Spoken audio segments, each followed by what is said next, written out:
Somebody just drank the Kool-Aid.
Choo-choo?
Choo-choo.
Somebody just drank the Kool-Aid.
Sometimes we delve too deep, trying to shine the light of understanding upon things unknowable by a sane mind. The question is, once you know, do you reject it or embrace madness and delve deeper? So do you seek the truth of unknowable entities? Have you seen the violet side?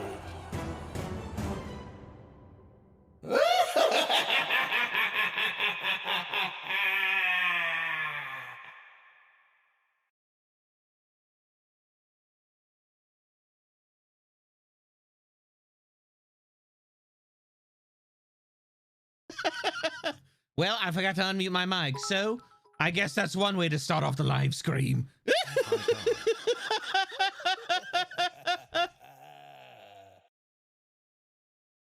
Oh, we might want to turn the desktop audio back up so you can actually hear the alerts. Oh, really, we're really still going. Okay, I see how it is. Good morning, everyone. Well, good morning, I guess I should say. I hope you're having a magnificently menacing Monday. I'm off to a little bit of a late start, but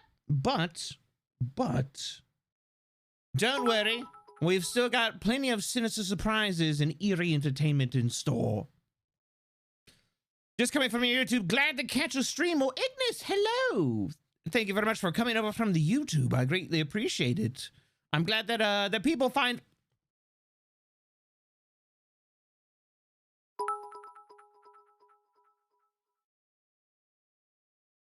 Yeah, this seems pretty bog standard. You grew a mic out of your back. No, I've always had this. It's a backpack. You know, I can do nifty things with it like this.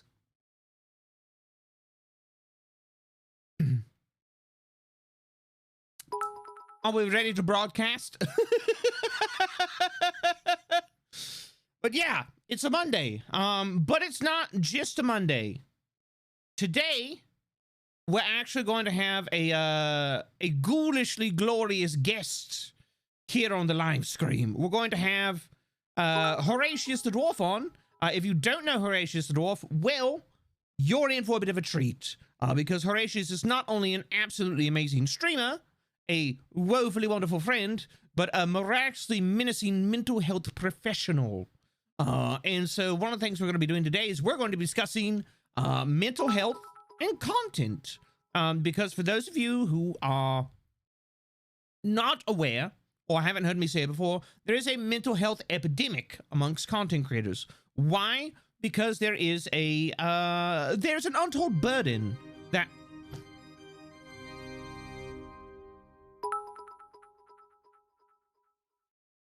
Guten Morgen, Kabal. Ich wünsche einen schönen Tag. Wish you a nice day. Und guten Morgen.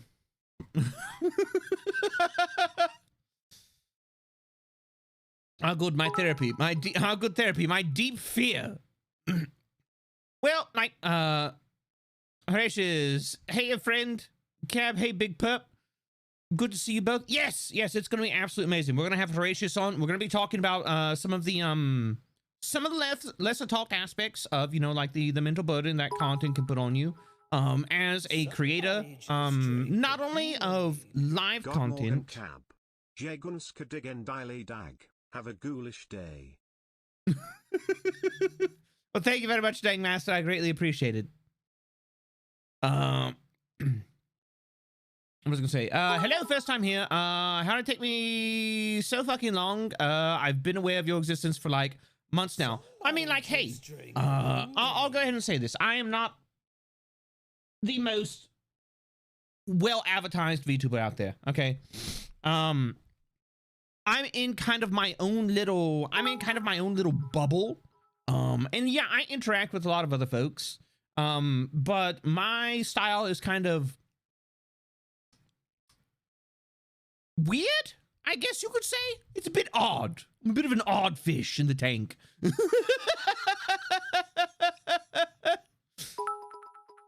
of the best production I've seen from a streamer. So glad I finally caught it. Well, thank you very much, the master poops. Holy shit. See what I did there? And thank you all very much for all of the frightful follows. Eclipse, thank you very much for all the bits. Cabellos, thank you very much for all the bits. Alison Gray, thank you very much for the bits as well. Fear, Why was can't it? I hold all these bits? Lel, just wanted to poke my head in before I pass out.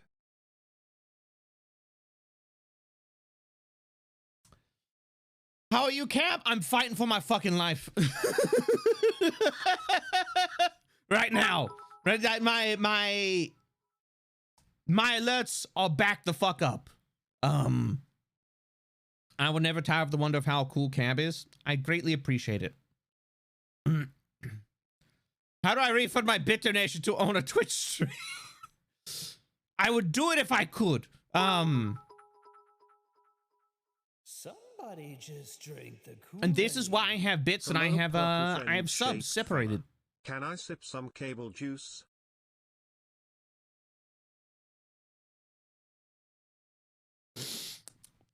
Now see here, all right. We need the liquid, the liquid. We need the liquid within the cables to keep the equipment cool. Okay, all right, all right. We need that. We need it. So how about you? Oh, I don't know. You just you know, stop fucking drinking it.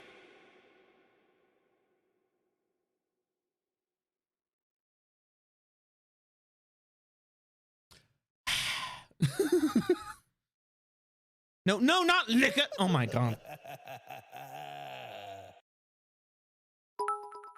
Cable. No. It's actually an IV drip filled with coffee.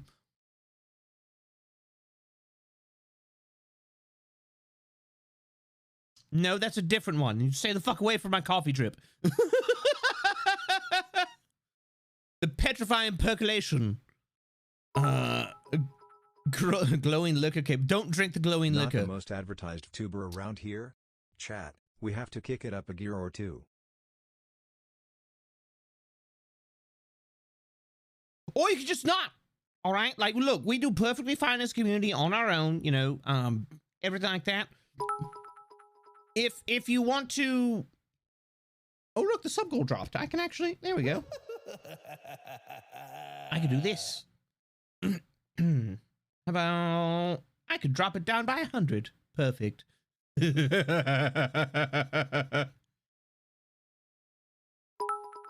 we go. And that is...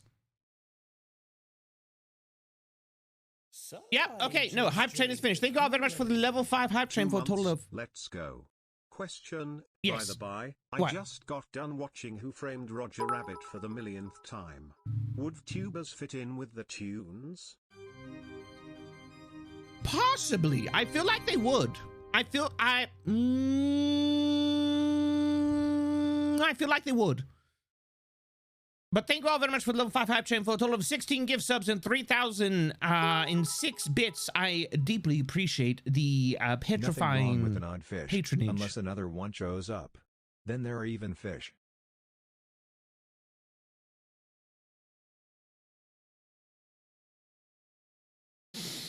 Really? A math joke? Really? All right. I see how it is. I see how it is. Is it just me or the voice chat redeems rather quiet? No, I think they are kind of quiet because I had desktop audio turned down a little bit. They should be better now.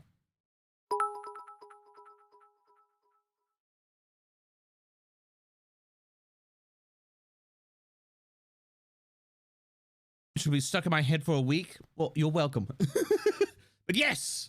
Hello there. How's it going? Hello, Hex. How you doing? I'm doing pretty good myself. It's another magnificently menacing Monday. Welcome in everybody into the live stream. We're going to be having a bit of not some of your regular chilling content talks today. Today is something that's going to be a little bit special. Something I've been looking forward to. Something that's been playing for I want to say for about like a month. And that is this collaboration with Horatius the Dwarf. And Horatius is a absolutely amazing broadcaster. He is somebody that I deeply respect. He is somebody that I greatly cherish the work that he does, not only on stream but off stream as well, because he's just a good dude. He is he's a longtime mental health professional, and it is basically his profession and passion to help people, which is something that I deeply connect with myself. But of course, you know, he has the training, he has the knowledge, he has the education. The trick is to hollow out the cables first. That way we have straws for the Kool-Aid later.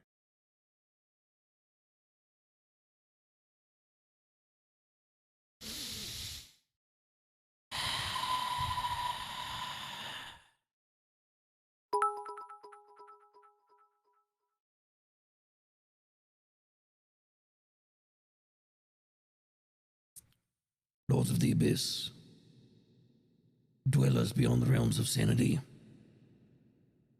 Oh, great lords of eerie entertainment. My undying masters who hold my soul in eternal torment. Oh, great gods of gaming. Give me the strength to deal with this fearsome fuckery today.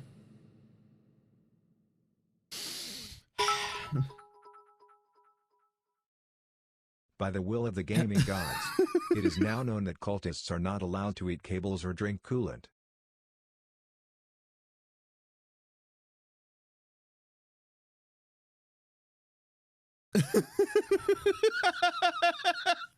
So how are you today? And I praise the violet sign for its wisdom. And by the way, your cult is pretty cool. And also, I would like to see Steam Silent Hill 1 through 4 if possible. I've thought about it. I'm not sure.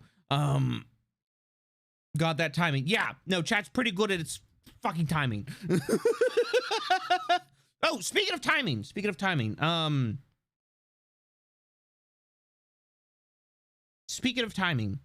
one of the things I'm thinking of doing, I need to go over the, what are they called? Sound alerts. I need to go over the sound alerts. I need to go through them, like reprice them, get rid of ones that were never fucking used, stuff like that. And we're gonna have a smaller catalog of them, but it's ones that, I think will be fun. We may get, because I'm thinking of turning them back on. I don't know. We'll see. They may not be on every stream. I may like randomly turn them on. They probably may be on more for like I want to say maybe like gaming streams. I don't know. I'm surprised you haven't tried streaming that new Cult of Lamb game. I did. Yeah, I streamed it what is it, last Thursday? Yeah, it was last Thursday. I streamed it last Thursday. It was actually pretty fun. I'm actually thinking of so what we might do is, you know, we'll get Horatius in here and we'll go for a little bit. I want to aim for about like 2 to 3 hours. So we'll have about like a 2 to 3 hour discussion on like, you know, like mental health, you know, along with content and everything like that. And then who knows? We may play some more Cult of the Lamb. We may play Apex. I don't fucking know. Oh, you mean the poop game? Yeah, it's like, yes, yeah, the poop game. It's like, I will become a glorious cult leader. Hey, great leader. Carl shit next to the beds again. Just like, God damn it. And Monster, Cry Havoc, Yumiko, and Put Claire, thank you all very much for your frightful follows. Officer Riggs, thank you very much for the 3 gifts to the community. And Teddy on the Spot, thank you very much for resubscribing now for 2 months. I greatly appreciate it. You lack Vespid outhouses. Sounds like a legit cult. Yeah. The Twitch add-on has been going through, so it's convenient. Has been going through it. Oh, the Twitch add-on has been going through it, so convenient you didn't keep playing. Got it. Got it. Damn outhouses, bro. That shit's unsanitary. Well, you know, it's funny because I've been playing the game off stream, I've been playing it off stream, and we do have outhouses now. We have outhouses in the cult now. It'd be like, Cab, but that may actually be like, those would be like, but those are moments that you could have on stream. I'm trying to get better about not, being like, oh, everything should be recorded. We now have shitter boxes. Perfect. But I'm trying to get better about that. I'm trying to enjoy things off stream more, and like kind of like, I wouldn't say compartmentalize things more. I'm just trying to enjoy some games. Damn it, Freya. The game isn't even. I don't know how to get rid of that redeem. I don't know how to get rid of that redeem. I could probably just turn it off because I have like the integration turned off.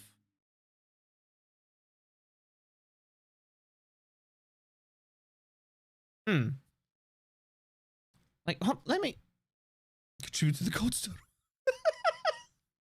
I mean, like, it's fitting. I'm just curious what it did. Oh, so it's for Cult of the Lamb, but like, I'm also looking at it, and I'm just kind of like, we could just like leave it on. Like, we could just like, it could just be like a hee-hoo-ha funny redeem. I thought I was already following what the fuck Twitch. What is it? Fropey? I said it right, Fropey? Close enough? Maybe? Yes? No? No, don't worry about it. Would it be appropriate to ask Horatius, apologies for misspelling the name, about apprehension, about starting creating content and streaming? I mean, like, here's the thing. We're going to be, you know, like, it's going to be kind of like a more natural discussion. We'll kind of like get into topics that we, that may come to mind, or that we feel, passionate about, or, you know, like, or strongly opinionated about, because like one of the things that I really like about horror is that the man is an absolute professional, but he's not afraid to, like, voice, you know, his, often expert opinion on things. And like I greatly appreciate him because he is a truth speaker by nature. And you always want people around you that are truth speakers. You want people that are going to be honest with you. But horror has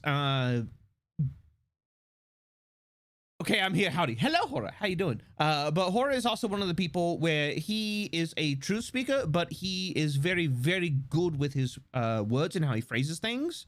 And so he is, I wouldn't go as far as to say like an avatar of constructive criticism, but like the man comes close. Will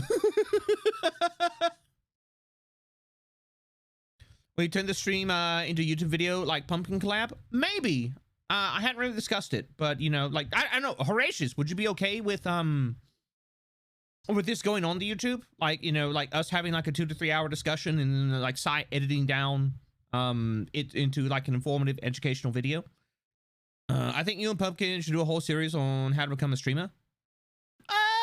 Well, I mean, here's the thing. Is my videos on content creation are not supposed to be how to become a streamer, okay? Like, if you want, you know, they are supposed to be deep dives into topics that are not inherently intuitive to learn on your content creation journey. And so that's why we discuss things like interaction. We discuss things like building community. We discuss things like having a healthy relationship with your analytics. And we discuss things like finding out what is your streaming persona.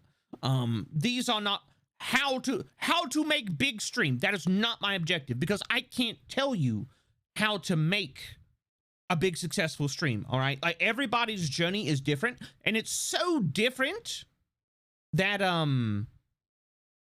what works for one person isn't going to work for another, because essentially streaming is an art form. I give you the full right to the content of this chat concerning my image, likeness, and words, audio. Perfect. More of an analysis of data presentation. Yeah, like it's kind of like more of an analysis and like a passing on of things that I have learned. Like, see, because here's the thing: if I'm just like, this is how you grow your stream, and I give you specific tactics. 2-3 years from now, it's going to be irrelevant. All right, because here's the thing. Here's the thing. I saw a very dog water take on the aspect of streaming, where it was essentially and this is all I have to say on it, is that if you're if you have been around for fucking ever in the grand scheme of things, and like you have grown to enormous proportions, the information that you have on how to grow in whatever the current environment of a platform is it's irrelevant. You have no context. You don't know what the fuck you're talking about. You may be very good at operating on the level that you are operating on, but the environment that you grew up in is no longer there.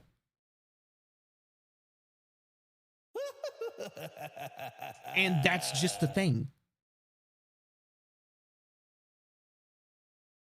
Like, using your past experience of like 5, 6, however many years ago of when you came up as a streamer, to tell other streamers how to operate, it's not going to fucking work, because it's a completely different environment. It's completely different, you know, like era of like entertainment and everything like that. Like, you as a streamer and where you're at, you know, may be very good at staying relevant and maybe very good at continuing to grow at a high level.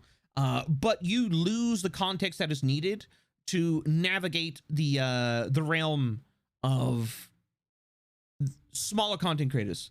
So basically, methods have changed. Yes, methods change, and methods change rapidly. Teach concepts, not exact direction. Exactly. Horatius has got it. And that's what I like to do. I like to teach concepts. I like to teach healthy relationships with your analytics, finding your streaming persona, techniques in which you can build a community which have not fucking changed and continue to only be refined. I like to teach things that are in the context of, like, if we go and we talk about like we talk about YouTube videos, there is a concept with YouTube videos that is called evergreen content.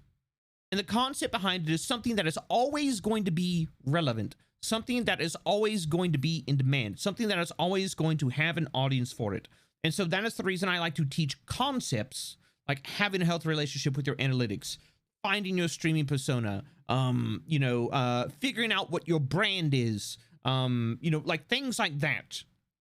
And people making how to grow content or snake oil salesmen, trying to draw you into their content. Exactly.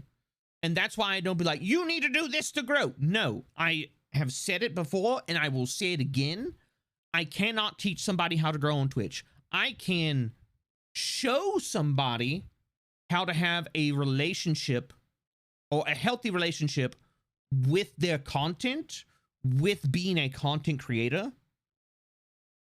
and understanding what they are getting into and looking at it through that context.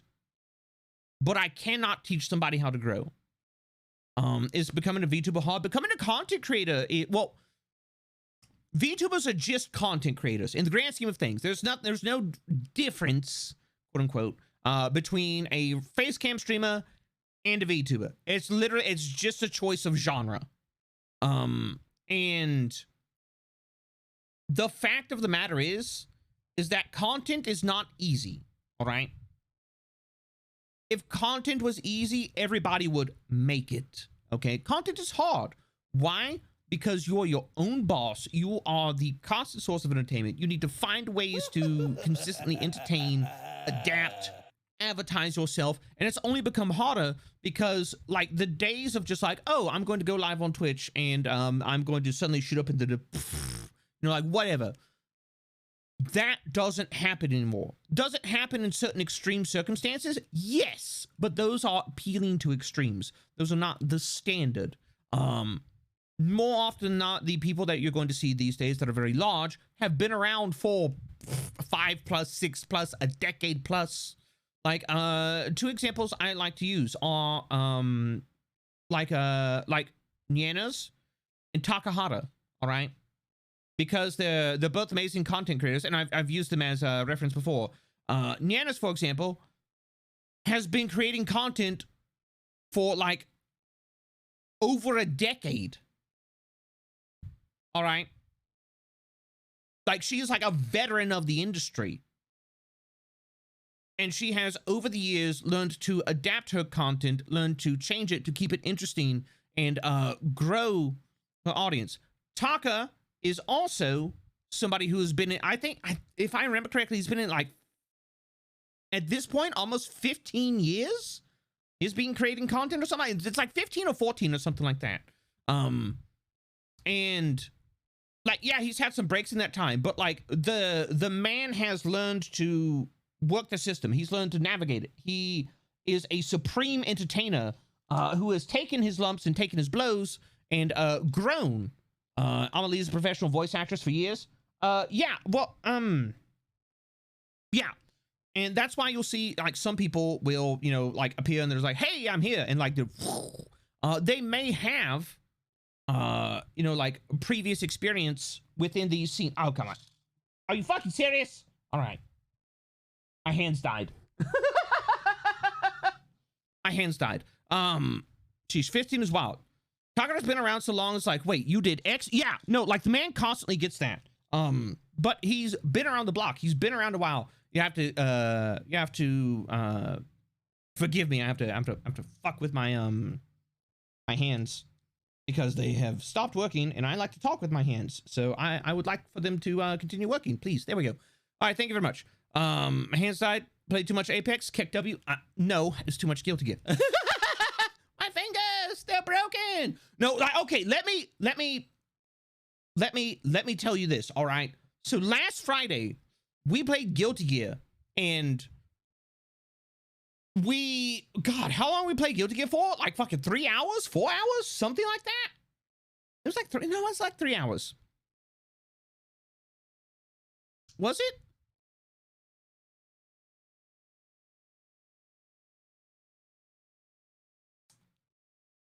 I don't remember. But anyways, so yeah, we played Guilty Gear, and then, you know, like, we ended stream, and everything like that. We raided a pumpkin because she had her new model debut, and good gods does she look glorious. But then later, about 3. Oh, thank you, Eclipse. Fucking mods coming in clutch. And then, like, later I had a collab with Froggy and Evil Toaster playing Apex, and I made a little tweet about it. I was just like, my brain is soup. Absolutely just fucking soup. Yeah, fucking Guilty Gear and then Apex, that is exhausting. But anyways, so you know, getting back into that topic, getting back on the topic I was, you know, like, on before, like, looking at folks like you look at big folks, you look at folks like, you know, you look at Mouse, you look at Nyan, you look at Taka, you look at like, you know, somebody said Amelie, you look at them, and then you're like, oh man, like, what am I supposed to do? Like, they're doing this, and they're like, fucking stop that, stop it. All right, you are literally, like, if you haven't even started, you're comparing your step 1 to, like, their step, like, 567. Okay, like, they operate on a different fucking level.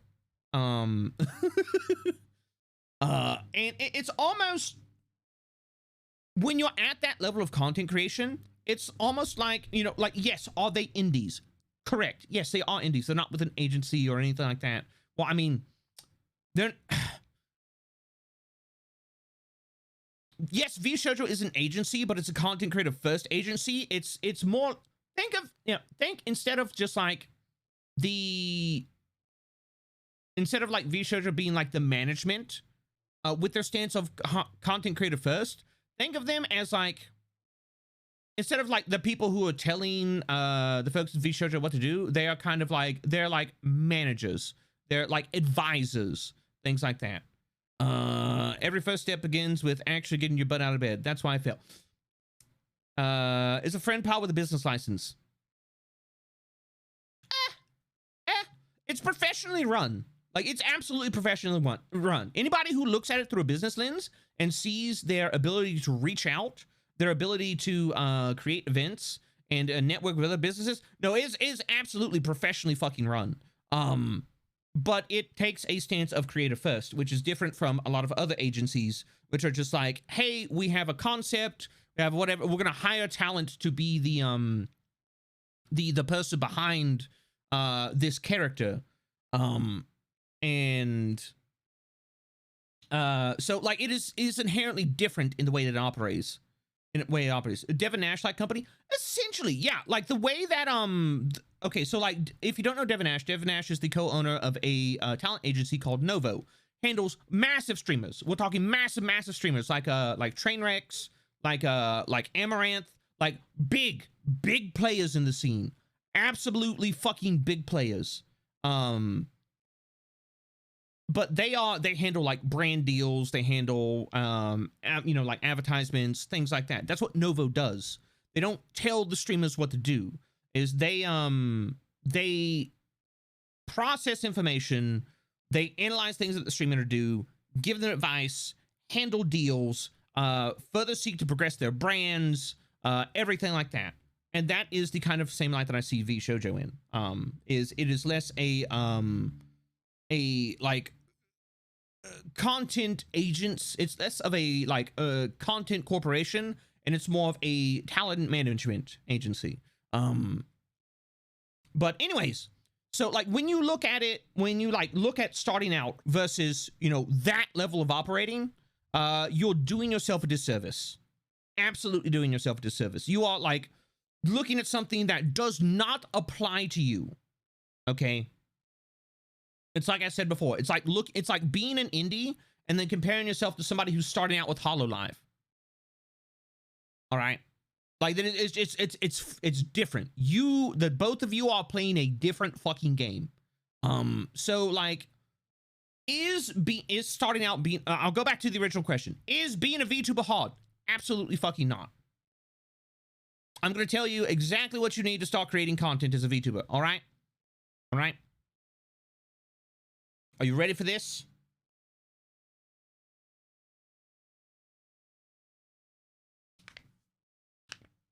Oh, sorry, I cracked my bones.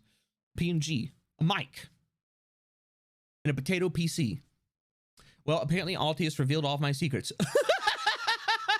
But no, that is exactly what you need. If you want to be a VTuber, all right, you don't need a fucking $9,000 model, okay? You don't. Would you like to know? You want to know how much my model costs? I will tell you right now, about 1,000. I've got 2.0 coming out. You know how much that 2.0 costs? 1,500.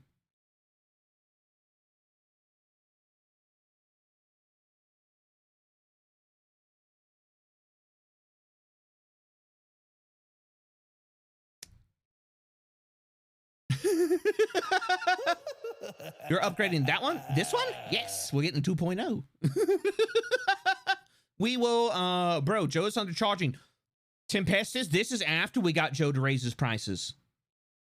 Somebody just. This is after we got Joe. Like, I've been on Joe's ass. Zozo's been on Joe's ass. Fucking other people have been on Joe's ass.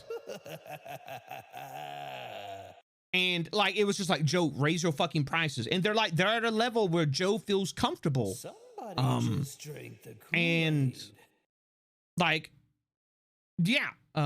Wait, you need to force him to raise his prices? Yeah, no, that is a common thing amongst artists.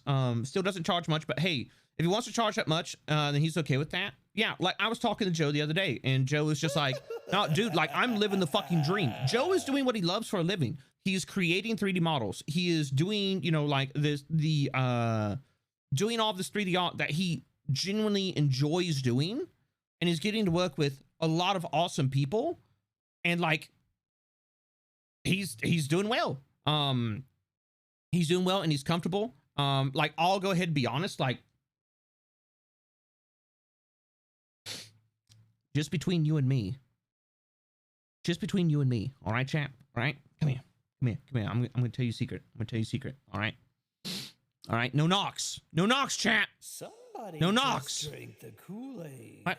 Whoa, 6 crazy months of madness. I love this crazy cult. Keep up the great work. Cab less than 3 chat. I'm looking at you. Let's give Purple Noodle Man some love. Thank you very much for the 6 months, butter. I greatly appreciate it. I greatly appreciate it. And Nepsy Jr. and Buck, thank you very much. Oh, Nepsy, thank you very much for your fragile follow. Buck, thank you very much for resubscribing now for 6 months. And Stroganoff Bob. That's a hell of a name. Thank you very much for your frightful follow as well. Sai, thank you very much for the 8 months. Speaking of absolutely amazing content creators that have worked with Joe, Psychotic, everybody. You're going to be able to see Sai's new model debut soon. TM. She's got some cool shit in the works. And you think we're not going to support a homie? Oh, we're going to support the shit out of her. And Reaper and David Browie, thank you very much for your frightful follows as well. Okay, but like, no, like, here's the thing. Like, as far as Joe is concerned, all right. And if you want to see like Joe's portfolio, like some of the absolutely amazing 3D models that Joe has made, you can type in !Joe. You can go follow him on Twitter. You can check out his Instagram, where he has examples of all the models he's made. But like here's the deal, chat. Here's the deal.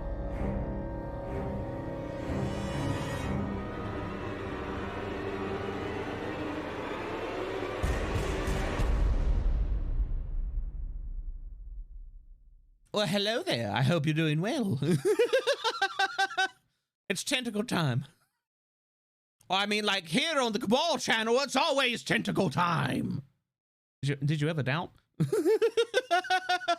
Oh, you were playing Call of the Lamb. How'd that go for you?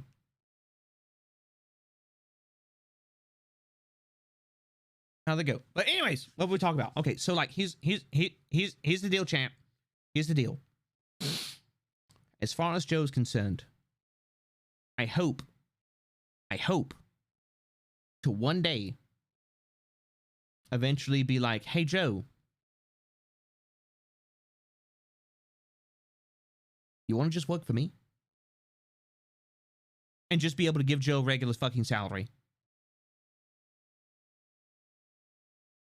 And like, that doesn't mean like, no, you can't make models for anybody. No, but just like basically like have Joe and retainer and be like, hey, Joe, thinking about getting this new model. What do you think of this?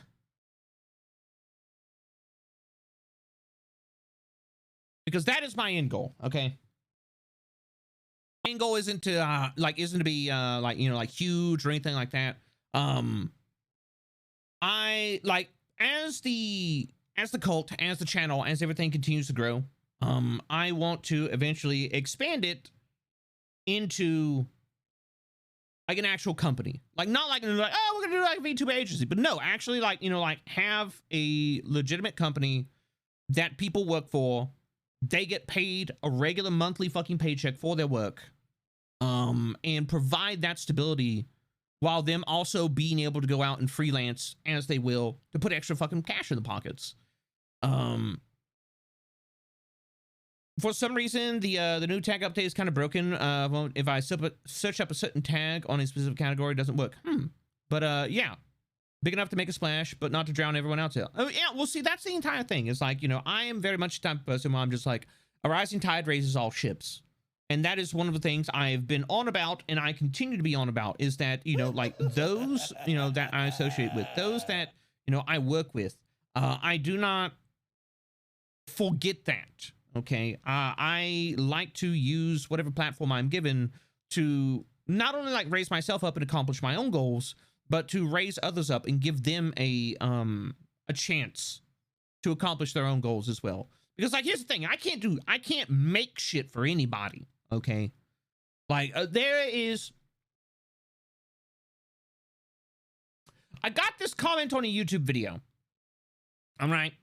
And it was our most recent YouTube video. Speaking of which, if you want to see our most recent YouTube video, type in !video. Boom! There's a link to it. You can thank Derpy for that. You can thank Only Derps, absolutely amazing member of the mod team, for that command. Cobb sounds like an idea, man. No, I absolutely am. I absolutely am. So yeah, you just type in !video. It should pop up. The latest video, which is me and Pumpkin talking about content creation. But there was a comment I got on it, and somebody was like, the way to make a big stream, just get in with a big streamer. And they were like, you should talk more about talk more about clout chasing. All right. Sorry, Horror, I'm about to go on a fucking rant for a second, and then we'll get started. Cab's stance on clout chasing. I think clout chasing is fucking disgusting, because you are using people like a fucking stepping stone, and that is not okay. If you're using people as a fucking asset, you need to check your fucking morals. And I hope you get outed and fucking shamed for treating people like that. All right? I don't wish you a lot of people, but if you treat people like a fucking tool, I hope you get fucking outed for it. And I hope you get publicly fucking shamed, because it's not okay, all right? Content creators pour their heart and their fucking soul into their work. They are people. They are doing something because they enjoy doing it 99% of the time, okay? And if you're looking to get to know somebody because you're like, oh, if I know them, I can be famous, you're a fucking snake, okay? And people will figure that out, and then you're going to wonder why the fuck nobody wants to associate with you. And if you don't have the self-awareness to realize it's because of your shitty attitude and the way that you treat people, fuck you.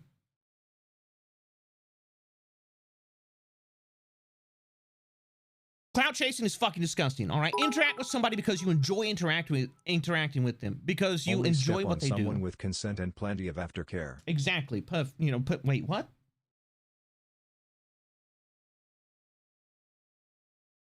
God damn it, Zozo.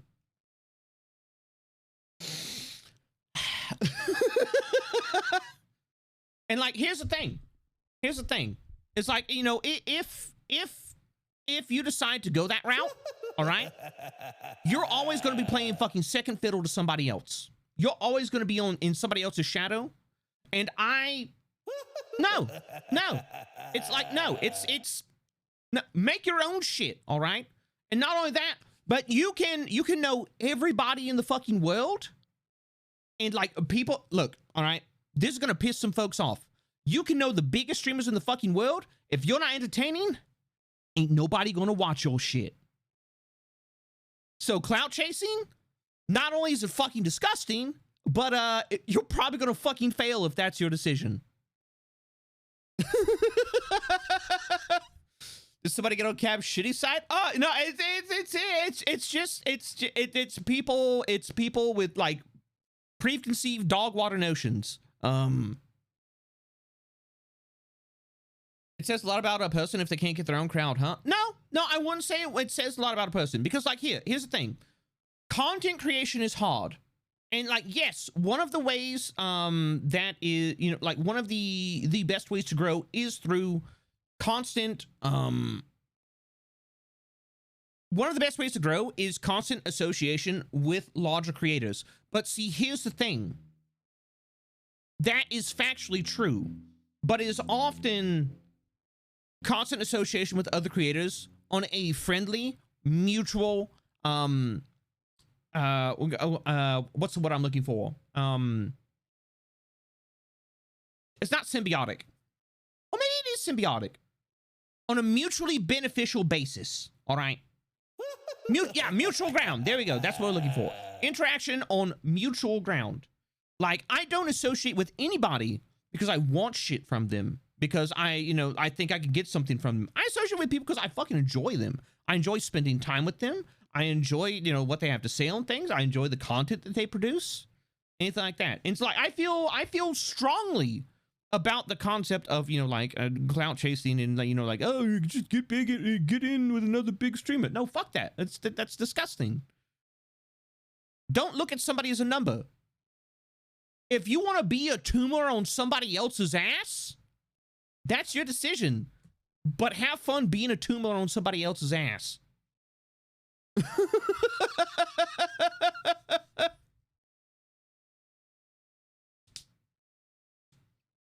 term biology is mutualism.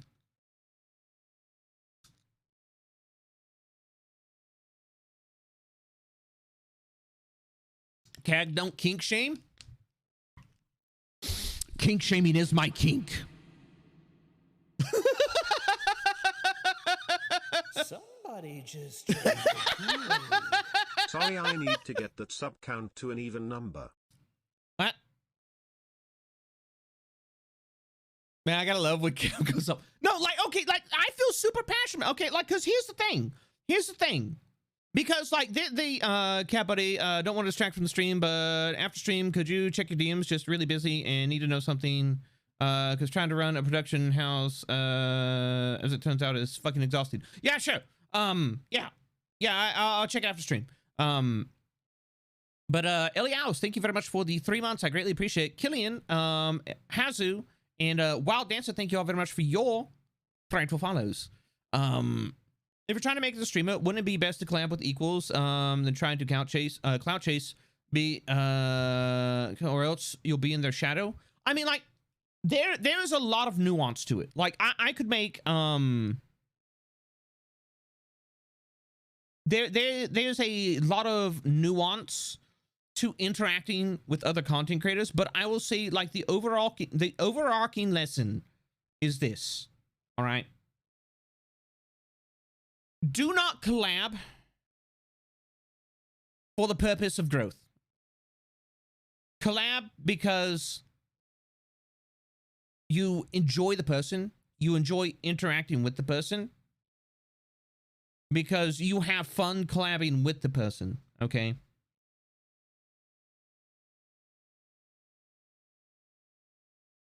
What, you know, interact with people under that same concept as well. Not because of a number that they have, or because, you know, like, they inspired you, or, you know, like, something like that. Networking is the right word. Don't network. Interact. Like, I literally have a video about that. I literally have a video about it. It's called, you know, it's like, don't network on Twitch. Interact. Right here, let me go fucking find it. If your collab partners community doesn't click with yours, I wouldn't see it working well either. Well, see, that's one of the things. That is one of the reasons I say, you know, like, collab with people based off a mutual interest and respect and good times. Because at that point in time, you've probably already got the vibe of the person. You probably kind of already understand how they work. And like like, collab should not be stressful. You should not be going into collab being like, oh my God, if I can do it, am I going to vibe with this person? No. Like, is it okay to be nervous? Yes. Like, the first time Taka ever invited me onto the bar, like, I was absolutely fucking nervous. I just want to say that I am so grateful for everything. You remain an absolute inspiration, and as someone who gets comfortable way too easy, thank you for raising the bar again and again. Also, sent you a little thing on Discord that is a direct result of our talks. I am eternally grateful. If it, I have to check the after stream. All right, my Gurus guys and Devils dudes, what's up? Hello, Deluxe. How you doing? Like, I hear you loud and clear. If you're collaborating, it should be mutually beneficial. Well, okay, so see, here's the thing, is sometimes not every collab is going to be mutually beneficial, okay? Like, when you do collab with somebody who's bigger, like, there's going to be more benefit to you than there is somebody else. Or, you know, if, like, you're collabing with somebody smaller, there's going to be more benefit to them than there is to you. But it should be mutually beneficial on a person-to-person level. All right? It should be an enjoyable experience for both of you that you are having fun with, because we've talked about this before. When a streamer's energy is off, when you can hear that somebody's not comfortable, when they are not having a good time, it's, chat is far more emotionally intelligent than people give them credit for, okay? If it happens that you grow, wait, okay. Like I hear you loud and clear. If you're collaborating, it should be mutually beneficial, as well as that you both enjoy another's content and such as you said. If you happen to grow, great. But it should be the intention to create something fun and entertaining. Yes, it should be the intention to create something fun and entertaining together and something that you both enjoy. Yes, that is the point of fucking collaborations, okay? That's the point. That is the point. That is the point condensed in a way that is absolutely fucking eloquent. But thank you very much. Thank you very much. That is my stance on it. Example, I am genuinely looking forward to this chat. Maybe because I get to talk to Cam for an extended period of time. Haha. Who knows? Maybe we'll improve the lives of each other. Horror, you absolutely already improved my life by being a part of it, buddy. All right, so like... Did you say you, did you meet someone, who you're collaborating, who had a difficult time with communication with? I mean, more like they struggle with their language or people who are neurodiversity. How did you manage it and did you enjoy it regardless of the struggle? Hold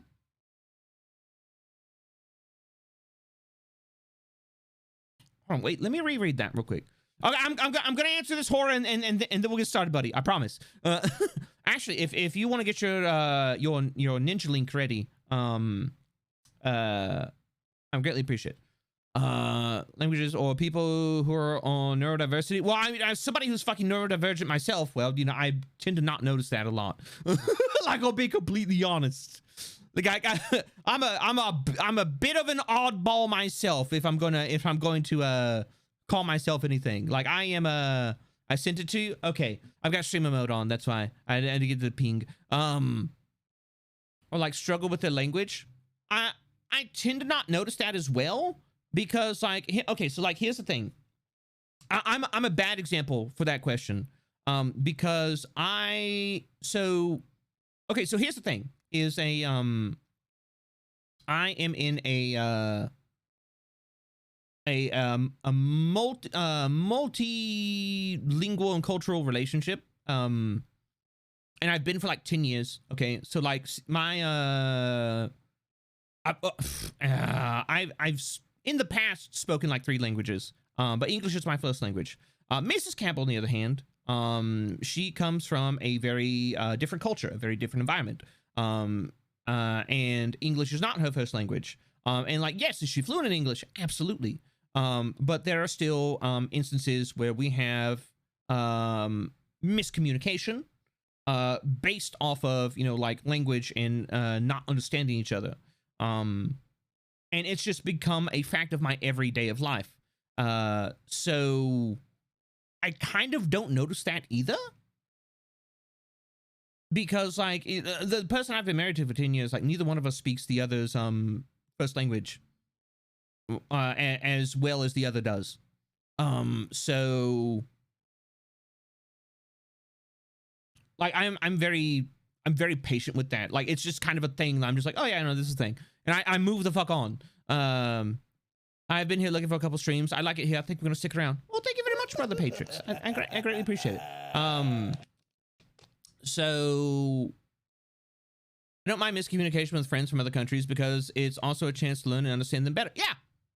Like, and it's like, for me, it's just a fact of life. And also, you know, somebody who's lived around the world in different countries and different cultures, with different languages, it's something that I've gotten used to. There is going to be miscommunication. There is going to be not understanding each other at times. And that doesn't like really like factor into my interactions with people. No problem. It's just that the perspective I've had for a while. I used to want to be a content creator for a while. So I watched how people interact and collaborated in, say, the whole of the content creator community, whether it be Twitch and YouTube. And also it kind of clicked in my head that this was the mindset to have not only for genuine good content creation, but also building foundations for friendships and communities. No, Bud, you're absolutely right. You're absolutely right. It is a good mindset to have for building genuine friendships and communities. It is something that I adhere to personally, and it's something I'm very passionate about because I try to always take the person into account. Like, yes, do numbers create, you know, do number go up make a happy brain chemical go burr? Yes. That's going to be the thing for, like, I've got like water in my hand. That's going to be the thing for a large majority of content creators. But my central focus is on the person behind the content. And it's something that isn't super intuitive. Like, you don't, I dropped my fucking cap, damn it. It's not something that you kind of like get a headspace for, or that you like really factor into until you've done it yourself. And like, you have that level of like understanding, like, ah, I get it now.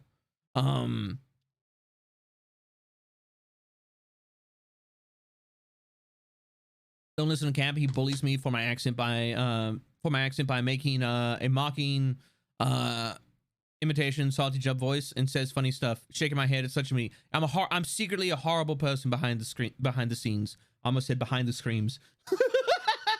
Your branding, when your own branding is too strong. No, I just like, I like the way that Salty says certain things. I'll be like, funny. Because why? Because it's fucking hilarious. And it's also, it's one of my ADHD things, is social chameleon. Wow, social 9 chameleon. months of mayhem and chaos. Chew, chew. I fucking love Salty's voice. Salty's voice is fucking amazing. She gives me serotonin.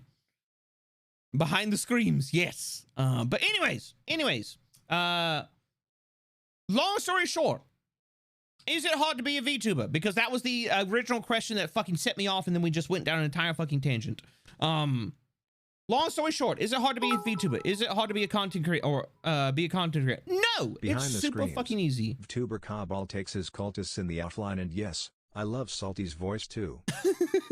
It's super easy. Why? Because all you need is an internet connection. You need a potato PC. You need OBS. You need a webcam and possibly a microphone you might have accidentally stolen from Walmart.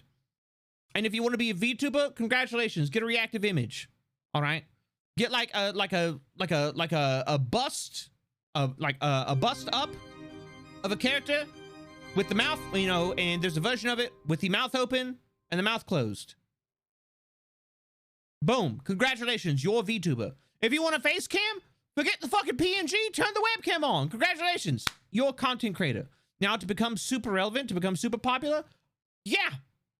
Yeah, no, that's absolutely fucking hard, okay? Because the platforms run off of uncaring machine-based learning and algorithms. You're probably never, you're probably never going to be the next XQC, all right? No, wait. Better idea.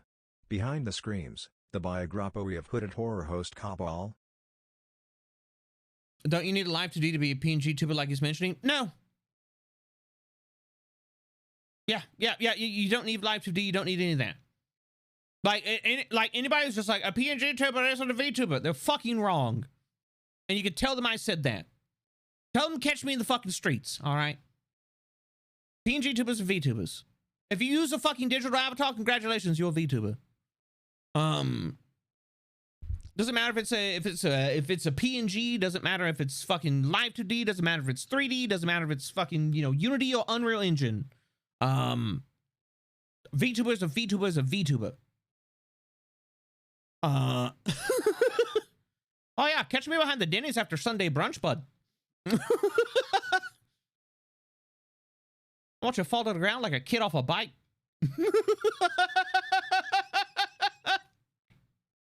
It's almost like the V in VTuber stands for virtual. Yep. No, true. No need to keep having fun. Just do what you want. Yeah, exactly. Like, it's not hard to become a content creator. It's hard to make it into a career. Okay, because I will go and say this. Like, I think it's like, God, I forget the stats on it. Only like, I think it's like the top 1%. Is the top 1% or is the top like 0.1%? It might be the top 0.1%. To get a throne to get all the weird and freaky suggestions and earn enough to spend it all on commissions.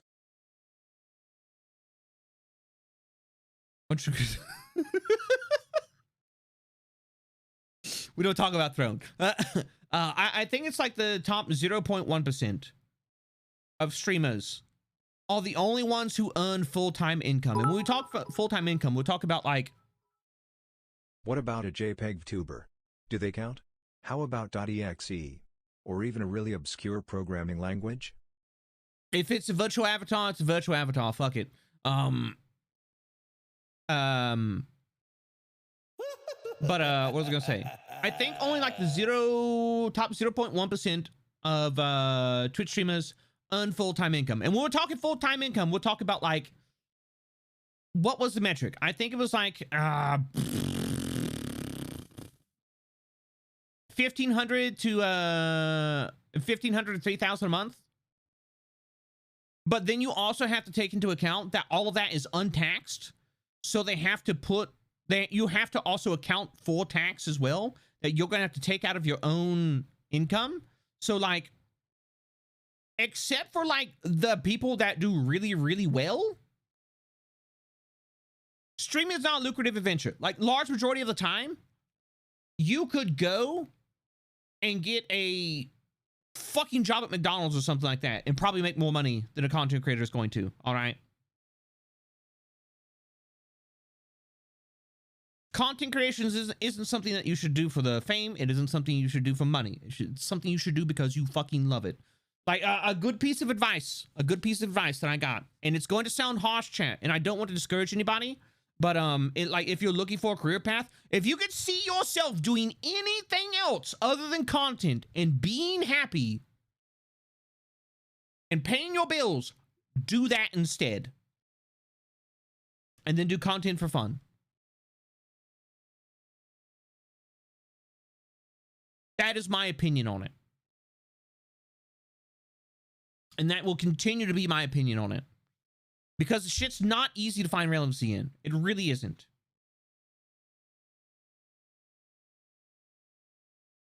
Like me, not sure I'll ever do content full-time until my back on mental health. Yeah, exactly. Speaking of which, let me go open up my DMs. Let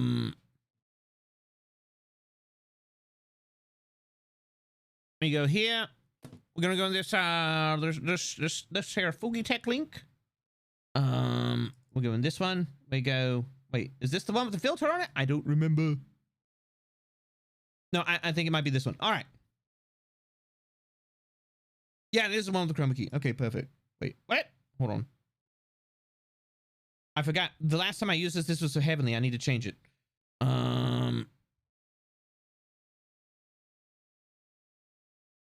Okay, so we go there. Cloche. And then we put in Mr. Horatius the Dwarf's Fugitech link. We should be good to go. Maybe. There we go. Oh, hello, Horror. How you doing? You can position yourself however you want. Let me go and hop in here. I need to hop into my streaming channel. All right, there we go. We've got a Horatius the Dwarf in here. Horror, yeah, there you go. If you're actually, you know what? I can. Horror is large. I'm gonna scooch myself over. I'm gonna scooch myself over. We can do this. I'm gonna make myself a bit smaller. There we go. Perfect. Are you in? Wait, is my shit muted? No, it's not muted. I've kidnapped you, Horatius. I've stolen you from Psychotic. Oh, hello. How are you doing? I'm sorry? I said, how are you doing? Oh, I'm immaculate. Thank you for having me on. Damn right you are. Give him back. No, he's mine now, Sai. You can have him back after the stream. You know, who is this Horatius? It feels very nice to be wanted. All right, Chad is asking who is this glorious man, this dreadfully delightful dwarf that is before us. Horatius, you want to tell us a little bit about yourself, buddy? Gladly. So, hello everybody. I'm Horatius the Dwarf, the man, the myth, the legend, the dwarf himself. I do a variety stream here on Twitch, but also in the real world, I'm a mental health professional. So I like to bring my understanding and awareness and knowledge pool of psychology, sociology, and mental health to the online content creation space. So when I'm not playing dwarven video games or non-dwarven games as dwarvenly as I can, I do interview shows once a month where we talk about people's culture and how that affects their content creation. We talk about a mental health topic. Once a month, I also do a psychology education stream. In fact, next week, I'm doing a lecture concerning addiction. So that's going to be exciting. That's going to be a good one. But yeah, that's pretty much me for the most part. I told you, chat. Horror is astounding, absolutely amazing. A man of like much wisdom and knowledge, and somebody I'm very thankful to be able to call friend. But yeah. So you know, all of that aside, how'd your weekend go? My weekend was lovely. I went and saw some IRL friends, and we hung out. Nice. Hung out with one of our friends' kid, just turned 2 years old, so that was lovely. And then the kid talked, and I almost punted it out of pure fear while I watched all of the remaining non-gray hairs in my head turn gray. Just like, yes, opens mouth. I'm So, old. like, I remember when you were this little wet, weird thing that had exhausted my friend, and now here you are pontificating with more than just babbling, and I can't handle that. It's a very real reminder that time is passing and I can't stop it. The passage of time is immutable. We are constantly aging, turning to dust before our very eyes. We're just like, oh no! I work at a library with kids. They're miraculous and terrifying. Oh my god. Yeah, I mean that's so I work in a school. My current job is I work at a school. I'm like a behavioral aid assistant manager type caseload person for children in an educational setting. And the majority of the kids that I work with are in the middle school age. Yeah. And the overwhelming majority of them, although not a rule for them to be at this school, is they are on the spectrum of autism. Yeah. And because like, you know, it from what you've told me, is that, you know, like it like there's this like this I feel like this might be an outdated concept, but there's this weird how do I say it? Stigma? That'd be correct. Sure. Yeah, this weird stigma with autism that it's like, you know, like, oh, a person has autism, they cannot function in society, and that is not the case. Right. So the quickest way I can put this for laymen who maybe don't have like family members with autism or a lot of experience yourself, or maybe not particularly well read on it, the main thing that autism tends to affect people, the first thing is it affects every individual quite differently. There's some through lines, but those through lines are all social skill based. Like you know, it's speaking of dated terminology, we used to use the term idiot savant to describe people of this nature, where they would be particularly amazing at a particular skill set, but they would struggle in other aspects. And while our understanding of that has matured, what we've learned is the reason why we saw that pattern of behavior manifest is people who are on the spectrum, particularly with, you know, more intense symptoms, like they universally struggle in social settings, but whatever they can do that isn't social in nature, they often are incredibly good at, you know, just as good or even better than their contemporaries, as it were. Yeah, and it's I feel like that is an entire discussion in and of itself, but it's not something I feel like I am versed or educated well enough to particularly weigh in on. Like I have my own challenges, but you know, like a life dealing with the difficulties of autism is not one of them. I don't have any autistic family members either, so like I don't have that experience. It's not something that I have knowledge or experience or, you know, like any real way to connect with and weigh in on. However, in the same aspect of, you know, like you know, in the same vein of, you know, like talking psychology and things like that, what I do have experience with, and kind of the things that we wanted to maybe discuss today a little bit, was the mental health burden of content creation and the ever-present struggle for relevancy and finding something you enjoy in a highly competitive environment. And do you have any like strong opinions or takes on that, Hora? Or strong professional opinions from things that you've seen or experienced? yes to all the above. However, may I briefly sidestep for just a minute and do something incredibly self-serving? Yes. So, Willow the wife is a user in chat. That's my real world wife. And hi, babe, I'm on TV. Look at him. Look at him. He's glorious. Don't worry, Willow. I will take good care of him. I'll make sure that he's well fed. You know, he's well taken care of. I'm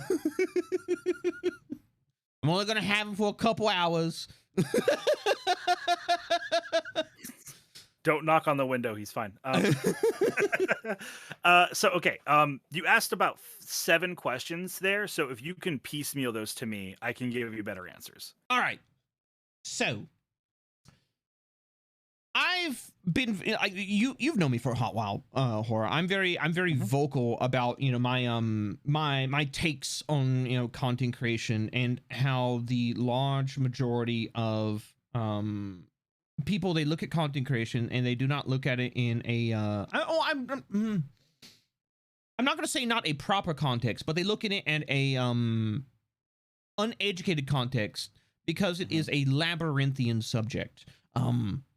But one of the things I'm very big on, and I know like you've heard me just like spout off about this ad nauseum, is like do content because you enjoy it, not because you want anything out of it. But culturally, culturally on the platforms, there is this concept of the grind set mindset. And I think this grind set mindset of just like, I need to make number go up. I need to get this thing out there. I need to like get on all these trends, everything like that. I think it can be extremely mentally exhausting. And it can even be detrimental to finding your path in content. And so, like, you know, what is your opinion on the grind set mindset as a mental health professional and like the toll it can take on people? First things first, I want to say that the concept that you mentioned before, that, you know, you got to do content creation because it's something you enjoy. I think that sensibility that you and I share was one of the first pillars that we had to erect our friendship. Yes, as it were. We're both very stern on that stance. Yeah, I mean, you know, we've both been doing this for a little bit now, and while the current results look very different, that's a through line. That's a through line of passion for what we're doing. Yeah. And that earnesty is why people come to watch our shows. Like, make no mistake. All the other work that we all put in is obviously major factors, but that honest passion, I think, is the core of it. And this is just a quick aside. Any of you in chat, I see a lot of people talking about how you guys want to get into content creation. I'm not going to say that there's only one way to do it correctly, but this way is a pretty damn good way, and I would recommend it. Are you going to get insane results? No, but that's not the point. Yeah, I like to parallel stuff in examples. So content creation is like any other trade. It's like any other skill set that you're developing. You're gonna probably be trash at the majority of it when you start. You might be good at part of it. You might even be good at a lot of it. But there's no real good replacement for putting hours into developing a skill set. Now, whether that is carpentry or you know, any kind of you know, canvas artistry, or if it's content creation, broadcasting, etc., editing, you know, all these things, you gotta do it to learn and to perfect. You know, I think I've heard you say this. It's a really good quote, and I'm not sure where I first heard it. Could have been the Forge Master, my dad, but you know, you can always tell the quality of a craftsman by how beat up their hammer is. Because if you see somebody with a brand spanking new hammer, they ain't hit a lot of things with that hammer yet. My OBS over here looking like it's been through Nom. Right. My OBS has an appointment with the VA. They're like, they just keep throwing more things in there. Help. It's a mess. None of it's categorized. Yeah. But to answer the question, of what do I think about the grind set, the like the Sigma male grind set. I saw someone say in chat. Okay, so succinct, be succinct. I mean, like, if you so want to go off on a fucking tangent, then like by all means go on it. I feel like that's going to be a lot of this stream. Yeah. But that was by design. One of the I issues think for that me is for content the creators, premise they want of to do something hard they love, work or but they pulling can't yourself afford up by to your spend time bootstraps on it is unless they horseshit. profited off it. I love ceramics, but I'd So have to pay to use the I'm more kiln. clinical when it comes to my profession in psychology. I don't really do a lot of the research, but I do understand how research is done. So in research, one of the main first steps of scientific method is you look at previous literature. You do research and read what people have done before you to learn how it's been done already, and then you can aim to improve on those methodologies. Yeah. Same like in content creation. If you just go and you put the blinders on and you just walk your path without looking to your sides and nothing but forward, you're going to get through, sure, but you're doing it as about as most difficult as you can. It's important to look at what other people are doing. Grind, I suppose. Like, grinding is just a part of it. There's no replacement, like I said earlier, for putting hours in. Yeah. Now, whether that is hours behind the camera on stream with the light on, is that hours editing your software and engaging on social media, is that hours socializing with people in the community, like how you were discussing earlier. Like, all of these are aspects of the skill set that you need to flourish as a content creator. And you need to do as many of them as you're capable of doing and pass off what you're not capable or not willing to do to team members, like, your mod team, etc. Yeah. Like there's a reason, like, and I know I've talked about this before, but like there's a reason I operate the way I operate, which is I'm like, oh, Cab, like you do very, very well at content, like look at your sub counter, blah blah blah. I'm like, yes, but the large majority of that income goes back into running the channel, because I'll be completely honest, I cannot sit and do all my own like going live art and like all these memes and everything like that. I can't sit and do my own editing. When I was first starting out, I tried to, and I will be completely honest. I almost killed my streaming career before it even started because it was too much. I was burning out because there was so much to juggle, and me as a person, like I think people are incredibly adaptable. We are oftentimes stronger and more adaptable than what we will give ourselves credit for, and I refuse to be told otherwise. But there is a certain level of self-awareness that I feel like you need as a content creator to thrive within the environment, and like be able to move beyond certain hurdles, I think. And one of my hurdles was just like, I am not geared. I'm not set up as a person to be able to stream and then edit a VOD for, like however long, because, like I am the type of person, I have a severe executive dysfunction, where I'm just like, oh, I have to do this thing. And like, I will sit down and try to edit the VOD. And it's like, I'm in physical pain for 8 hours as I'm trying to force myself to do something. And my mind is screaming against me every step of the way. And then I'm exhausted.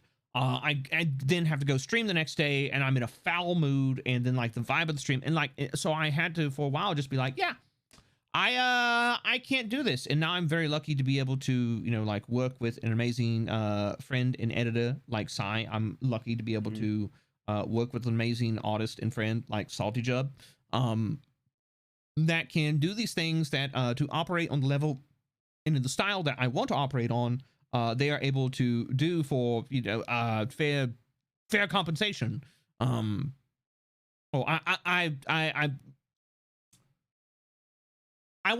would say fair compensation. I feel like I don't pay them what they're worth, but I pay them what I can, and they are absolutely fucking rabid in their support and have turned down jobs to continue working with me, and that still upsets me.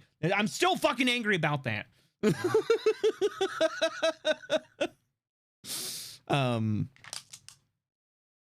asking for help can be such a huge hurdle as well, to be honest. Yeah, no, it absolutely can. Like,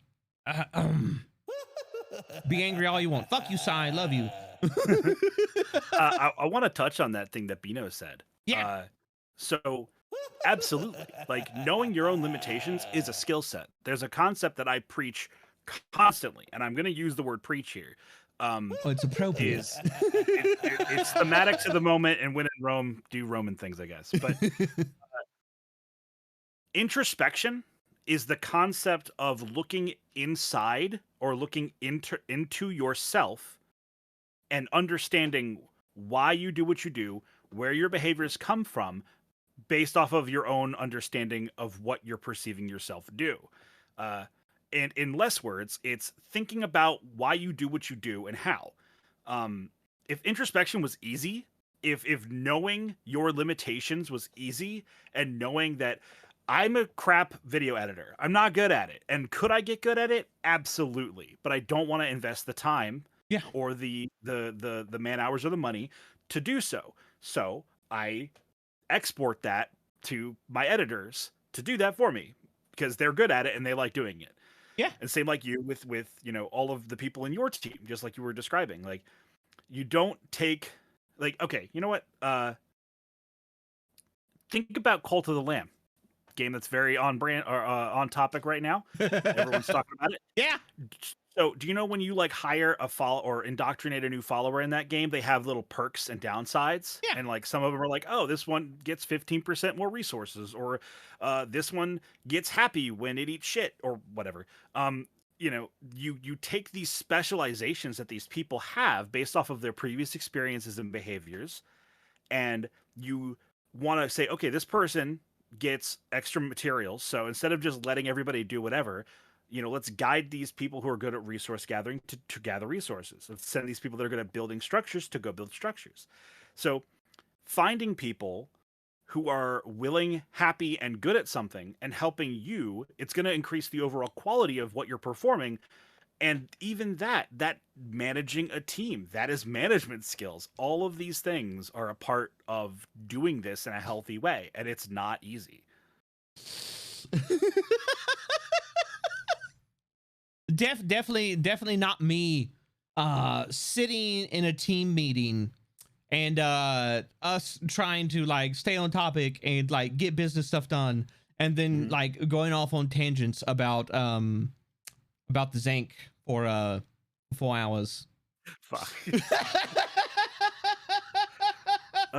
Definitely not a thing. Goodness me. The Zank, yes, the Zank. The hit underground Canadian TV show, children's, you know, cartoon that was, you know, bought by Sony and then adopted into what would later become the Sonic. And if you don't know about it, well, you know, like, it's one of those really obscure internet things. Yeah. Yeah. Can I get a mod to do me a favor? Can we set up the auto mod or the to delete messages that have the word empath or empathic in them? It's completely unrelated. Horatius, you know, I'm, you know, as an empath, I'm sensing that you're a bit upset by that concept. You know, get it out, get it out. It's healthy. Don't hold it in. As an empath, I'm sensing you're angry by that. You're angered by that, Horatius. Yes. Yes, Steve. I also, as an empath, I'm sensing that Horatius is upset by some sort of phrase that's being thrown out there. You became a bear there for a second. Oh yeah, that's a little signature that the guy who made the model puts an ear toggle on every single model he makes. It's hilarious. People love it. Like, do we even go into this inside joke, Cora? Or you just want to leave it? You know, just leave it where it lays. You know what? If I could get 5 gift subs for the punchline of this inside, no, kidding. Whoa. No, like, like we can just move on. Okay, like, that is not necessary. We can. I see. I forgot that you love to swing, but not to be hit. My apologies.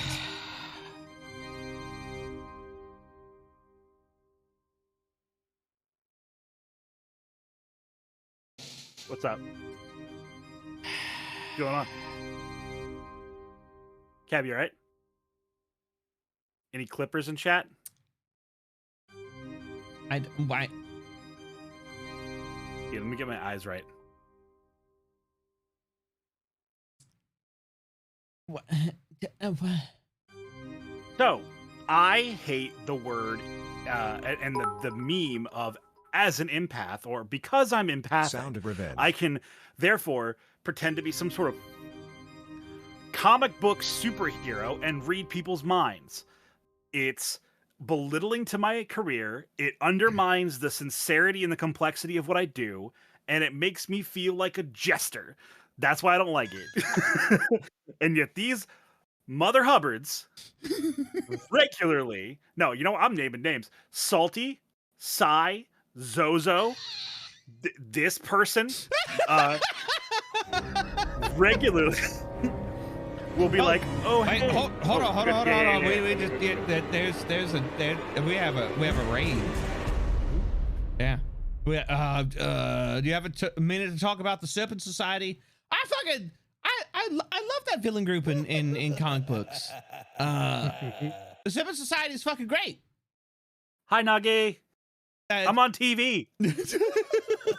Well, hold on. You know, Yeah.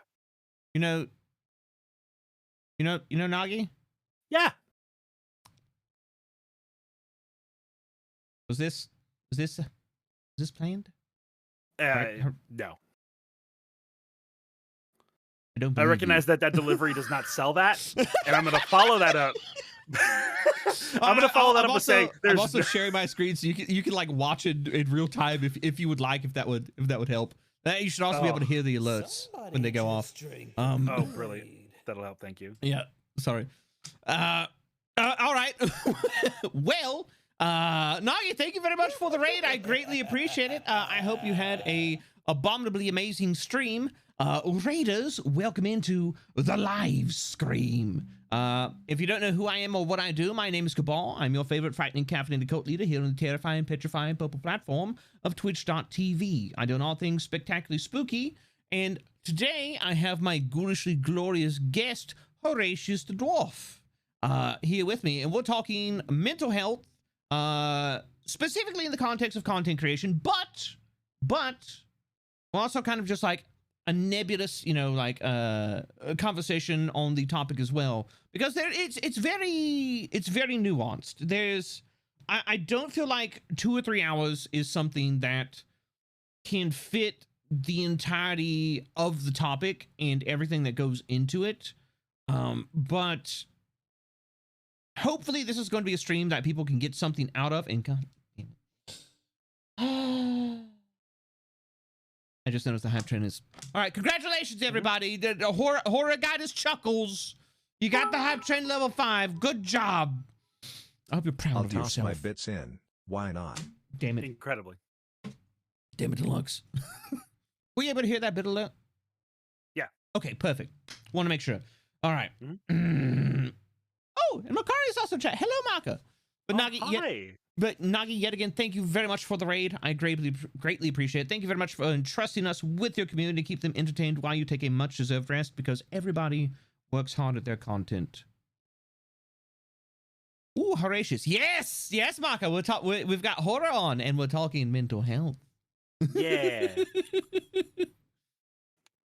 Wait, hang on, fixing something. Wait, no. Somebody just Bitty time. Kool-Aid.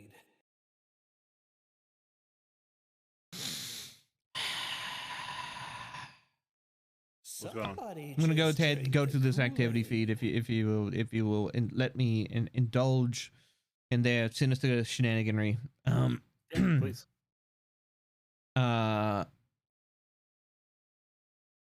Is it Ellie or Eli?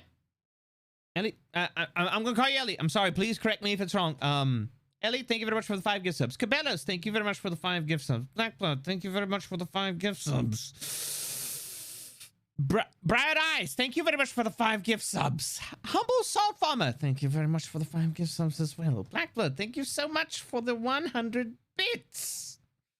Horizontal Circle, thank you very much for the frightful follow. Ultra, thank you very much for your follow as well. Glitch Perspective. Supported nerd. That was completely uncalled for. Glitch Perspective, thank you very much for gifting a sub to Nagi. Nagi, enjoy your eerie emotes.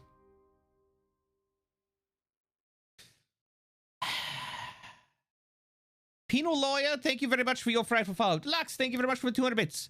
Kira, thank you very much for 200 bits as well. Drizzle, thank you very much for the gift sub to Hammer the Shark. Hammer, enjoy your eerie emotes. Curious One, thank you very much for the gift sub to Makari Maka. Enjoy your emotes.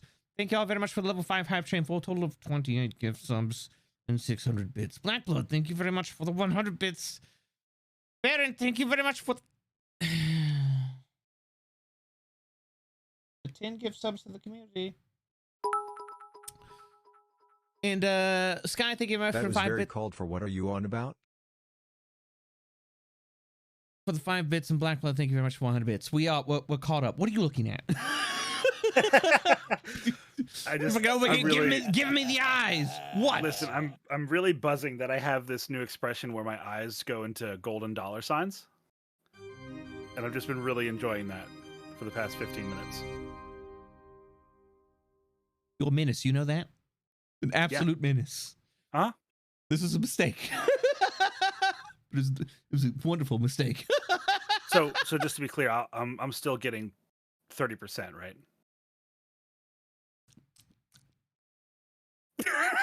I mean, I can't believe horror was the IRS.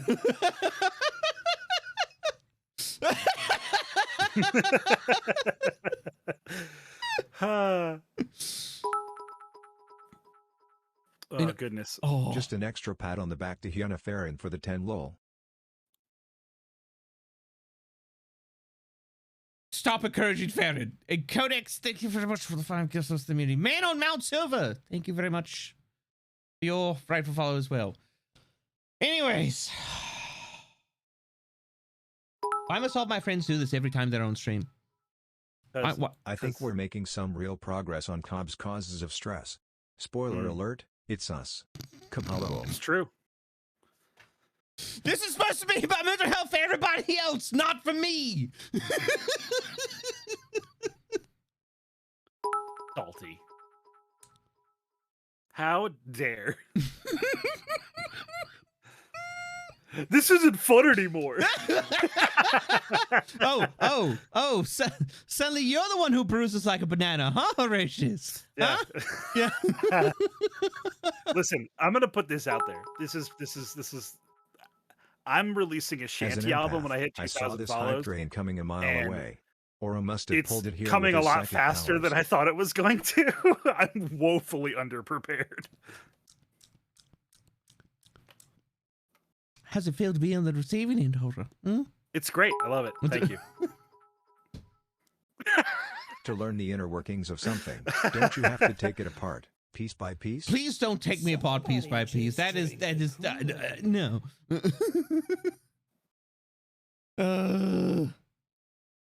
Yo, it's Horatius. It is Horatius. It is Horatius the Dwarf, my ghoulishly glorious guest for today.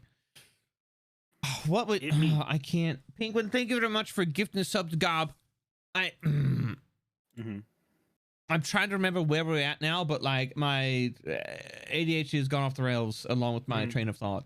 I feel like we sufficiently hammered the point about how being a grinding, like for the sake of grinding pursuit is detrimental to your well-being, and is above that inefficient at becoming a proficient content creator. We talked about how it's helpful to diversify your workload and to delegate what skill-based issues you don't want to deal with yourself to other people. And I feel like that's where we sort of lost the trail. Yeah. ADHD train of thought. That's a sentence I never expected to hear. Look, sometimes I'm pretty good at keeping it on the rails. when friends are about and chat is back on their bullshit, not so much. Like, it's real life vegetable dwarf. I want to give big hugs too, if I might give. Yeah. Yes. We leave our bullshit. No, that's a good. That's a good point, Goggle. No, you chat is always on their bullshit.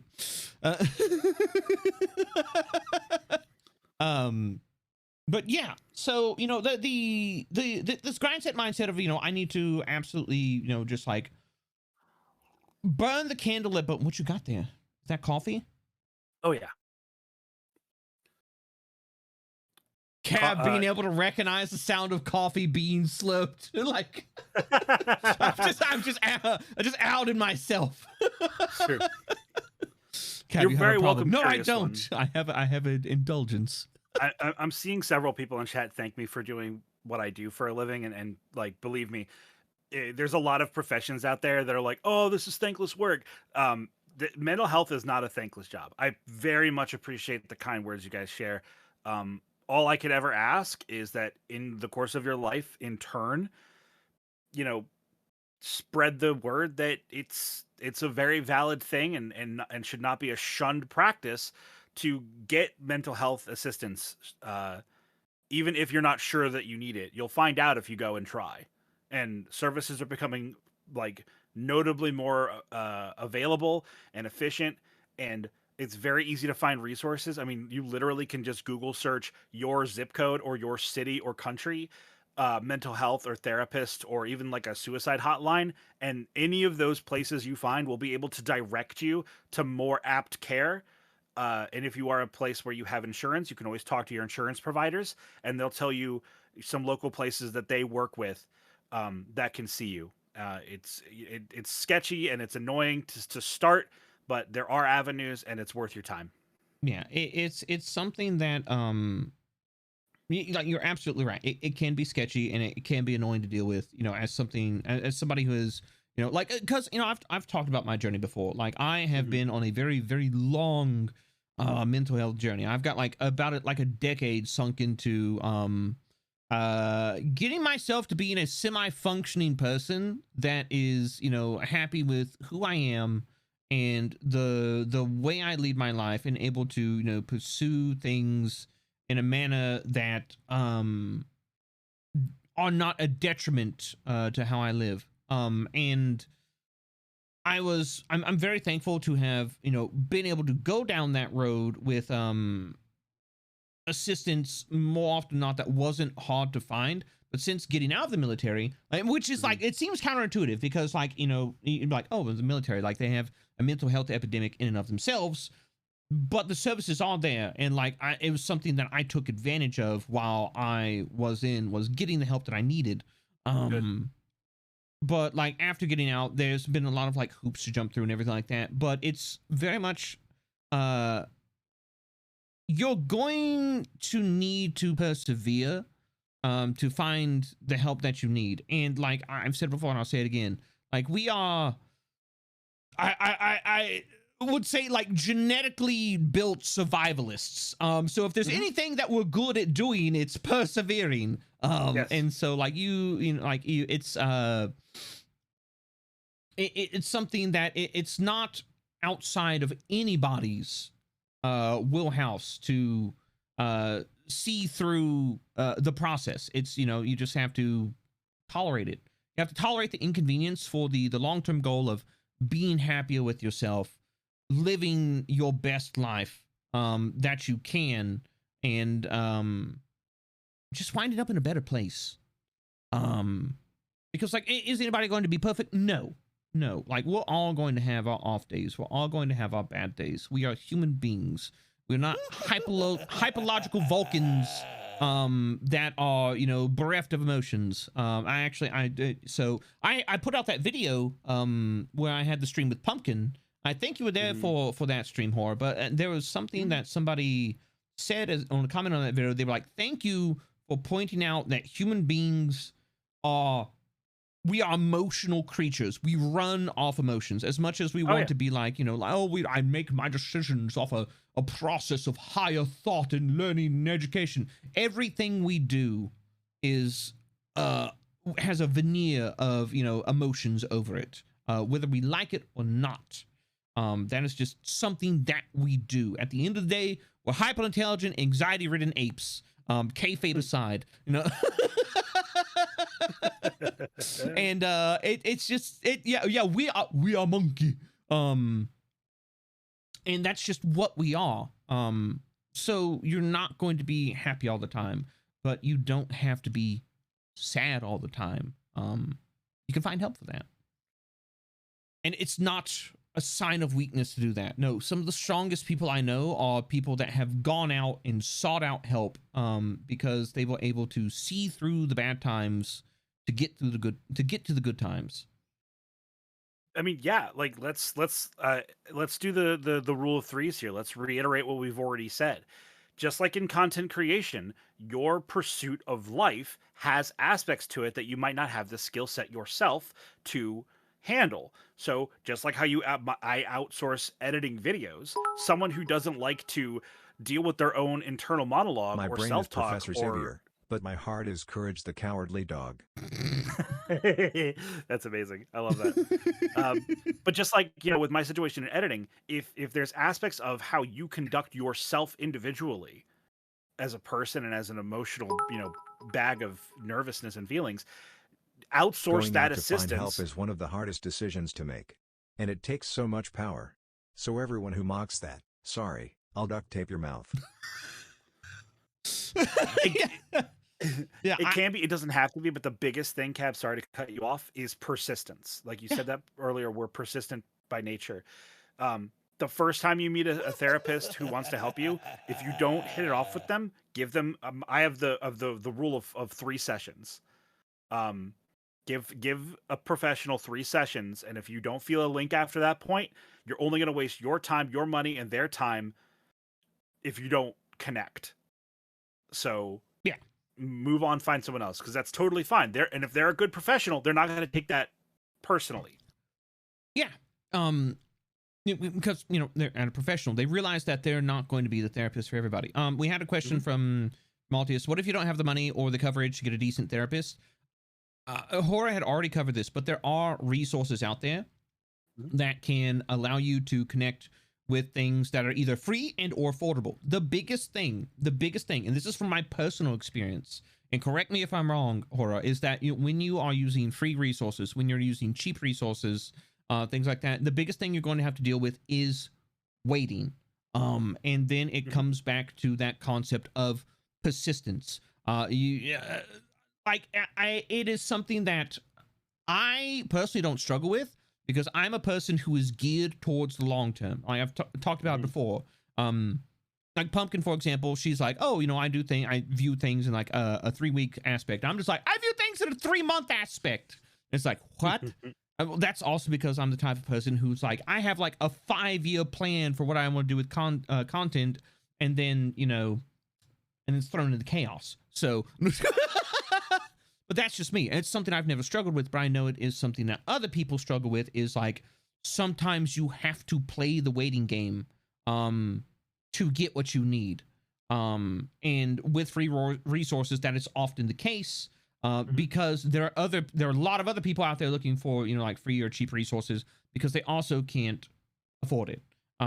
So it's out there. Like you can, like Horace said, you can Google your zip code, and you can, you know, well, here in the US, you can Google your zip code, you can Google like mental health resources, and you will, with time, with persistence, be able to find the help that you need. It's just, it's going to take time.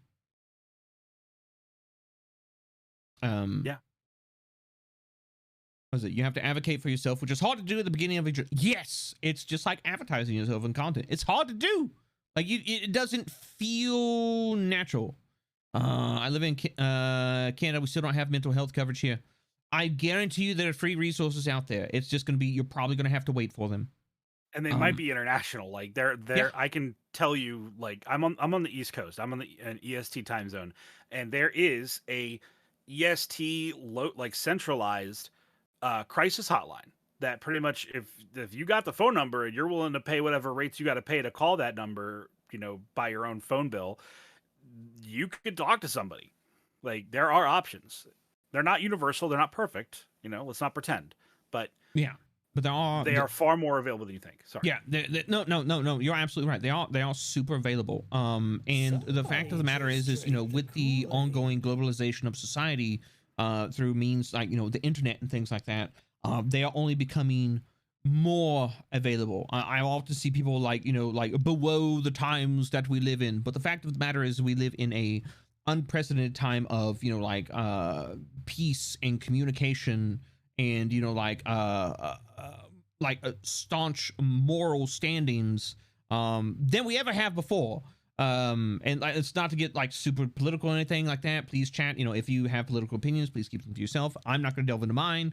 But if we just look in a historical context of how people were treated, fucking 100 years ago versus today, and the way that human society as a whole views certain things, and views the value of human life, things are a lot better than they used to be. And yes, does it have its problems? Absolutely fucking does. I will not deny that. Are there still horrible things in the world? Yes, I will not deny that. But I do see an upward trend, and I do think as time goes on, it will only continue to be an upward trend, despite what it may feel like on a day-to-day basis. And maybe that's just me being hopeful. I don't know. I mean, listen, I'm a bit of an optimist for the most part. I think it's healthy to have a balance between optimism and pessimism, and this is what works for me. I'm optimistic because otherwise, just like death, like yeah, look forward to tomorrow or be dead. Yeah, because man, I don't want to live in sorrow. I've been there. It's a bummer. Yeah, I'm a firm believer that if when you stagnate, you stop living. So I completely understand that, and that's essentially what sorrow is. You're stagnating. You're stuck in this morass of malign emotions, and it's not fun time. It's not fun times. But that's we call that cautious optimism. Plan for the worst, hope for the best. Yeah. So I didn't mean to interrupt you if I did. No. I do. It do be valid. It does, and that's not to be like the whole comes it's like, oh, well, I'm depressed. Well, then just don't be sad, forehead. No, yeah. Okay. Just yes, just gaslight yourself into not being sad. Oh no, I'm not sad. Yeah, put me out of a job. It's fine. Yeah. Congratulations, chat. You're cured. You're not sad. Great. Horatius, I'm sorry. Into the soup kitchen line with you. Well, it was bound to happen.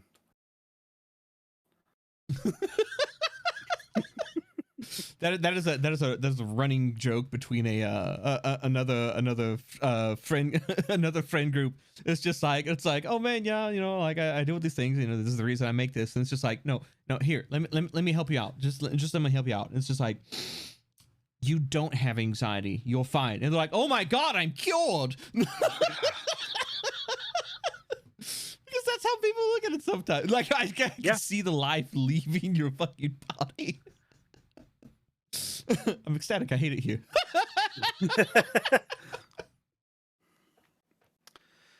It's such okay. So this is a goofy, weird thing because the truth of it is, for most people, I wouldn't even say an overwhelming majority, but just a fair amount of people, being happy is, as I'm going to use a loaded word here, easy as just making yourself be happy.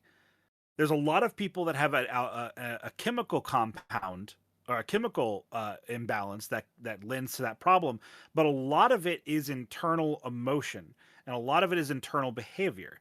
So while it isn't just a single snap of the fingers to make yourself happy, it is just you have to take the single reductive ass sentence of just be happy forehead and expand it to be, okay, how do I do that? Okay, well, I have a series of unhelpful maladaptive behaviors that I engage with on a regular basis that makes me progressively more and more sad as time goes on. Let me reel these back, dial these in, replace them with more healthy behaviors.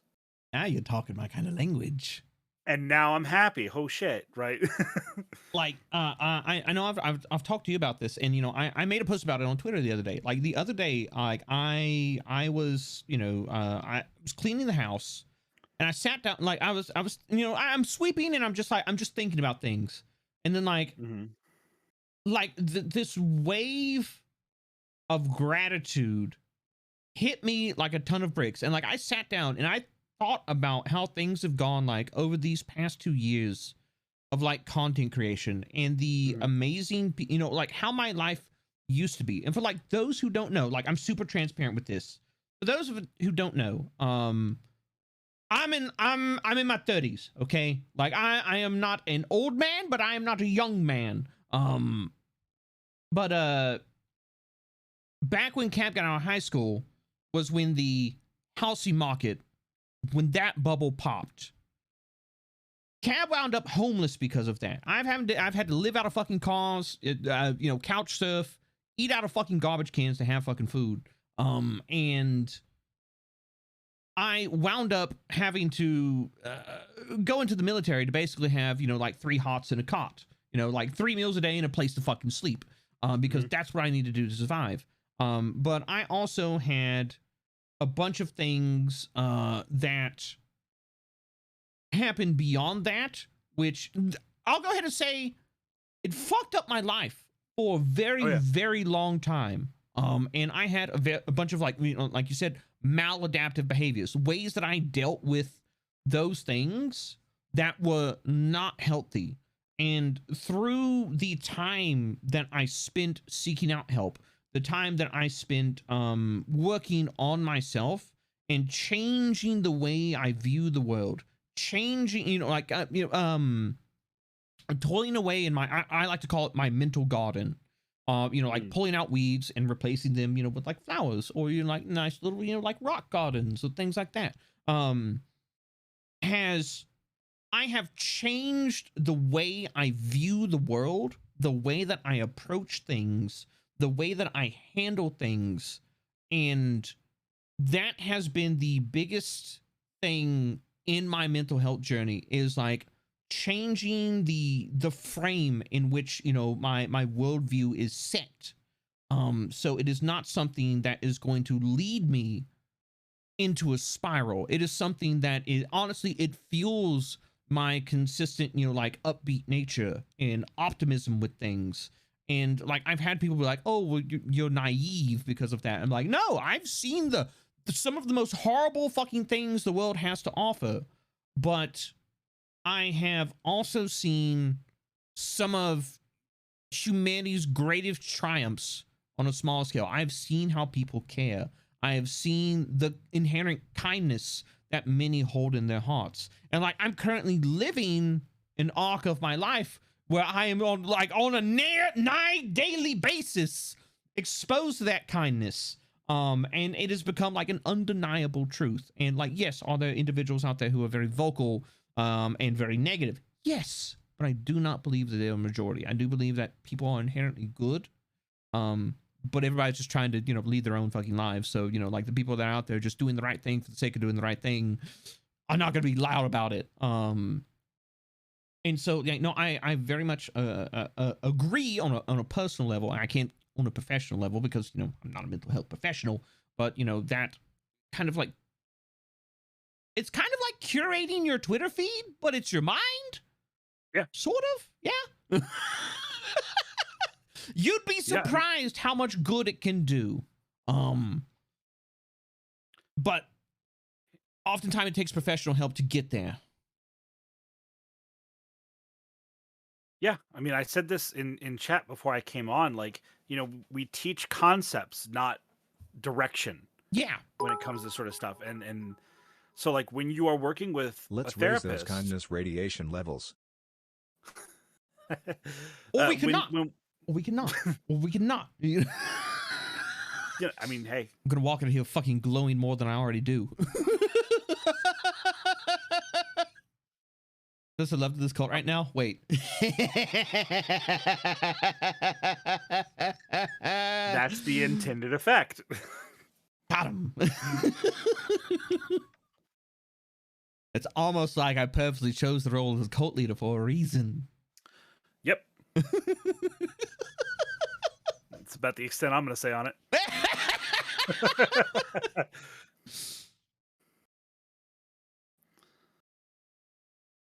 Oh, let me see. What is it? Oh, it's pretty much the same, honestly. Acts like curating your social media or news feed are directly tied to the same sort of mental organization that can help manage disorders, illness, and stress. Well, I don't know about that. Like, I don't have the you know, like I would say the experience or authority to weigh in on that, but that is the way that I view it, and it's also something I put into practice every day. And like, I'm doing pretty fucking good because of it. Oh, it's Jummy. Hi, Jummy. Jummy. Hello, Jummy. I'm on TV. Excuse me. Hello, Jimmy. How you doing? Thank you for letting me be an absolute degen. No, like, bro, by all means, like you are one of the folks that, you know, as a content creator and as a friend, I am absolutely 100% comfortable around. And, you know, this kind of goes back to, you know, what we were talking about before you came on about collabs and stuff like that. It was like, you are somebody that I just vibe with on like a metaphysical fucking level. Like it's one of those things where like you have the friendship and you know how the person acts, you know how they react to things, and like you don't have to think about interacting with them. It just happens. It's a natural thing. And that's one of the things I love about having you, or Salty, or Cotton, or Heavenly, or Pumpkin, or Min, or, you know, like anybody, you know, within our friend group on, is like, it's not about, oh, we have to make content. No, we just vibe and we naturally make fucking content, and we have good talks that we enjoy, and that's what it's about. Absolutely. Cap, steal his pocket sand. All right, okay. Hori, give me your pocket sand. I don't have. Well, okay, no. All right, hold up. This is dwarf racism. You think I just have sand? You think I just got sand on my person? Do you see? Do you see pockets on this vest? Are you telling me dwarves are not like Minecraft Steve? You don't just have like loads of resources in your pockets? No. The slow hand girl. No. Horror accidentally takes a jump that's a little bit too big. Ooh.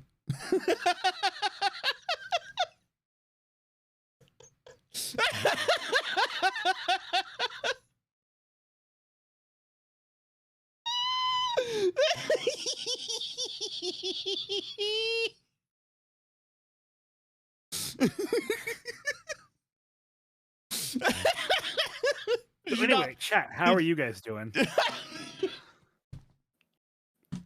a lot of cool messages over there. It's pretty rad. But did you have sand? No, I don't have sand. Thank you for asking, though. I appreciate you asking instead of just accosting my personhood and reaching into my pockets. It's very respectful of my boundaries. Thank you.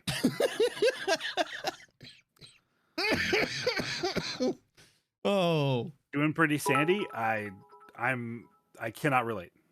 Pocket I hate sand. It's coarse and it gets everywhere. Oh, hi, Cap. Sorry, when did you get here? Oh my God. Was it the Minecraft sound effects that did it for you? It's okay. So it's okay. So I'm a dwarf, Pocket bits, right? And the majority of the people online that know about that know about dwarves online are like, haha, diggy hole, and that's like a whole, you know, Smogcast thing, and it's a Minecraft thing, and you know, golly gee willikers, does a dwarf like to dig, and I can't quite refute that. And I have one like question. A whole dwarf thing. Do you fear carp? No, carp is not a tasty fish. Okay. There's a Dwarf Fortress reference for anybody who didn't get it. Listen, I'm still cleaning up all the dead cats in my tavern, right?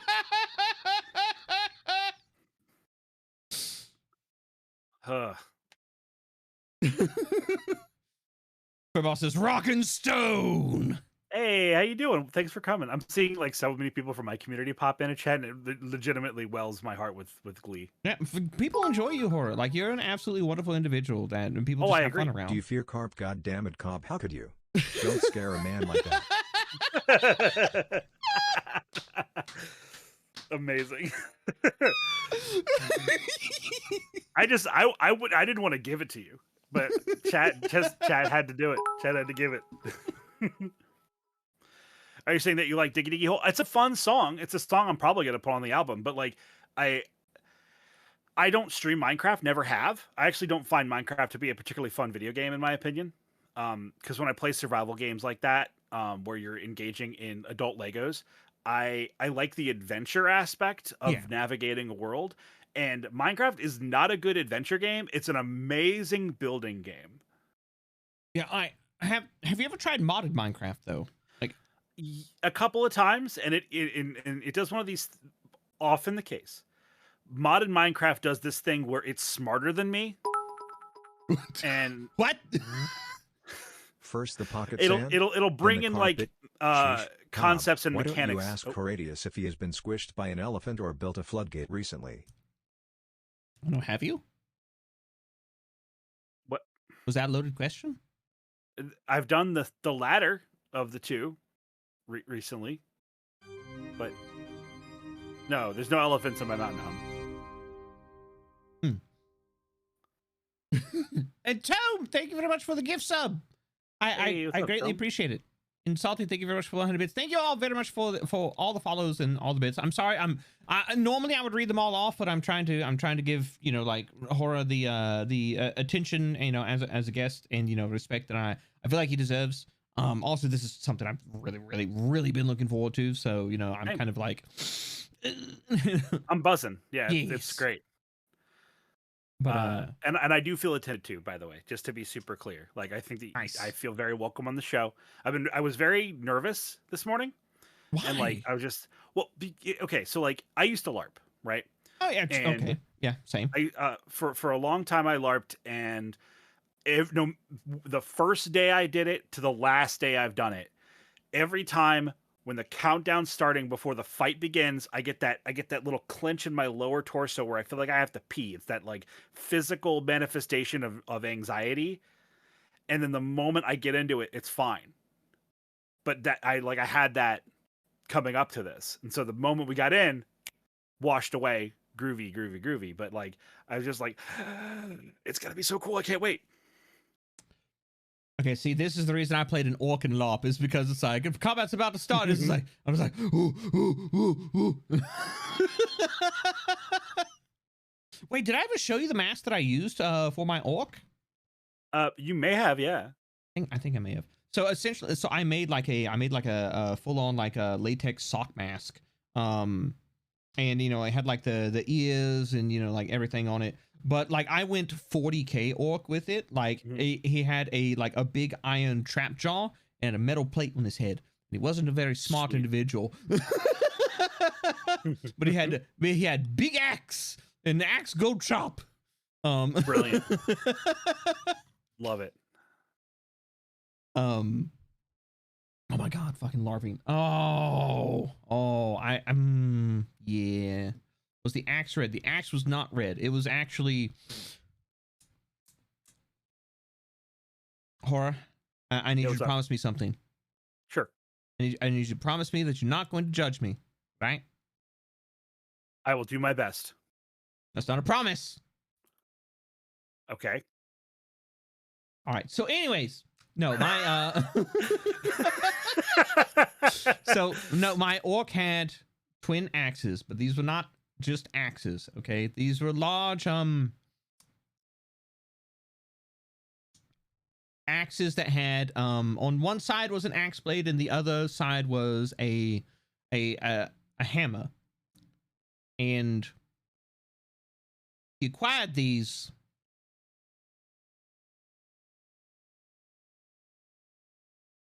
through means.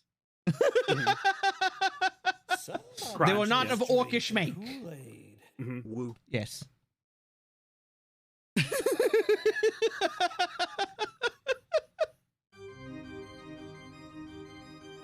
And that is all I will say on it.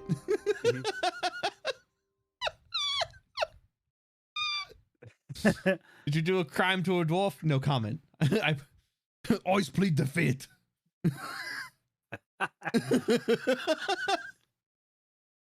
And yes, he did speak like a 40K orc. I'm sorry, Horror. I know you expected better of me.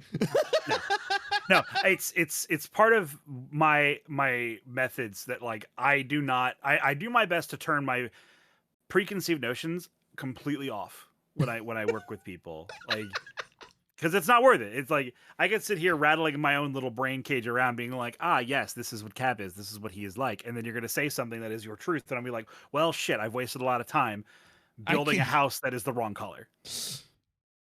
Actually, that is always we making it orky in here. Yeah, but no, that's actually, that is a really good segue into a topic that I would I would like to talk about if you're down for it, and it is the concept of people building this mental doppelganger of who they think a content creator is versus who a content creator actually is, and then sometimes when the content creator doesn't live up to the expectations of that mental doppelganger, there is this like outspoken vocal response, and I don't know, like, do you have thoughts or opinions on that? And if I can weigh in after if you'd like. No, actually, I'd love to hear your 2 cents first, if that's all right. All right, no, perfectly fine, perfectly fine.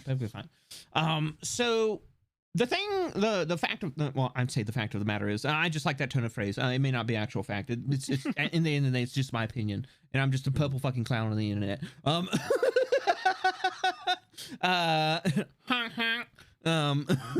But basically the way it works out is like, so you're going to be in a stream, you're going to be, like watching content, you're going to be things like that. That's one of the cool things about streaming, about, live content creation, things like this, is that you get to interact with somebody who's on the screen in a way that you can't with, like, a movie or show or stuff like that. And also, like, you as naturally this summons Jummy.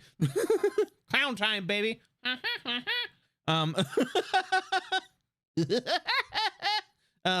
But I'm sorry.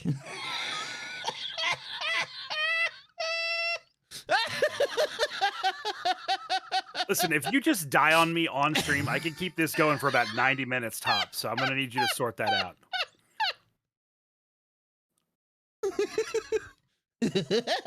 What's wrong, kids?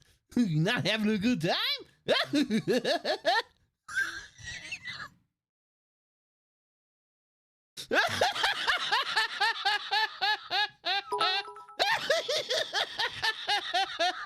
Wait. Woody the Woodpecker?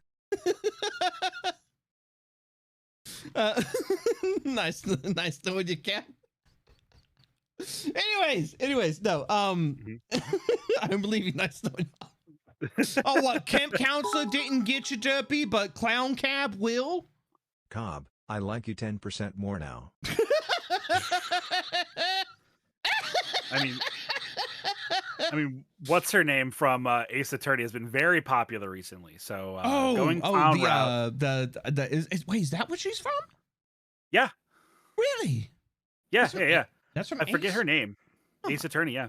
I didn't know that. She's a witness, and like she does this thing where she like pulls out and slaps the straps on her outfit to animate. It's like one of the few pre-canned animations. Listen, Val Pepper, I was trying to dodge the word, all right?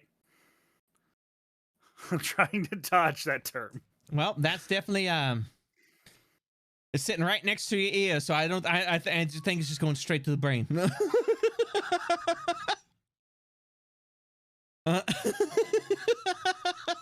I was going to make a very vulgar joke, and I decided against it. For whose benefit? I'm genuinely curious. I just wanted to make it. Do it, Tell me coward.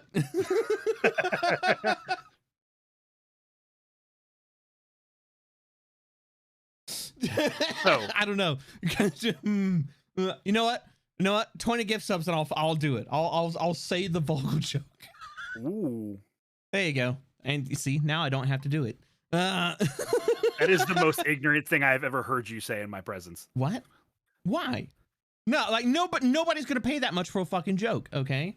So anyways, back on the topic of the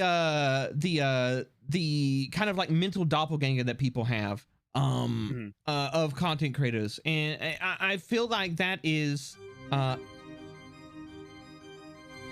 like I don't know what you genuinely expected. Come on. I should have bet. I should have made a bet. I should have been like, you owe me something. Don't underestimate if they me, do it. Cobb. Because it would have been the freest bet of my life.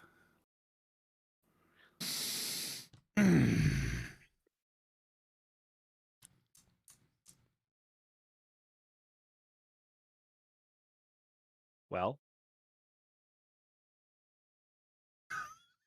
Pitter patter, let's get at her. all right. Anyways.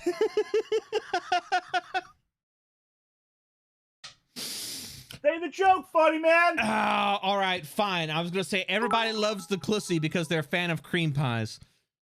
Also, while we are at it, please adjust the sub Tish. counter. Rim shot, let's go.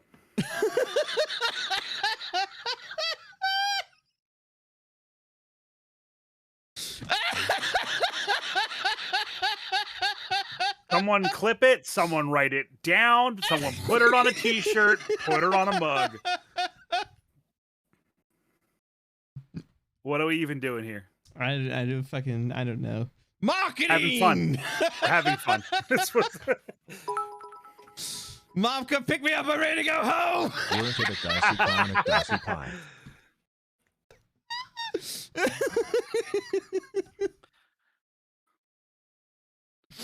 Oh my god. I'm gonna chill to that one song. I'm a Robbie style. Why are we here? Just Different to suffer. kind of rim shot, right? God damn it. Yep.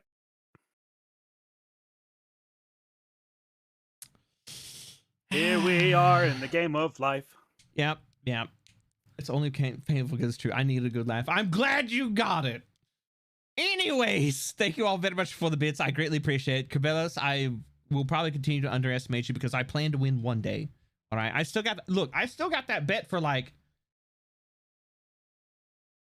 shit. Uh-huh. I have to update the sub counter. I could be asleep right now. I'm so glad I'm not. So, amazing. All right, there we go. You know, I'll do that. The chat can play with that for the rest of the stream. There we go. We'll let that update here in a little bit. Anyways, so you know, Cap, I once thought, how can he forget anything he says in a stream? Then yesterday, Cobb, I once thought, how can he forget everything he says in a stream? Then yesterday I rediscovered how to remove my inhibitors and go brain off mode. Smug. Yeah, no, that's exact. Like I've talked to Horror about it before, but like often I will have to go back and watch my own VODs because I'm like, I have no idea what the fuck I'm just like in a haze. And I'm just like, did I say something on stream? I was like, what? Like, why do I like go into the Discord later and there's like, and I'm just like, I said something. I just don't remember it happening. It's quite literally brain off, running on instinct. I'm just absolutely fucking feral. It's a trance-like state. We enter a trance-like state. Absolutely. I don't remember what I said to you 30 minutes ago. That is perfectly fair. I feel like it's pretty bog standard. Cabinets go live and blacks out for 5 hours. Where were you on? Where were you on August the 5th between the times of noon and and 4? Fuck if I know. On-camera personality and off-camera personality, completely different people, cannot be held accountable for what we don't. Oh, that reminds me. Okay, yeah, no, we were talking about the concept of the the audience, you know, like mental doppelganger that they create of a content creator. All right, so my take on it is that because of the medium of live streaming and content creation, you have a level that you can interact with, you know, live streamers. I prefer to call them entertainers or broadcasters. You can interact with entertainers or broadcasters, which is absolutely unprecedented in, I think, like, you know, like entertainment history up until this point. Because yes, live streamers are part of the entertainment industry. Are we on the smaller side? Yes, we're not, you know, well, some of us are making multi-millions of dollars. I'm not. But, you know, these are entertainers. These are people that are, you know, like often very large personalities, or, you know, like have crazy life experience that you may not be able to get to interact with outside of, you know, the realm of what is it, you know, like a stream, or, you know, like a YouTube video or something like that. But the fact of the matter is that more often than not, we will often have and we did a video about this last Friday, and it should be up on the YouTube, I think, in I want to say like a week or two. We often have streaming personas in some way, shape, or form. And like some of them are more subtle, some of them are a lot more wild, but a lot of them are based off a they're very authentic because they are shards of our personality and experiences that are kind of like condensed into like this crystallized form and then amped up to 11. And so people will often, you know, get vibes off of that. And then you have the overall interactions with content creators that you get to know them in a certain extent, but you don't get to fully know them. Like, you know, I've always talked about, you know, like I hesitate to call people a friend, because like for me the word friend carries very, very heavy connotations of somebody that I know deeply and I am emotionally available to, whereas, you know, large majority of chat, more large of the community, we are acquaintances. We know each other, we know of each other, we interact with each other, but we don't know each other. And I think that is kind of where parasocial, no, I wouldn't say it's parasocial, because like, no, I when I see folks in chat, when I see, you know, like when I see Becca, or I see Jummy, or, you know, I see you know, like who else do we've got in here? We've got, you know, Curious One, we've got Altius. Like, I know these people by their usernames. I know them by their interactions in the chat, of like me interacting with them and bouncing off of them. There is a social relationship there, but more often than not, oh, Professor Ukulele, I haven't seen you in fucking forever. I feel like maybe I'm wrong. But there is not the deep emotional and social relationship. It's in social adjacent. Echelon. I think that's a pretty good term for it. We know of each other, we interact, but we don't really know each other. And could that change in time? Oh, absolutely. There are folks that I've gotten to know, not just content creators, that have become friends. But you can't know everybody. And that's kind of but when you have the interaction, some people can craft this, I like to call them doppelgangers. They craft this mental doppelganger of what they perceive the content creator to be, who they perceive the person to be, and you know, how they're going to act. And it can often, like, sometimes in a more toxic concept, breach into the realm of, like, you know, like a kind of like toxic idolization, and, you know, like raising like somebody up to an unrealistic standard. And that is something that I'm very much against.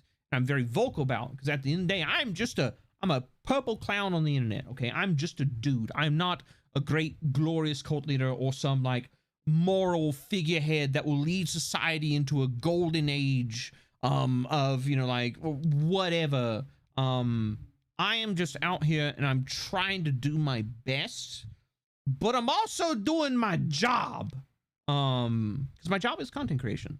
And you know, there are certain things I will have, like there will be business opportunities that will pop up and I will do them. Like, well, Cab, I didn't expect this of you. I'm just like, it was a good opportunity.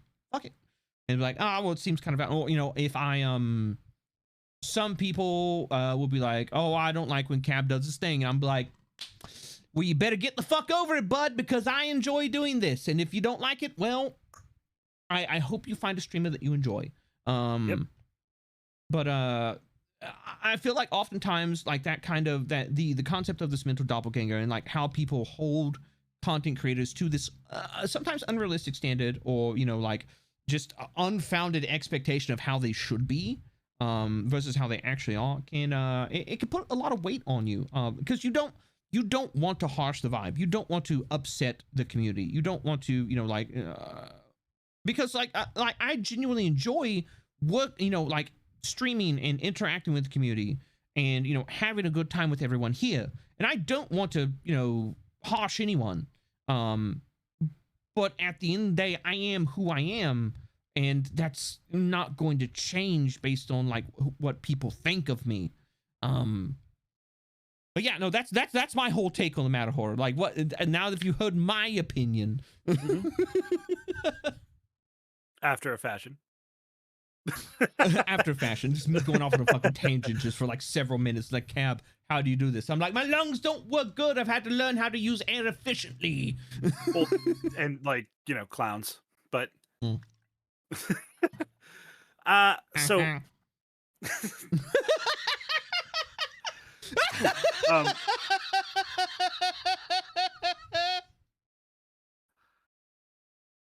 just be glad I don't have a clown horn on my desk like Heavenly does. Oh my goodness. That man, the man has a clown horn at his desk, and like he will just randomly just pull it out and like, and you're just like, what the fuck? Hi, La Bandita. Sorry. So okay. I'm glad that someone mentioned parasocial, because what you are describing, and I understand why you're trying to distance from that term. Yeah. What you're describing is a parasocial relationship. Now, that term, especially recently, has acquired a lot of baggage. Yeah, that's why I try and distance from it. Exactly. That's what I figured. So like I'm with you on using a different term, because what you're describing is a very low intensity parasocial connection. Yeah. Whereas when we think of the word parasocial relationship, we're thinking of, you know, someone who no longer perceives a personality as a person anymore, and instead simply sees the entity as the entertainment vessel for which they perceive, and they ascribe aspects of their characterhood to them, regardless of the accuracy, to a really, really dangerous level. Like somebody showing up at Amaranth's house and trying to fucking burn it down. Right. Yeah. But what you're describing is a more lower intensity version of the same premise. So with this like paper doll, this doppelganger, as you call it, yeah. Which I don't hate that term, by the way. I just trying to bring it into my own lexicon here. Oh yeah. Because that whole concept, like, okay, I'm gonna talk about memory for a little bit, and I'm a little biased because this was like my thesis. I could do it. Pop off, King. So, memory. The human brain loves to reduce things down and like reduce them like a sauce to the most concentrated versions possible, because it's more efficient to store concentrated concepts and labels, which is why we don't go cabal, you know, a person who's gone through all of these things that you have, the things you've discussed today alone, you know, all of these previous experiences, all of these emotions and connections and family and blah, blah, blah, blah, blah, blah, blah, blah. Like, instead of having this like massive book that is the complexity of you, we go cabal, VTuber, English, funny purple man, Twitch. So like, let me do a fun thing. And last time I did this, it fucking bit me in the ass. So I'm crossing my fingers here. Worst case scenario, I get canceled on Twitter. Don't worry, I'll survive. I'm sure. Yes. So this is called word association. It frequently gets fucking destroyed in the media, but this is a very earnest attempt. So I'm gonna just say something to you, and I want you to just like rattle off the first couple of things that pop into your brain. Okay. Right. Okay. All right. I'm gonna wait, and I'm gonna try and catch you by surprise to make it as authentic as possible. Oh no, Intense. What? Intense. It caught me off guard. Broadcasting. Okay. Yeah. No, that's perfect. That's perfect. So let's break that down. So you have what's called a schema. Schemas are a very stupidly spelled word. I'll spell it in chat. Intense, we're going camping. Yes, we're going camping in our mindscape, Heavenly. Join us on this journey. Skooma. No, that's Thanks, something Heavenly. different. That's something Mildly different. Mildly different. Don't smoke the skooma. No, drink it. Anyway, so schemas are essentially mental shortcuts that our brain uses to re-access information that is important to us but is complicated. So if someone takes those previous words that I used that one might label you as, streamer, broadcaster, funny purple man, etc. If someone goes, man, I'm really in the mood to find a new piece of content that I can enjoy, and I sure do love the color purple. Someone hears that and they go, wait, hold on. No, I have something for this. And then they like call it, hey, brain, go into the banks. We got something for funny online purple. And they're like, oh, yeah, hold on. We do have something. And then they go through the filing cabinets and they pull out folder of purple and they go, this is really big. And they find a subfolder and they go, funny. And they go subfolder cab. And they go, we got something. And then they bring this forward and they have all of their memories of you stored there. So, like, we have these shortcuts because it's easier to try and keep things categorized like that. It helps the brain act more efficiently. Let's bring this back to the question. So, the brain likes to do this because it's easier for memory to function that way in an effective and efficient manner. So, we reduce stimuli, like people, into more simple and compartmentalized structures. And the problem with that approach that we all do is it's just a normal human thing. Yep. Kayfabe besides. Just how I want you to explain that bit to me at some point. But I'll do it after do this. that. Yeah. We do that, and then the problem with that approach is that we then go, our brain sort of sometimes doesn't connect properly or remember that even though we have reduced this down into simple building blocks because it makes it easier to comprehend and to recall, well, sometimes we forget that one of the labels in cab is person. Sometimes we forget that one of the labels for cab is individual with a life history and stresses and other things, because those are not paramount to our labeling process of remembering cab as a thing. Sorry, as an entity is what I should have said. Sorry. I've always wanted to be a thing. One day I will grow to be an elder thing. See what I did there? No, me too. Believe me. When I pass, if I wake back up as an eldritch snail like the end of Bloodborne, I'm in. I'm a noun. Yeah. The beauty of language. Anyways, I'm sorry. Please continue. No, you're good. So, on the question of what do I think of that process, I recognize it as an unfortunate necessity to keep our brains from exploding. But now that you guys understand that that's how we do things mentally, you can, when you go back and go, hey, we got something funny purple online and you got cab, you can just remember that in addition to those labels that you have, this entertainer that you enjoy is also a person. They are also a complex series of anxieties, aspirations, and feelings. And it's difficult to do. It complicates the process, but in the end, it will help you establish, I'm going to do this and I'm going to trust you to have a more empathic link with the subject matter of what you're thinking about.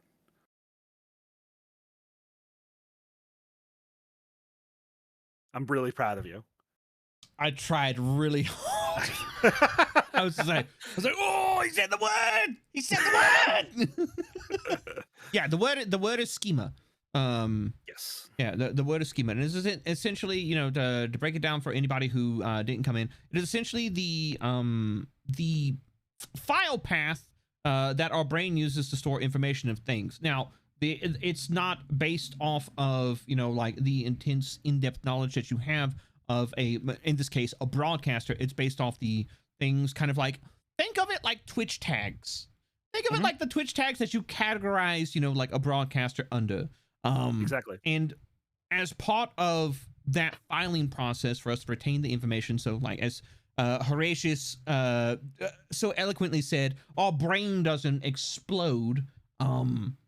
Sometimes we leave out the human being tag or person tag or intelligent emotional individual tag, and we condense people down into things that we associate with them. But one of the reasons I wanted to talk about that was because, as also Horatius said, now that we understand the process and we know why this happens, I feel like oftentimes, and correct me if I'm wrong, like when there are, like maladaptive or poor behaviors, understanding why this happens, or like the reasoning behind it, is a way to adjust it into something that is more healthy.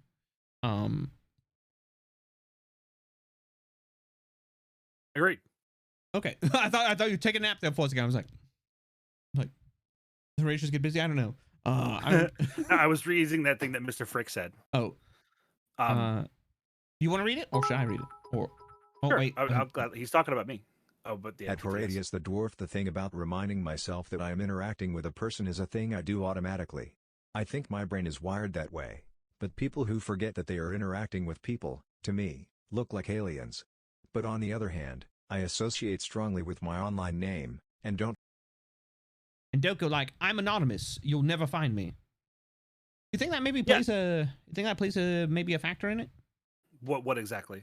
Like I strongly identifying with your online identity, and like maybe in that sense, like also associating that people who also have an online identity are people in and of themselves. No, I'm going to answer that question in a roundabout way. Okay. Because yes is the short answer. I thought you said, you said so. I thought you said no. I was like, what? That was unexpected. Yeah. No, you're way off base. No, I'm kidding. Okay. So you and I already established earlier that we both have a history in LARP, which to explain that acronym, since we've thrown around a couple of times, stands for live action role play. Yes. Where you take on the role of a character and then you present yourself as that character. Basically what we're doing, to a degree online in a lot of spaces, but in the real world in front of other people face to face. So there's this study going on, and it has been studied for a long time, but there's a particular study that I'm struggling to remember the people behind it. But basically what they're trying to ascertain right now is people have been role-playing and telling stories forever. It's the oldest tradition, period. Second other oldest. than like murder. Well, perhaps the second oldest profession. Well, yes, second oldest profession. Yes, nothing can stand up to the oldest profession. Sorry, if you don't know what we're talking about. Times. Yeah, absolutely. I'm sorry. Oh, hi, Minerva. Minerva, look, I'm on TV. Hey man, how you doing? I'm sorry you had to come in. Lob for the win. Yes. Yeah. So we've been role playing our whole existence as a species. It's just part of us. And there has been an understanding that role playing frequently activates particular sets of almonds in our brain that help us understand the perspectives of others. Activating the almonds. Okay. No, I'm sorry. Please continue. I just that phrase. For some reason, I'm just like, Yeah, I don't know. It gets me. Me too. So this current study that I'm spacing on, that I was trying to stall to remember, but I never got there. What they're looking at is specifically role playing in video games, or people who play and engage in a lot of role playing games. Do these people, due to the practice of role playing, have a heightened skill set when it comes to engaging with other people and like talking about what that comment just said of being able to sort of pierce the veneer of the role play and see the person behind the, not ignoring the man behind the curtain, basically. Yeah. And I'm interested to see what they come up with. But if I had to bet my diploma, I would say yes. That would be my hypothesis: is that people who engage in a lot of sort of separating the self from the person, like separating your ego from yourself, and living through the lives, or attempting to live through the lives of other people, you understand that there are other perspectives easier. And once you normalize and make that more normal to you, it becomes easier to be like, oh, well, like Cab has a different life circumstance than I. And well, I can still understand him, that he's a person with his own feelings and needs and stressors and stuff.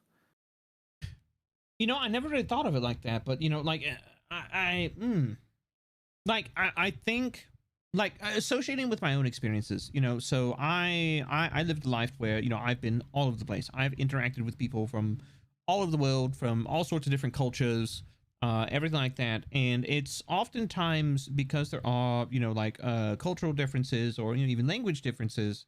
I've often been put in scenarios where I have to look beyond that, and like find ways to associate with the individual, and then there's also the of also being a role player, being a LARPer and everything like that myself. And like, now that you say that, like, I'm looking back at that and I'm just like, that is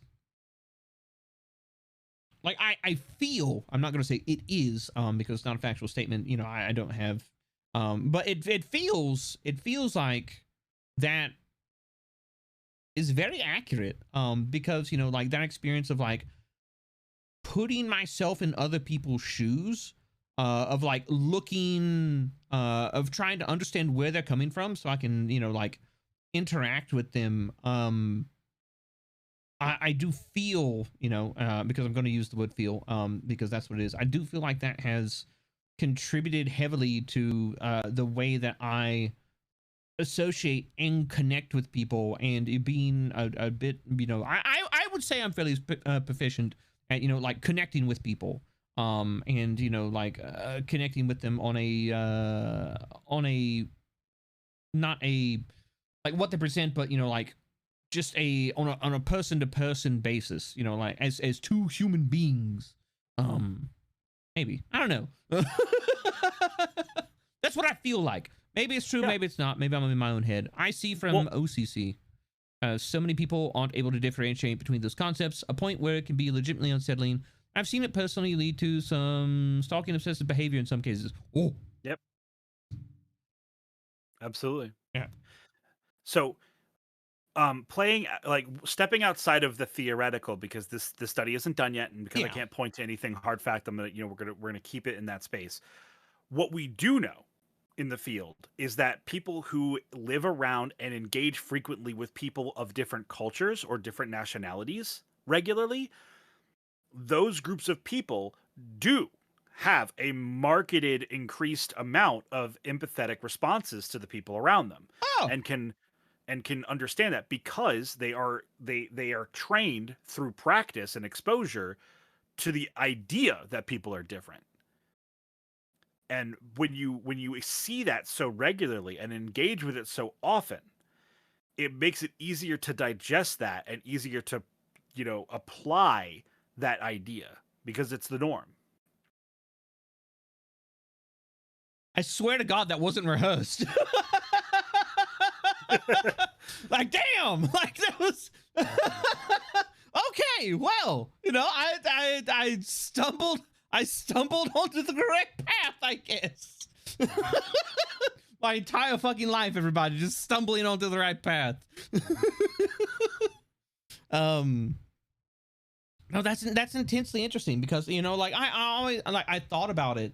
I thought about it, like I've lived in a bunch of different cultures. I've interact with people that speak different languages, everything like that. And also like being in the military. Like one of the I would say one of the good things that came out of my military experience was like it didn't like, and this was hammered home a lot, was like it doesn't matter where you come from. It doesn't matter like what you look like or like how you speak. It's like when you put the uniform on, we're all green.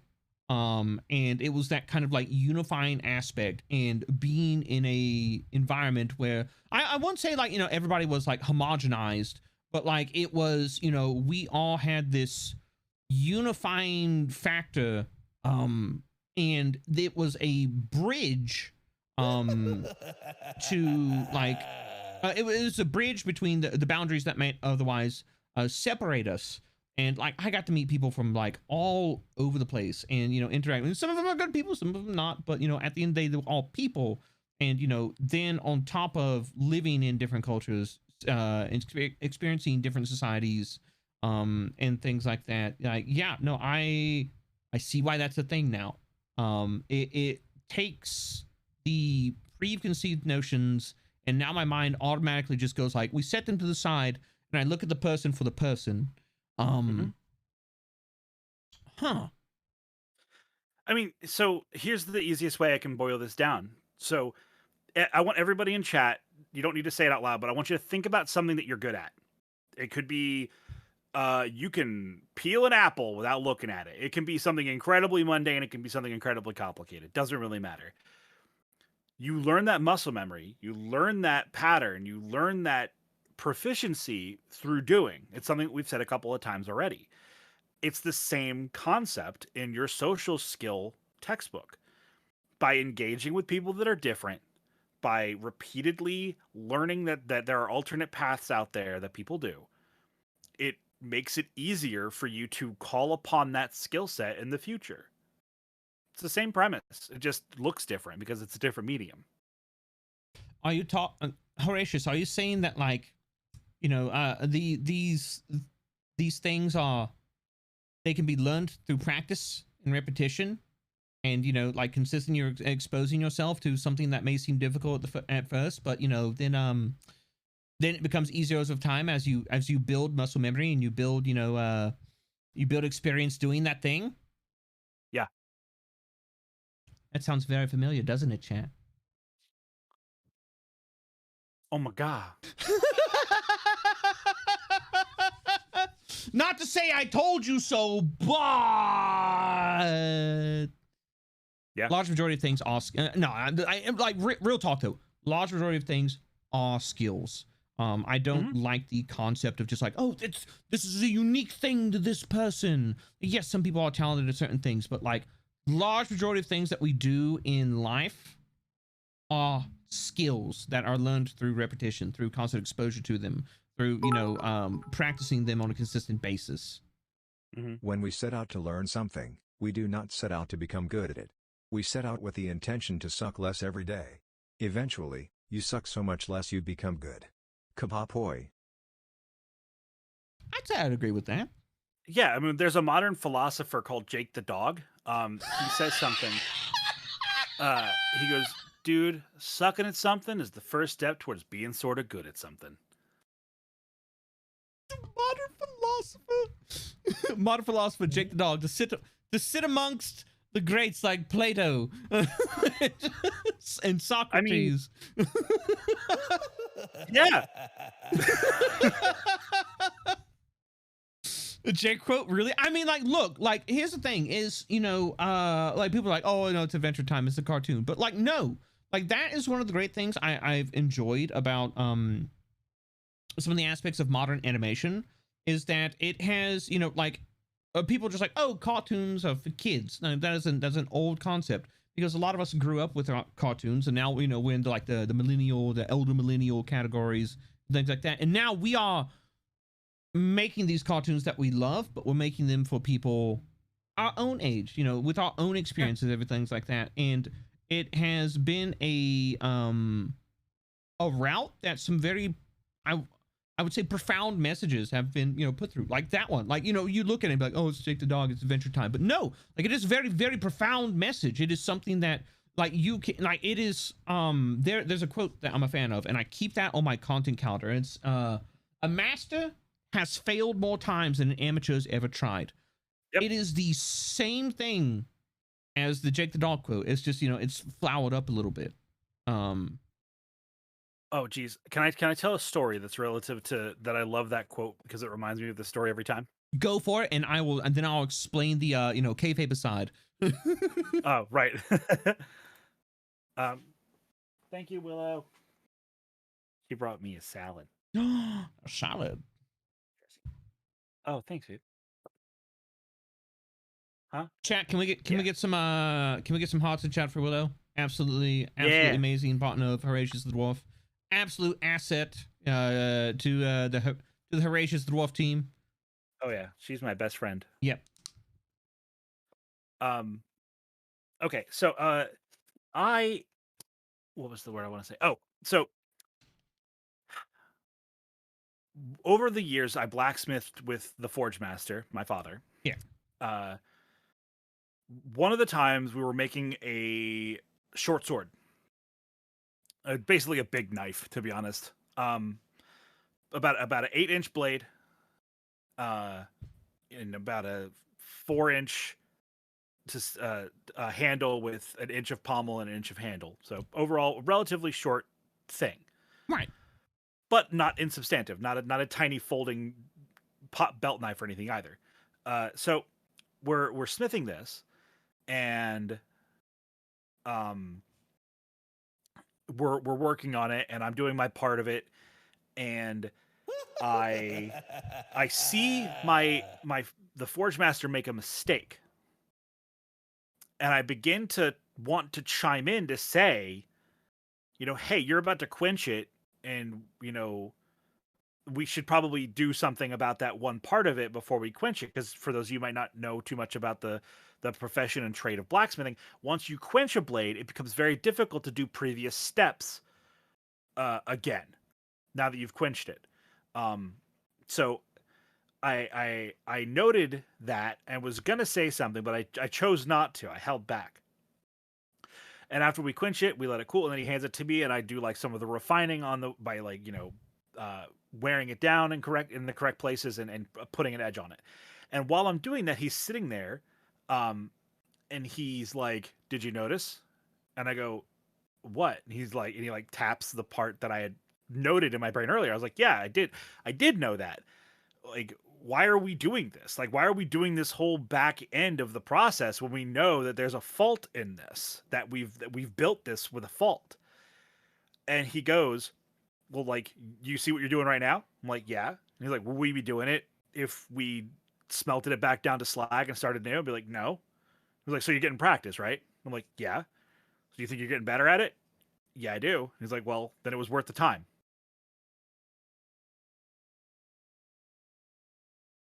I like that. Just because you know you've made a mistake, you continue and you finish it because that's a lesson. But you never get good at doing the back end of a process if you keep stopping and restarting in the first third. I'm about to vibrate out of fucking existence. I saw it. It was very cute.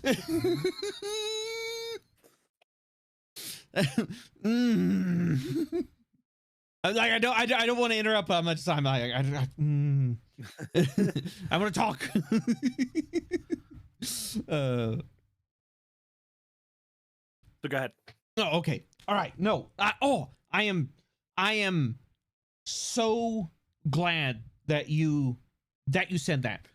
because it is something that I see it a lot within the content creator circles. There are people that are worried about perfecting their content and getting it right on the first go. Whereas I'm the type of person where I will go in, I will do something, I will put myself in an uncomfortable situation, because I know that regardless of how much I try, something is going to fuck up. All right, something is going to go wrong. There will be some scuff. There will be some issue, whether it is audio, whether it is visual, whether it's alert, whether it's chat boxes, whether it's whatever. But the fact of the matter is that by going out and doing it, not worrying about, oh, I have to do all these things so it goes off perfectly. No, just going out and doing it, hitting start stream and going.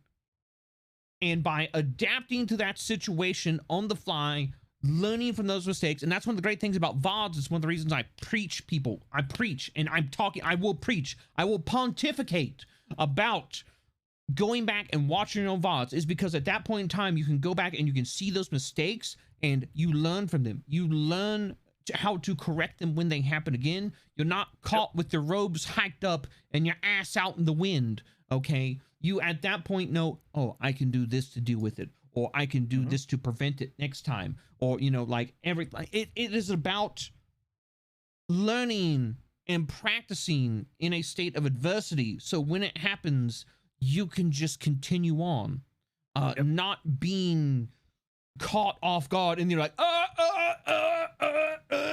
like there's constantly scuff on this stream.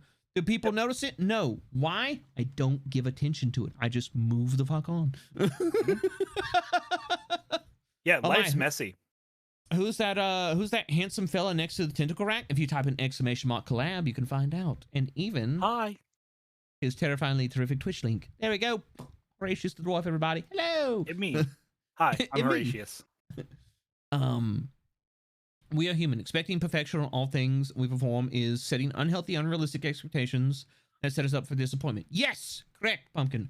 And that's one of the reasons when people just like, you know, like, well, how do I start streaming? I'm just like, all right, download OBS, have an internet connection, have a PC that, you know, you can probably run Doom on, and you know, like get a webcam, get a mic, and you may have like accidentally picked them up at Walmart as part of like a cereal box offer. I don't know.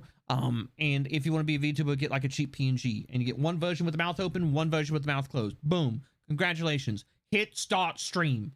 Well, what if I don't know what I want to do? Hit start stream. Gaining the experience is more important than perfecting the process.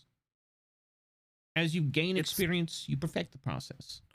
Yeah, you can, every day that passes that you don't do something, or that you don't start something that you want to be good at, is a day you're throwing away acquiring the time invested to become good at it. Yep. You gotta put the effort in. Now, whether that effort is just streaming to an empty chat for 4 hours, play a game that you like, in which case you could just be doing it anyway. Yeah. So, like at that point, like, oh, I'm gonna stream to an empty chat for 4 hours. Learn to vocalize the enjoyment that you're having. There you go. There's your practice. Practice becoming entertaining to yourself and vocalizing that. There you go. And it's like, is that going to guarantee you're going to be big number streamers, name up in lights and all this? No, it doesn't. But you're learning to entertain yourself and have a good time, which is central to the process. You are there to entertain. All right. Whether that is through, you know, being a clown on the internet or being a highly proficient technical player, it depends on person to person. Streaming is literally an art form. But you cannot let yourself be paralyzed by this fear of not being able to nail something the first time. Like, I'll go ahead and say, like, I have very many moments in my life where I'm just like, man, I could be so much better at this thing if I had just started then. And like, I can sit and I can live with the regret of that, or I can just be like, you know what? I'm not going to live another day in regret. I'm going to do it. There's no better. The only, what is it? The best time to have planted a tree was 20 years ago. The next best Yep. time is right now. Mm-hmm. My mom Yeah, is, I mean, oh, sorry. go ahead. No, I was gonna reach out. So my mom has told me that if you don't do something perfect in a timely manner, is a waste of time. Sometimes I struggle. It's something I struggle with to this day. She won't listen. That you can do things badly. That is how you learn. Sounds like her fucking problem, not yours. Mm. You can tell her I said that.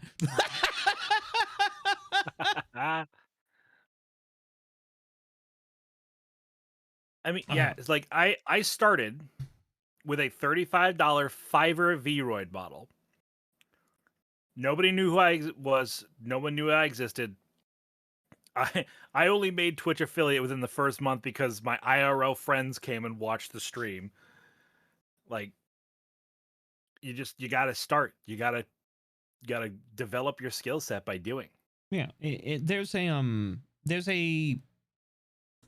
some people may not like the source of this, but there's a saying among like stockbrokers and everything like that, and they're like, knowledge of the market does not beat time in the market. Correct. And I know some individuals that are like they're started out, they're not very knowledgeable of the market, but have they spent time in it, that they have become very, very proficient just through their experience in learning how everything works. And they're just like, oh yeah, no, I do this for a living now. And it's just like, but you didn't go to school or anything and like that. And it's like, yeah, no, I didn't, but I learned. And it's very much the same with, you know, like professions, you know, like being like a prop maker, myself. I educated myself on certain things, that I needed to know to be able to do the work. But the fact of the matter is I'm the type of person, I'm very studious. I sat down and I learned all these things, but the first weapon I ever made was shit. The first prop I ever made was absolute fucking hot garbage. But by the end, though, I was making beautiful pieces that people would like. I'm gonna pay. You know, they're just like, I'm gonna pay thousands of dollars for. You know what? Not $1,000. Well, hundreds of dollars, up to, you know, $1,000+ for these props. And yeah. And as for that take, I covered it at the beginning of the stream. So if you want to go back and you want to go, did you just dab on me? No. If you want to go back at the VOD, I go over that take. My personal stance on it is that if you've been doing something for, you know, like especially when it comes to content creation, if you've been in the game for probably about I want to say about 3 years. I want to say like 3. I feel like 3 years is a safe bet. After about 3 years of being in the game, if you've grown to like a certain like level and like you're operating at a high level, the information that you have from when you started out is no longer fucking relevant. You're out of touch. You don't have the necessary tools. You don't have the necessary experience in the current environment to be able to weigh in on matters like that. Yep. Your information is obsolete. And like that's not to discount that somebody may be very proficient at remaining relevant at, continuing to operate at a high level. But for starting out, for understanding, like what it takes to grow in the current environment, they have no fucking clue. That's my take on it. I mean, just, let me mirror that into my profession. In the school that I work at, there is a mental health professional that works at that school that has been in the field for 25 years. It would be remiss of me to say that this person doesn't know their stuff, that they're not smart. They studied a long time. They have cool stuff under their belt. This person does not know how to interact with the kids. There's a massive age gap, massive culture gap, and there's a massive rapport building skill set gap because they do not know how to engage with these people, these young kids. And their old methods do not work because people have changed. Yeah. So while they're one of the best statisticians in the building, they're trash when they're face to face with the kids. And like in my personal, like, the reason that I make I make content education things is because well, first off, I've only been streaming for a little over a year. What was it? Yeah, was it like, is it like a year and, yeah, like a year and 2 months. Yeah, like a year and 2 months. I've only been streaming for a year and 2 months. And so in that time, I've been able to go from like starting out with, I think like 12, 15 people watching, because I started out on YouTube, which was, like I built a little bit of an audience just to get over the 10 viewer, hump, doing YouTube before I started streaming. And then I got into streaming, but I'm also, a highly analytical, like market driven individual. I looked into like what it would take to succeed as a small creator. I also set my expectations based off that hard data and information of what a small creator can expect. Now, have things blown out of that kind of like realm of like expectation concept? Oh, absolutely. Like if we just look at like my stats in general, like I'm like, and for those who know me, they know that I am the type of person where I am very, very open with my everything. I don't think like any topic is really taboo. Well, I mean, like, people consider certain topics taboo, but I mean, if you're going to have somebody discuss taboo topics, who better than the cult leader? They deal in the taboo. It's almost like it's on brand. But like if we go and we look at like my statistics, you're like, oh, well, Cab, like where do you where do you sit? Well, as far as like English channels on Twitch, I am, according to certain stat sites, and this can vary. There is room for like variability. I'm currently the 3,697th most popular channel, or popular English channel on Twitch, and overall 8,724. Right. But if you look at, but that is based off of like average viewers, followers, everything like that. One of the things is that you cannot gauge somebody's success based off of average viewers. If we're looking from a firm business perspective, you cannot gauge somebody's successes over an average viewers, because there are people out there who have 10,000 people watching and they have like maybe 100 people subbing in a month.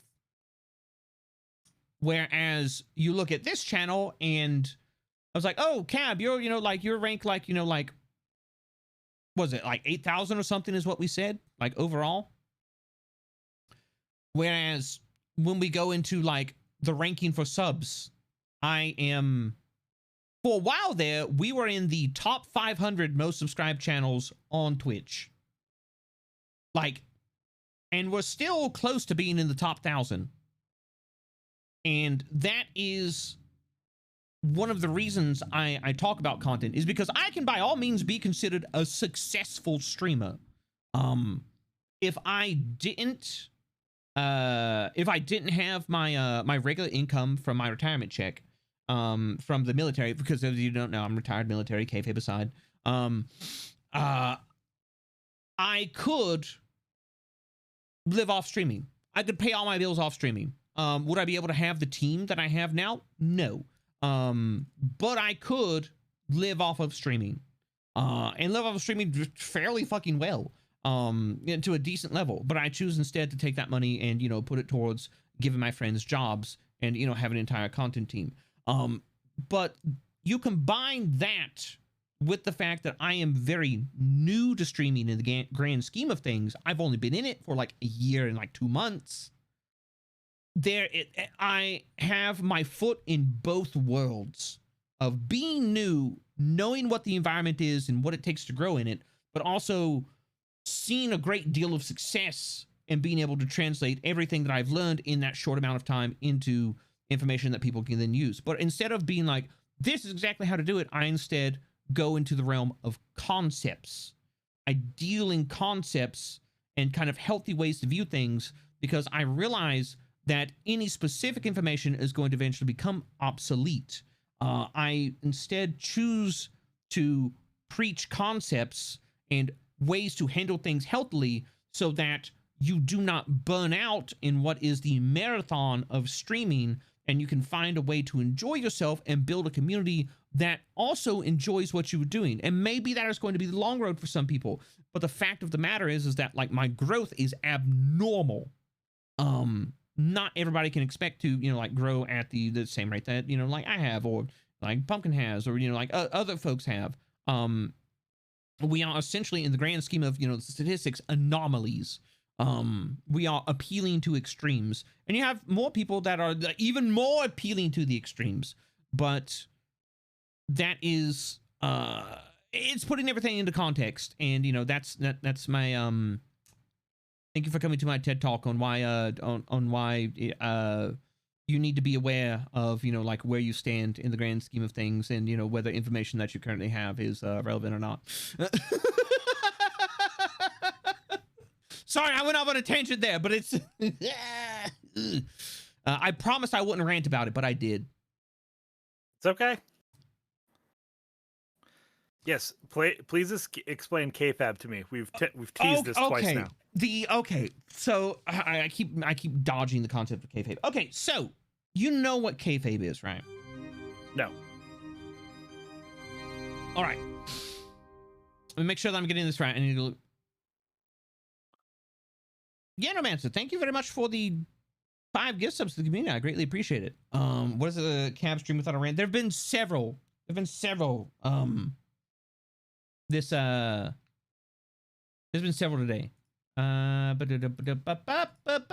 Okay. It's the wrestling term. Oh yeah. Okay. Sorry, yeah, for some reason I thought that it was something like an inside joke specifically. No. No.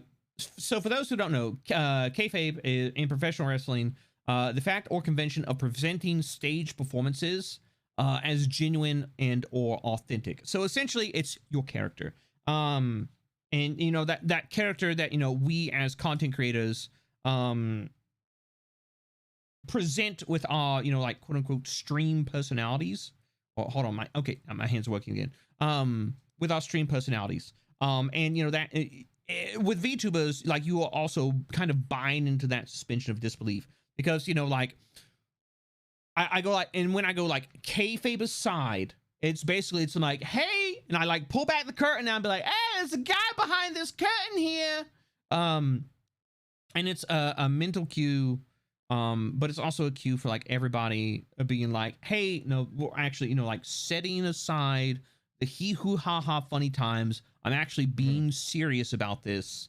Is like, you know, I am, you know, I'm setting aside the fact that, you know, I play a purple cult leader on the internet. And if I really go into like, you know, like real kayfabe aside, I drop the voice and, you know, we have an actual like real discussion. And that is just like, it's a thing that I do because I've talked to Taka before, and like one of the things he does is that he likens VTubing to professional wrestling. He's like, everybody's out there like playing characters and like putting on these shows, putting on these performances, and it's a very apt description.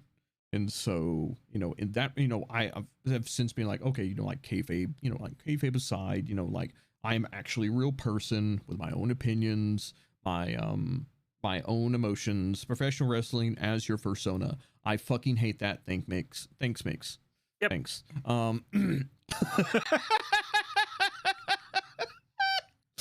No, but and so like that's like my whole thing, you know, when I'm like, hey, this is actual super serious discussion, or like not super serious, but like, hey, you know, let's treat this with a modicum of seriousness. Like, hey, kayfabe aside, this isn't a joke, you know, like we're actually, you know, these are two people talking about an actual like kind of like serious topic, and like, can we have the funnies?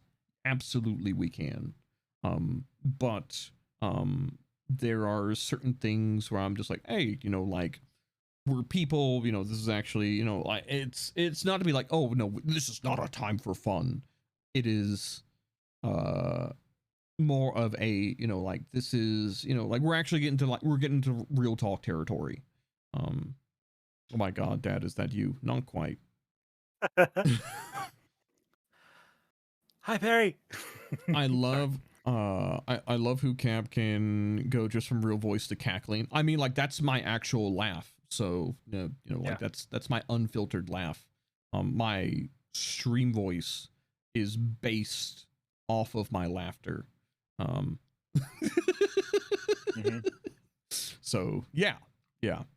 Whereas my actual voice, you know, this deeper, you know, like grumbly voice is just because I'm like a 6'3" dude with lung damage and who coughs so hard he fucks up his vocal cords. So, Hot.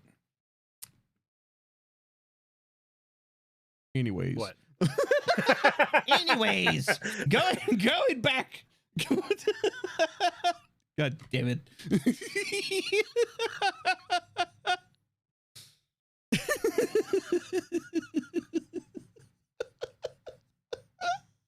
What's wrong, 6'3" King? Leave me alone, okay? Odd finish, but all right, Horatius.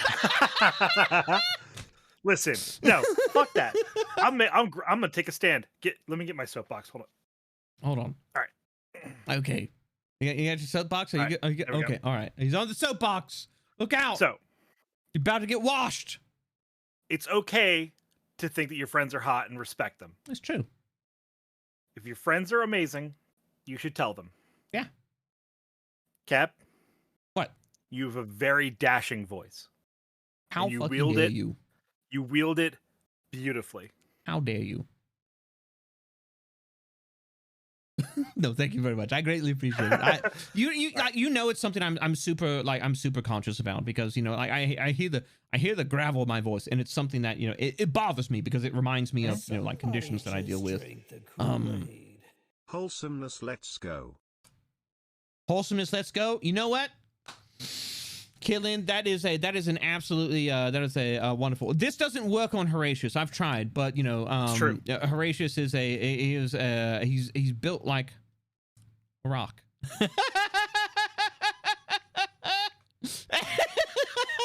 You say he's got a very you know, like stony demeanor about him.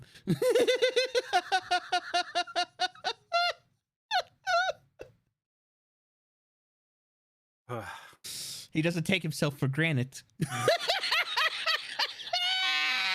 Oh, you know, funny thing, just like granite, I'm very hard, but when I'm wet, I get a lot softer.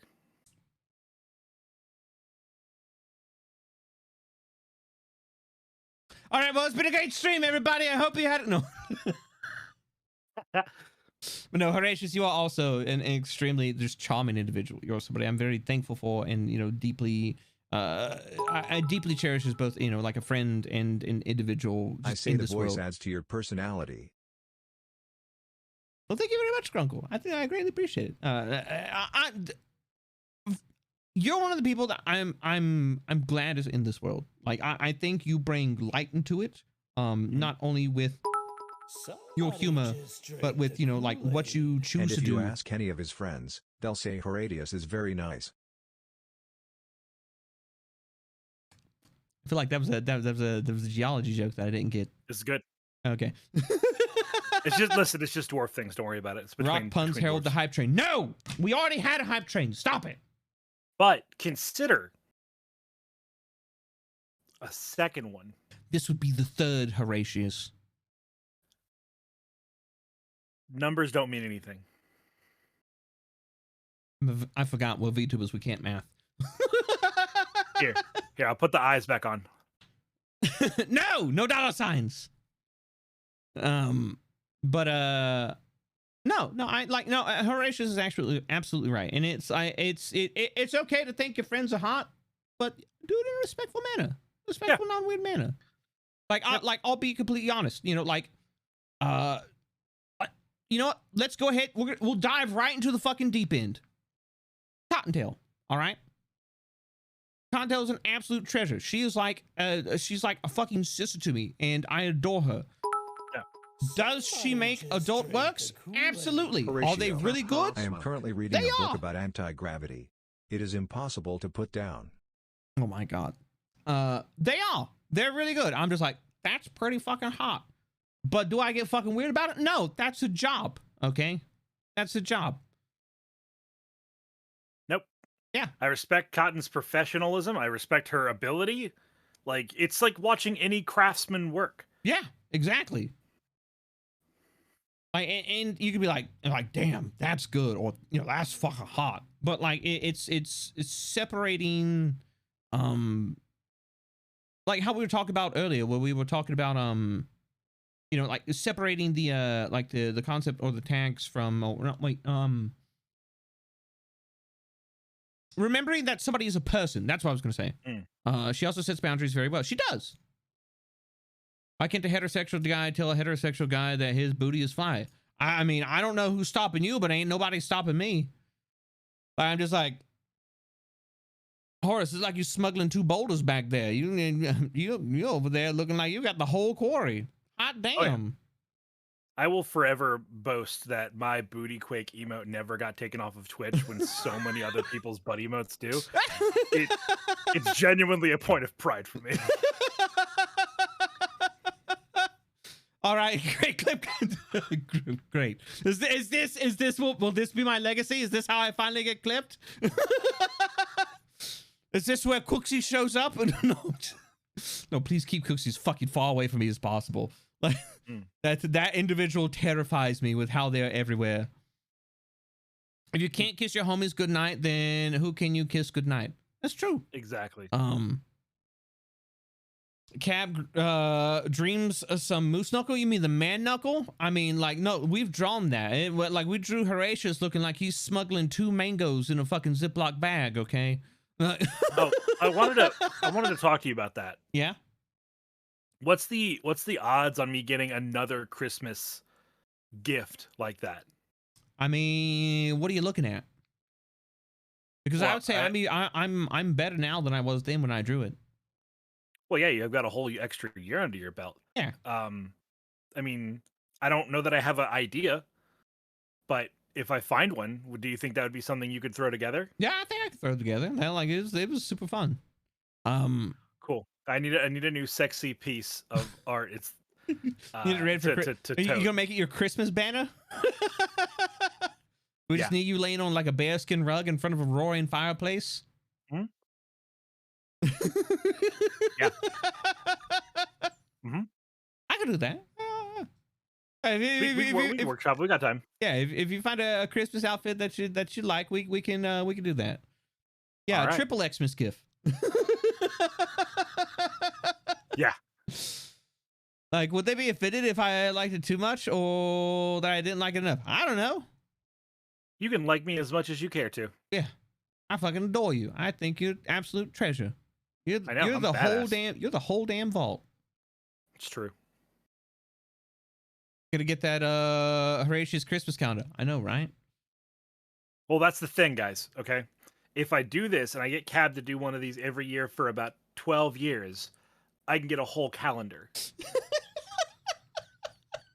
So, the long game. That's the long game. You're playing the long game. I appreciate that. That's a smart move. Man's got the planning skills. Pre-orders count. Oh. All right. So, oh god, yes. what have we covered so far? Like, do you remember?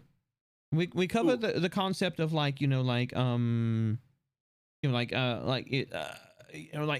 doppelgangers versus actually like who streamers are as people. We covered. Oh god, what was the other ones that we covered? See, this is the worst part. Like, it's just like, oh, what do we do? I don't know. A lot. Yeah, we covered a lot. The one thing that I have written down that when we first discussed doing this, and we were like spitballing ideas, the one thing I wrote down was my hatred for the word valid. Yes. Okay, no, that was one that I wanted to discuss as well. All right, so do you want me you want me to like start off with my start off with my my notions of it. And like these also, you know, derive from discussions with you. And thank God the hype train is over. It was only level 2. We escaped. Haha! Chat, I distracted you. I figured since I did what I did earlier, the least I could do is talk about how sexy I am to keep people only watching with one hand so they can't donate or tip. Perfect. I got you. Appreciate it. So, no, yes, please go ahead. All right. So, using valid is totally valid. I think, you know what? You say that, Liquid, but I think the way that the internet uses valid is an absolute fucking shit show. Because what it essentially leads to is the stagnation of your personal progress as an individual, to grow and be better than you were yesterday.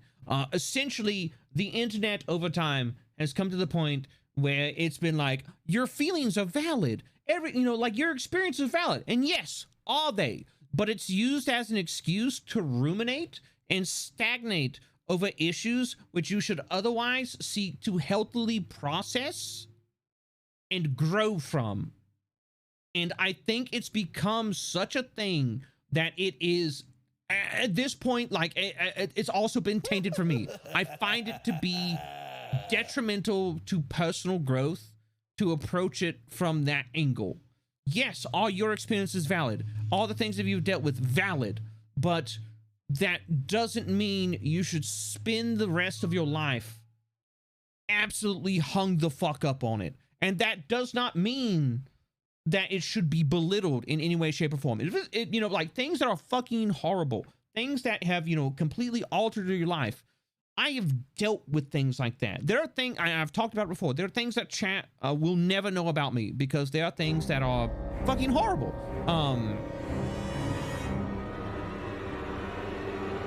We're getting rain. Hi, Aaron the Lich King. I'm on TV. Aaron, hello. How are you doing? And thank you very much for the raid. I greatly appreciate it. Raiders, welcome to the live stream. My name is Cabal. I am your favorite frightening caffeinated cult leader here on the terrifying, petrifying purple platform of twitch.tv. I'm here with my ghoulishly glorious guest, Horatius the Dwarf. We're talking mental health in content and beyond. But anyways, back to the topic. So yeah, there are things that I've experienced in my life that are absolutely fucking horrendous. And they are not things I feel that anybody except me and like maybe a mental health professional are privy to discuss. But the fact of the matter is, I have taken those experiences, taken those horrible things that have happened, and I have sought to not just find them valid and learn to, you know, like cope with them and be like, this is a part of my life, but grow from them the best way I can, to process them. Oh, I say grow, like growing, you know, like I feel like growing implies that, you know, like it implies a negative connotation to, you know, your experiences being respected and like that. And that is not the case. And I don't want anybody to assume that is the case. But I do seek to look at these things and be like, all right, this has happened. How do I keep living my life? And living my life in a way that is fulfilling, that allows me to continue on what may now be an altered, but still, you know, what may be an altered course, but is the best course possible, while shouldering this burden and figuring out what the fuck to do with it.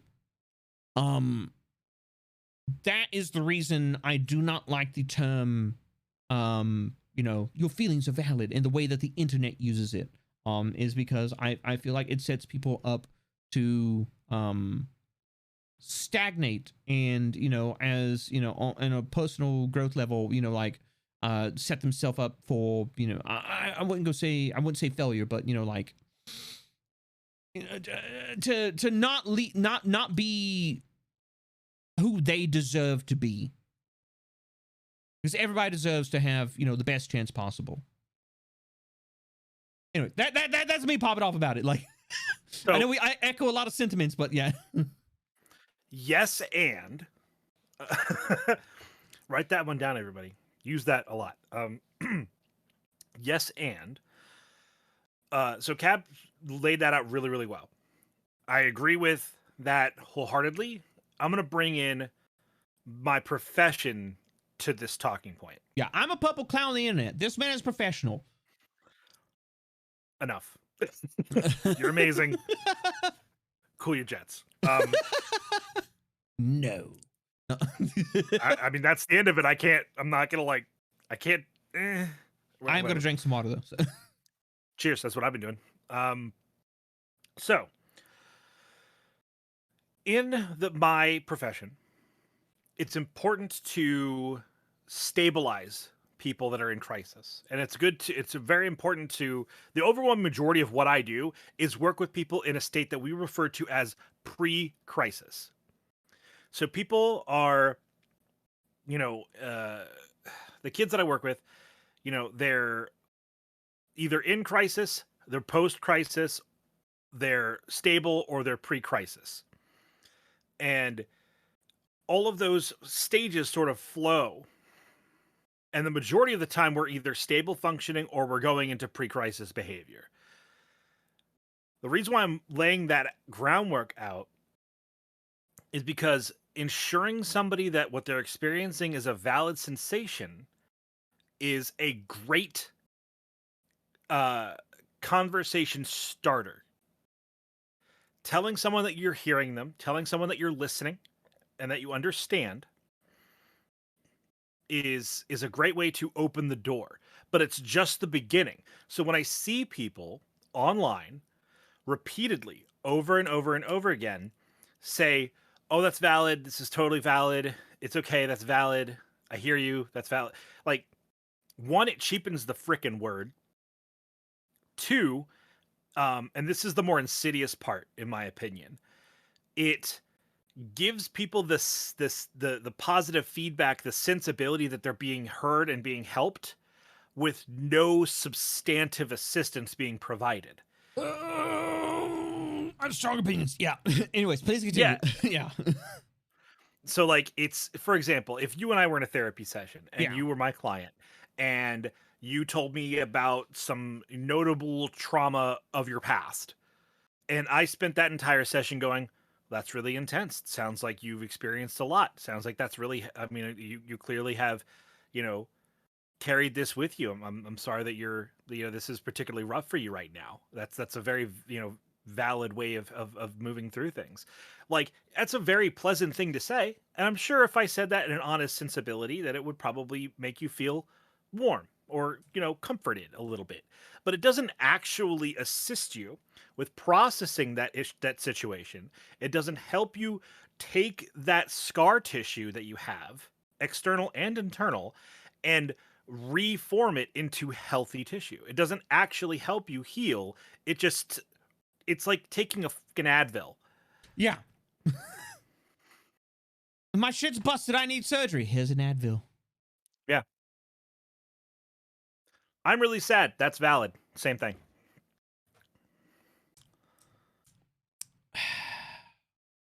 It's a Band-Aid, not medicine. Yeah. Mm-hmm. Yeah, and that is, that is one of the things. It's part of the reason I am very, just, we nuzzling here? Oh, okay, all right. I'm leaning down to grab some water. No, you're perfectly fine. I just wanted to rest your handsome head on my chest. It's okay. A little cold. A little cold. A little bony. Things moving beneath the robe. I don't know what all, but I'm afraid to ask. It's okay. Everybody experiences that. I would love to know the eldritch truth underneath the robe. I broke my leg. Sending thoughts and prayers. I'm gonna fucking throw my keyboard through a goddamn window. Oh, that's really upsetting you, and that's valid. Yeah. No. Oh, I'm sorry. Does that hurt your feelings? Does that upset you? I kind of like empath. Weird. Curious.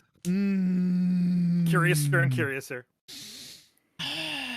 If I start throwing empty water bottles, my wife is gonna walk in and be like, "What the fuck are you doing?" I'm like, "I'm mad. I'm mad about things people said on the internet." It's like, "What the fuck is wrong with you?" I'll be like, "I'm a male VTuber. Leave me alone."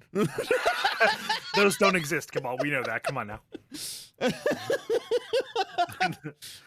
They Peter, get off the male, internet. male VTubers aren't real. They can't hurt you. Oh, okay. All right. Well, I can't. Hold on. Wait. It's a. Wait. Oh, wait. Did you say male VTubers aren't real? Mm. Oh, okay. Well, I thought I had a guess today, but you know. That's valid. I can't believe Aura fucking willed himself out of existence. No. Just. Just, Just,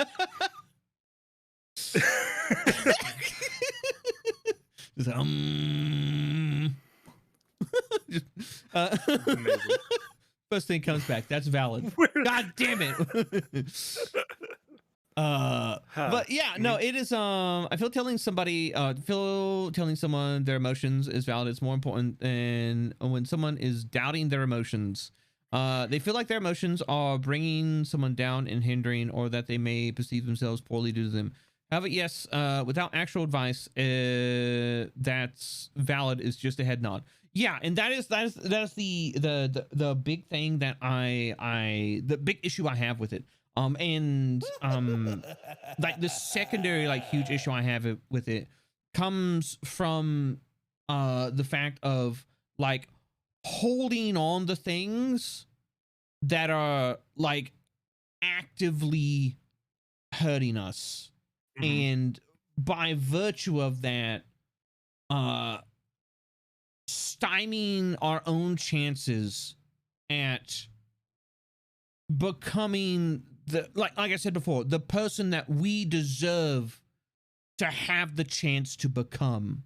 Like seeing somebody fuck themselves up because of the actions of another, like especially when it's somebody that you deeply care about, it's a difficult thing to watch.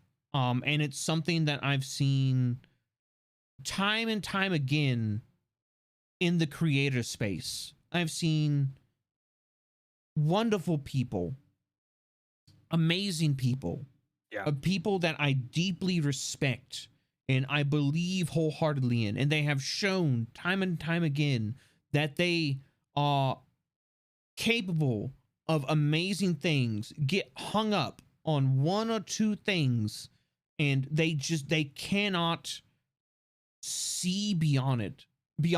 And it goes from, hey, this person posted every day, or they were like streaming, 5 days a week, and they were doing good, they're pulling good numbers, to like they go like stream like once, every only 3 times a week, or they post like only once a week, or and then like it goes from like they only stream once a week, or maybe they post once a week, and then it goes like they only stream like like 3 times in a month, and then like post every 3 times in a month, and it's like like once in a month, and then it's like, and then they're just gone, and they fucking they disappear. And this is somebody that you care about, that you have a personal connection with, and you know what they are capable of, and you know that they are amazing and they can do great things, but they have,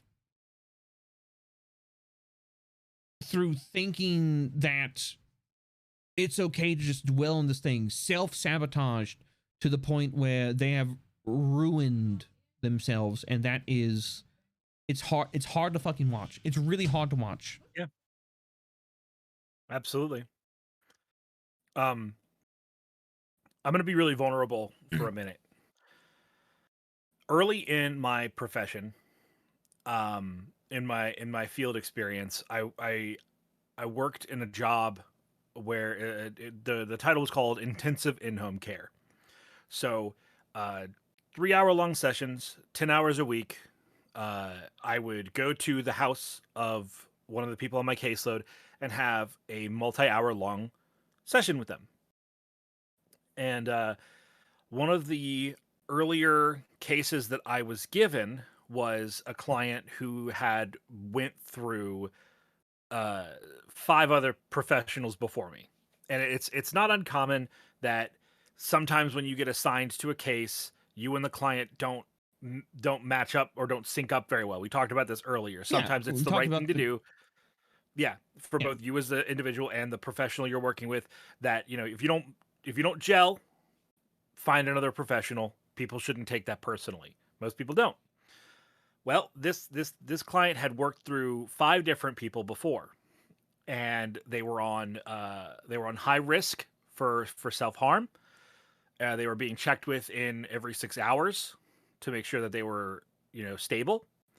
And within the first 2 weeks of me working with them, they chose to end their life. And That's fucking rough, man. My honk goes out to you to have to, as somebody who's also dealt with people that have gone that route. It's not hard. It's not easy to deal with. no, it's brutal, but thankfully, in the post traumatic clarity, I've learned from that you can't control other people. You can try, and you can stick and rod them to do what you want, but you can't control other people. Absolutely. And People will go their own route regardless of what you do. It is both a wonderful and sometimes difficult thing to watch. Yeah.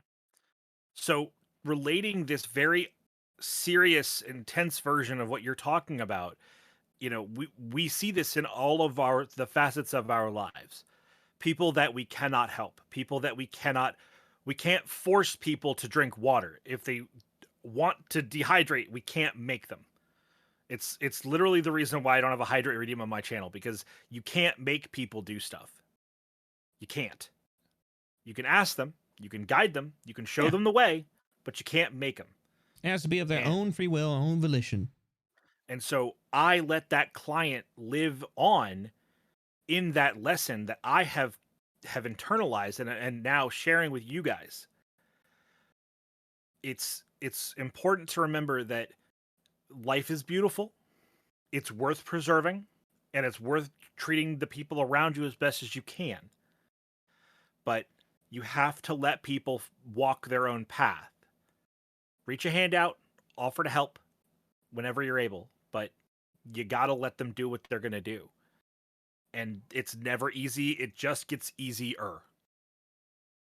Yeah, no, it really does. And it's, I haven't had the professional experience, but it is, I've had several people in my life that have gone the route that your client did, and it is on only one occasion was it something that was completely out of the blue. On other occasions, it was something where it was a possibility, and we knew it was a possibility. And I, as a friend, as a loved one, tried to do my best to be there for them and give them what they needed. But at the end of the day, it was their own choice. And you're right. It does. It never gets easy. It is something that is extremely hard, and it's only recently that I've been able to kind of process that and kind of move beyond it, because it's fucking devastating. Like when it happens once, like you're just like, wow, that's really fucking hard. But when it happens multiple times, you have to deal with it multiple times. Like you just, like I folks on the channel, that have been here for a while may know about it. But like last year in October, my stepbrother took his own life, because he was in a horrible place. He was not doing well, and ultimately that was his choice. And like the last time I talked with him was that he wanted to, like he was dealing with some shit, but he was trying to take care of it. And he was, I was like, hey, like, you want to come over for like Thanksgiving? And like we were planning to have him over for Thanksgiving and everything like that. And he was like, yeah, I just need to take care of some things, because I don't want you guys to like see me with, I don't want you guys to see me with some of the bullshit I'm having to deal with. And that is, perfectly valid. But in that time, he decided, to go that route. And, but he was also the victim of people kind of like disregarding him in a lot of ways. And people the people that should have been there for him the most, weren't there, and essentially gave him, you know, when he had a broken life, they gave him the emotional equivalent of an Advil. And that is, it's hard. It's hard to deal with. And that's also, that's one of the reasons I hate the terminology of like, you're valid. Everything you deal with is valid. It's like, yeah, Right. but now what? Yes, exactly. And it's one of the reasons I try to be, you know, and like, that's a heavy topic. And I get it. You know, like everybody's watching the stream. They're like, wow, I didn't know we were going to go here today. Horror and I kind of like talked about it, and we're just going to kind of go wherever conversation takes us. And like, but this is a, and like, you know, equating the concept of suicide to somebody, you know, like quitting content creation is it is not, the two things are not equal, but some of the things that lead up to that are very much the same, and lines can be drawn between them. Very, very different conclusions, but they hold a lot of the same problems. And it is something that I want people to be aware of, and that it is a thing, because, you know, like we talked before, understanding is the basis of being able to correct something, or, you know, move beyond something. And that is my big thing, is understanding. I think that's about all I got to say on it. Like that's kind of like an emotionally draining topic. So oh, for sure. And I'm sorry we sort of hard turned there, but no, you're like you're fine. Like that, and like the topic is mental health, and it falls within, you know, the concept of mental health. It's heavy, but like, you're a professional. I'm somebody, I'm not a professional, but I've dealt with it in my life on numerous occasions. So I have experience, unfortunately, in dealing with it. So permit me the privilege to bridge the gap. Yeah. Because the difference between the thing that these two things are the same is that they are loss. Yeah. It's loss. And while the intensity is wildly different,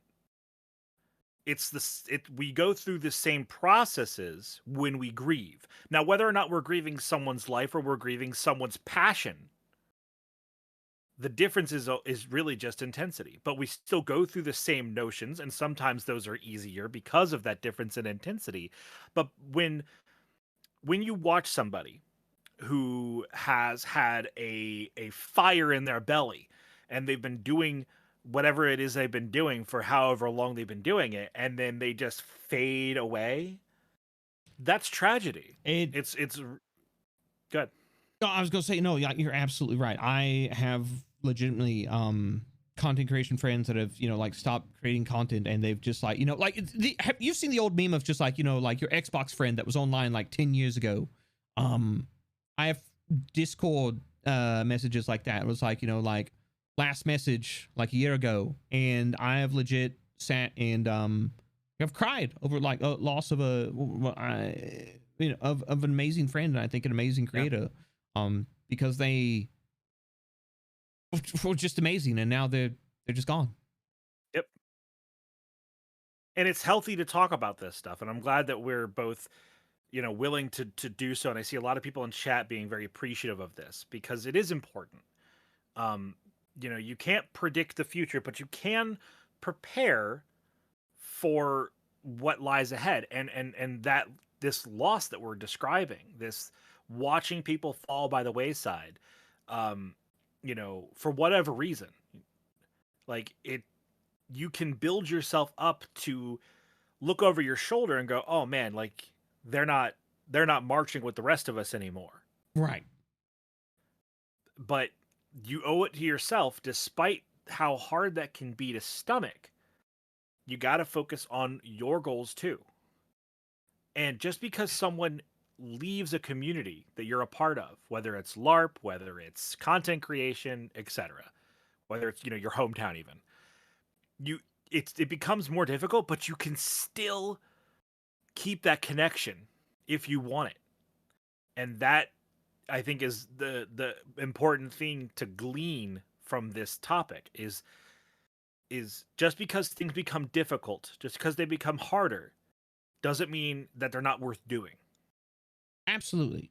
I would say like some of the and like this is, you know, like I feel like an old hat, you know, like turn of phrase, but like, you know, oftentimes like the hardest things are some of the things that are most worth doing. Because I feel like to get some of the best things out there, like you, this is gonna be like a real like kind of like way off in the weeds, you know, different from what we're talking right now. But like there's a saying amongst, you know, a lot of like, you know, like business owners and stuff like that, and it's like you cannot your business can't thrive without sacrifice. Whether it is your own time, whether it is, you know, like your money, whether it is, you know, like whatever, there is a certain amount of sacrifice to be had to get where you want to be in business. But it's also very apt when it comes to like the experience of, you know, like dealing with the loss of, you know, other people, or, you know, like watching people go down this route and like having to reconcile with yourself that there is nothing that you can do. If you try to save the world, the only thing you'll save no one and only succeed in destroying yourself. Can I take the reins? Yeah, go for it. I love that notion. So I'm gonna pivot into self-care. Yeah, go for it. So that idea that you can't help the world because you'll end up losing yourself in the process is very real. Okay, I go to work, I help a classroom full of children try and navigate the complexities of middle school and being alive. But if I do that and then I go home and I keep doing stuff like that there, I'm gonna run out of wick. I'm gonna run out of fuel. Yeah. And I'm gonna burn out. And so you have to take care of yourself. I learned this at a young age, that if you cannot help others if you are unable to move. I learned this in a very physical sense doing tradesman work, where, you know, you see the young laymen come onto the job site, and they show up early. They're yes sir, yes ma'am. They're sweating their butts off from the moment the first whistle goes off to the last one goes down. And they're hustle, hustle, hustle, hustle, hustle. And then you see them on the weekends, and they're just laid out on the floor because that's all they've got the energy left to do. That's not a way to live your life. Yeah. You go ahead. Well, I was gonna say, no, it really isn't. It's part of the reason I advocate super heavily for, you know, anybody who does get into content creation, instead of just be like, I need to create content all the time, of scheduling time off. Scheduling time off. If you feel bad about taking time off, you can trick your brain and be like, oh, you know, like this is something, by being like, hey, I'm gonna take this time off. And make it something that the community can participate in. Like, hey, tell me what you did when you get back or whatever. And it's the small little things, but you need the time off. You need the time to recuperate. Because especially in the context of content creation, like more often than not, you're working from home. You never leave work. I experienced this sensation when I was in the military, because I was active duty for almost a decade. You never leave work. You are always on call, and there's always that looming specter of, you know, like, what can go on looming over your head. And it's part of the reason I think I probably thrive in content creation, is because I've adapted this environment. I've adapted to that environment, and I know how to handle it in a healthy way. But a lot of folks, they're just like, I gotta manage my socials, I gotta put out a new YouTube video, I gotta put out a TikTok, I gotta tweet every, you know, like 2 hours or whatever, and then I gotta, you know, like stream, and then I gotta stream 5 days a week, and it's just go, and then it's just like, and like, I don't know why I'm not meeting anybody, I don't know why I'm not making any friends, I don't know why I'm not you know, like why I'm not like progressing in like certain skills that I want to. It's because you literally have no time for it, no time to relax, no time to process, no time to like no time to do anything else except just be on the grind. And it's also like part of the reason we talked about like the toxicity of the grind set mindset. Anyways, Back to you. No, you're good. There's a. Are you familiar with the content creator CGP Grey on YouTube? I don't think so. Sidebar. I think you'd really like his stuff. I recommend him wholeheartedly to you. He has a video that I'm trying to find, but basically he describes the conundrum that we're dancing around right now. Yeah. And it's the premise of having a cluttered spaceship, like living in a single chamber existence, and never being like, if you ever work and play in the same space, you gotta make sure you accommodate for that. Yeah. Spaceship Earth. Thank you, Hamster. That's the name of the video. Like I stream from the same PC that I game at. Yeah. But this is something that I do. This is how I figured it out. When I get off stream, and after like we raid and we chit chat for a few minutes, you know, the first thing I do, other than take care of biological needs, is I go to my living room, I sit on a couch, and I watch YouTube videos on my phone for a half hour, or on the TV, or whatever. You getting out of that space that you've just spent a lot of productive energy in is very important before you go back to that space to do something else. It helps break up work and play. Yeah, I can see that. Yeah. Like I'm thinking about it, and like I think maybe it's like, yet again, you know, harkening back to my other experiences, you know, with like, you know, being active duty, like you're just on all the time. There is no I'm gonna go home for like whatever. I got very good at like the mental compartmentalization, like the mental and emotional compartmentalization of my life. And so like one of the things that I don't do is like, you know, like, oh, you know, like I'm done, you know, like streaming or whatever. Like I can like mentally, like I can switch gears and be like, okay, stream's off, whatever. Like I have to do like some things like, oh, I go like check Twitter, you know, respond to things like that, stuff to the community, whatever. But then I can mentally flip that switch and be like, okay, it's relax time, and then like chill the hell out. But it's also because I have built in triggers, or like mental triggers. Like, so, you know, like I voice act all of my streams, right? And that's a kind of like mental, it's a mental switch for me when I'm using the voice, when OBS is on, like VC face is on, all of that. I've got everything like that going. I'm using the voice, and that is I am in work mode, I'm in productivity mode, blah, blah, blah, blah, blah, stuff like that. But when the stream goes off, I go and I chill out, and I'm much more soft-spoken, you know, my voice change, and because I'm monitoring my audio all the time, my audio monitoring is never off. Like it gives me this feedback loop of, oh, you're not entertaining, you're not at work, you're not on. And so like, do you, like, in your professional opinion, is that is that kind of like that same thing, just like a different approach? Or so I'm gonna say something that answers your question and also comments on someone in chat who's Oak Hair. Oak Air says, not everyone has the ability to get out of that space. I live in a 225 square foot studio apartment. I have no other space to go. So here's the thing. My example is a relatively privileged one, but let's go with your approach and an answer to Oak's situation. It does not have to be a big shift, right? For you, you're literally sitting in the exact same location, looking at the exact same things from the exact same perspective. But there's different, there is a notable difference to how you're doing it. Because you voice act, you're no longer voice acting. That alone could be enough of a shift to help your brain go, okay, we're no longer live, we're no longer on. I can, like, my brain activity can relax.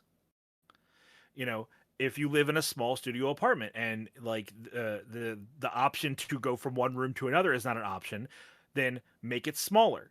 This might sound silly, but this is something that someone I know does, and because they do live in a similar situation to Oak's situation.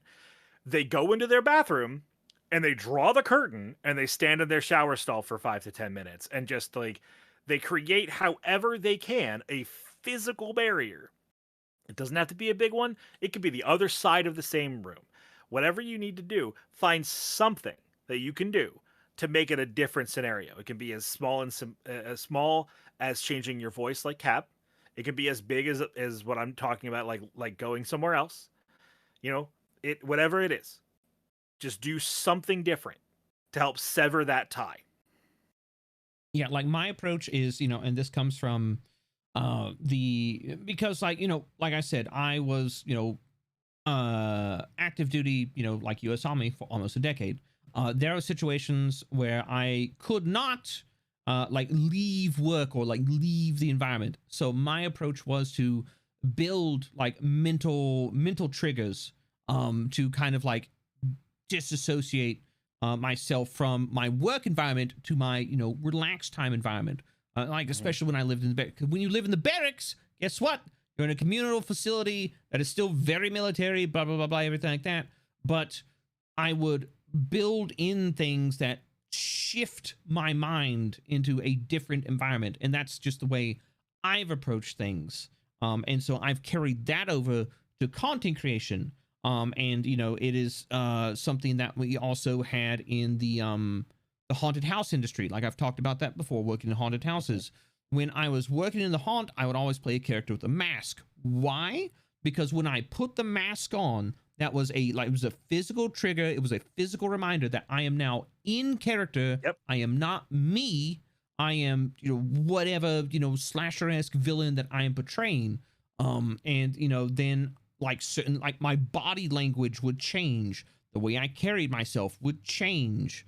And like all of, those are things that I do, and they have worked for me. But like Horace said, everybody has like a different approach. It's finding out what works for you, whether it's you decide you're going to voice act. If you are going to voice act, please make sure that you warm up. Please make sure that you drink. Please make sure you not drink cold drinks during stream. Like I have water with me. This is lukewarm water. I have a hot, thermos of coffee with me because it will relax my vocal cords. If you drink cold drinks, you will cause your vocal cords to seize up and you can possibly damage them. Also, make sure you do your exercises. Make sure you do everything like that. You want to train for it. Please don't go out and be like, I've never streamed before. I'm now going to stream for 6 hours voice acting. That's a good way to damage your fucking voice. Trust me, as somebody who has vocal cord damage, it's not a fucking fun thing. Why do you think I have such a wheezy ass laugh? Yeah, you never want to do anything that is a notable temperature shock to your muscular systems. And remember, your vocal cords are a muscular system. Yes. So too hot, too cold can all making their temperature shift drastically in either direction can be literally a traumatizing experience for the tissue. So Javi, thank you very much for the 5-month resub. I greatly appreciate it. And thank you all very much, everyone, for the follows, for the gift subs, for the resubs, for everything. I super appreciate it. I'm glad that you're all here, enjoying this talk with Horatius and I. It's topics that we're each very, very passionate about. And like I said before, I'm very much on concepts instead of like hard lessons. And I know like Horatius, like you're very much of that same mindset as well. Because like concepts are kind of timeless. Whereas lessons are very niche and they're not going to work for everyone. Right. A concept gives somebody the tools to find their own path instead of telling them what their path is. Mm-hmm. Absolutely. I saw Pumpkin asked a question earlier, and I kind of wanted to get to it because I have like a funny thing. Yeah. So Pumpkin asks, "What are your thoughts regarding Pomodoro technique in workflow from a perspective of mental health and productivity?" So, I've exposed this part of me. I don't know what that is. To what? I don't know what Pomodoro is. You do, but not by that terminology. I almost promise you. Ah, okay. Because I looked it up while you were talking, and I was like, "Oh, we do that in the school." So I'm in despite being a mental health professional and really fucking good at what I do, I'm impressively underread. Woody found that out with me a while ago, and it's been funny ever since because he's like, "Oh, it's like you do psychology. What do you think about this theory?" And I'm like, "I have no idea what that is." And then he explains it to me. I'm like, "Oh, like I do that all the time. Here, this is my thoughts on it." Like, I'm very field experience. I've always been a kind of a crap academic, to be genuine. Yeah, same. So the Pomodoro technique, the way we describe it in the school is 25 minutes on, 5 minutes off. So it's when you're doing a task, you do the task for 25 minutes, then you take a 5-minute break. And then this is the thing that changes up a little bit, but with this particular version of the technique, it says that 30-minute segment is called a Pomodoro. I don't know why. I don't know.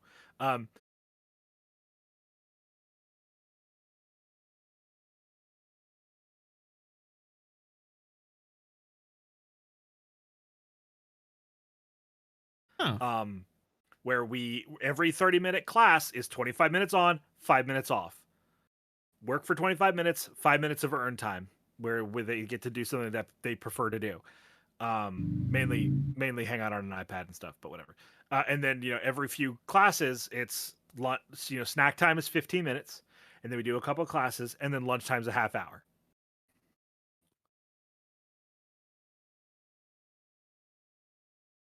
Yeah, no, I had heard of that. Like, oh, I'm gonna do it for this many minutes, and then I take like a short little break or whatever. I'm gonna be honest, I never found that to work for me. Like, I'm just like but maybe that's because I tend to like hyper focus on things. But when I hyper focus on things, like it's because I genuinely enjoy it, and I don't tend to get burned out after hyper focusing. Yeah. So see that to build off of your experience there. What cracks me up is when people are like, "Oh, I'm a visual learner," or "I'm a auditory learner," and like, I'm not even. Let's take that. Let's put that right over here. Does Horatius have strong opinions about visual learners and that aspect of in what way we learn best? It's a cop out.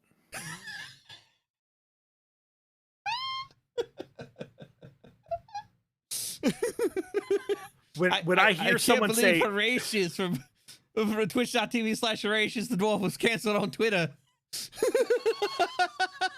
Worth. No, I'm a visual empath.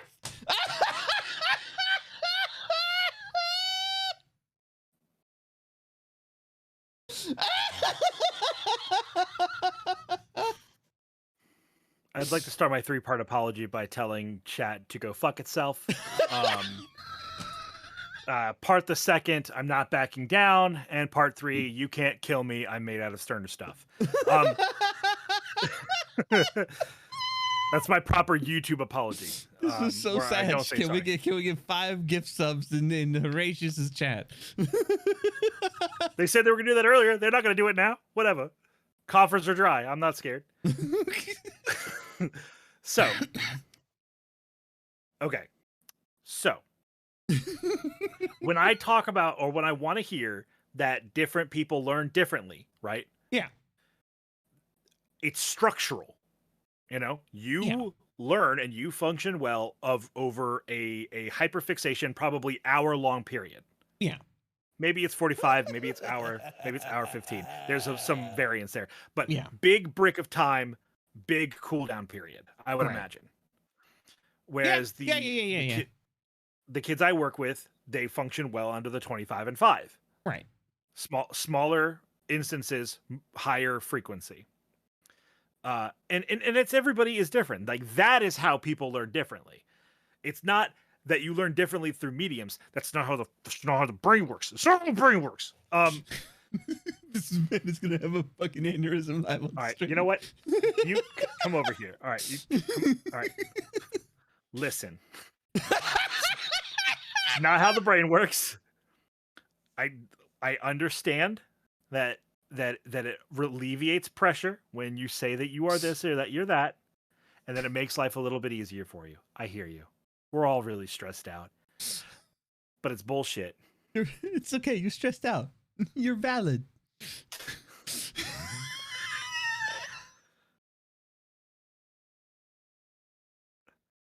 How we doing, Cap? We good?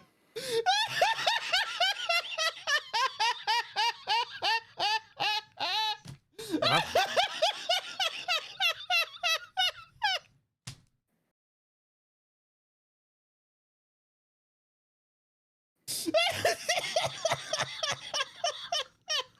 Listen, guys, I'm really upset. The only thing that could help is if we could have a fourth hype train on this stream.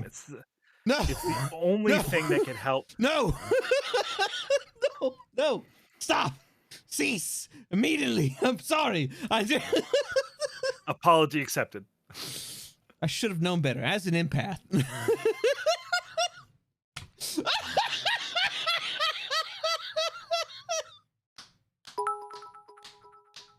Boy. Hype train, eh? Okay. You know what? No. Do I need to remind you that I am your stream senpai? Youngin. Oh, no. God damn it, DJ. Thank you, DJ. Betrayed by my own moderators. It's easy and it does a lot of damage. It's like a dagger in the heart. DJ, hey too. Yeah. It's not even March. What? I said it's not even March. March? The Ides of March. Oh, jeez. Okay. Yeah, the time when Caesar was shanked. Yeah. Right. Yep. If it's to help Horace feeling. Oh, God damn it, Leshy. DJ, thank you very much for the 5 gift subs. And Leshy, thank you very much for the 64 bits. Anyways. Now, listen here. That's not how the brain works. Okay, Right. so let's get into that. Like, why isn't like visual learner, audio learner, like kinetic learner, whatever? Why isn't that how the brain works, Hora? So, now obviously, I'm going to put this out there. There are people, especially people who have sensory deprivation disabilities. People who can't see, people who can't hear, yada, yada. Yeah. If you have any of those situations, then what I'm about to say is not perfectly appropriate for you. That aside, people experience the world through all of their available senses. So, when I shake my hands around and I say, hello, this is an apple, you can eat it, it is tasty. This is me teaching you that this is what an apple looks like, a quality about it that it's tasty, and a verb that which you can apply to it, which is eat it.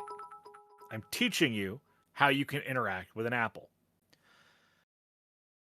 You don't need to touch that apple to learn that. You're hearing it, you're seeing it, you can touch it, you're experiencing it in a multitude of fashions.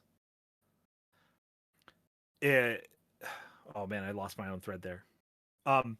My point is, we learn through all of our senses, not one of them. One of them we might favor, we may prefer auditory sensation, we may prefer visual sensation. Some people are like that, but that doesn't make them better at learning them. They just have an affinity for those types of sensations and attribute that affinity for them to a magnification of their learning process. Because that's the part of it that sticks in their brain as the most positive aspect. But I can guarantee you, if you have somebody that says, I'm a visual learner, and then you strip away every other aspect of the lesson, except for the visual component, they're going to struggle just as much as anybody else in any other version of this scenario.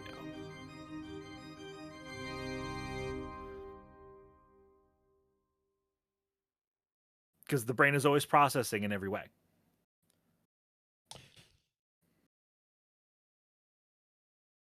So I believe it. Thank you very much, Sizable, for the gifts of the community. And Gear of Hope, thank you very much for the 500 bits. Look, chat, look. We joked. I think. Wait, is the hype train on cooldown? I think the hype train is on cooldown. You know what? If the hype train is on cooldown, wait, hold on. Wait, let me check. It is on cooldown. Fuck you, chat. Okay, so like, you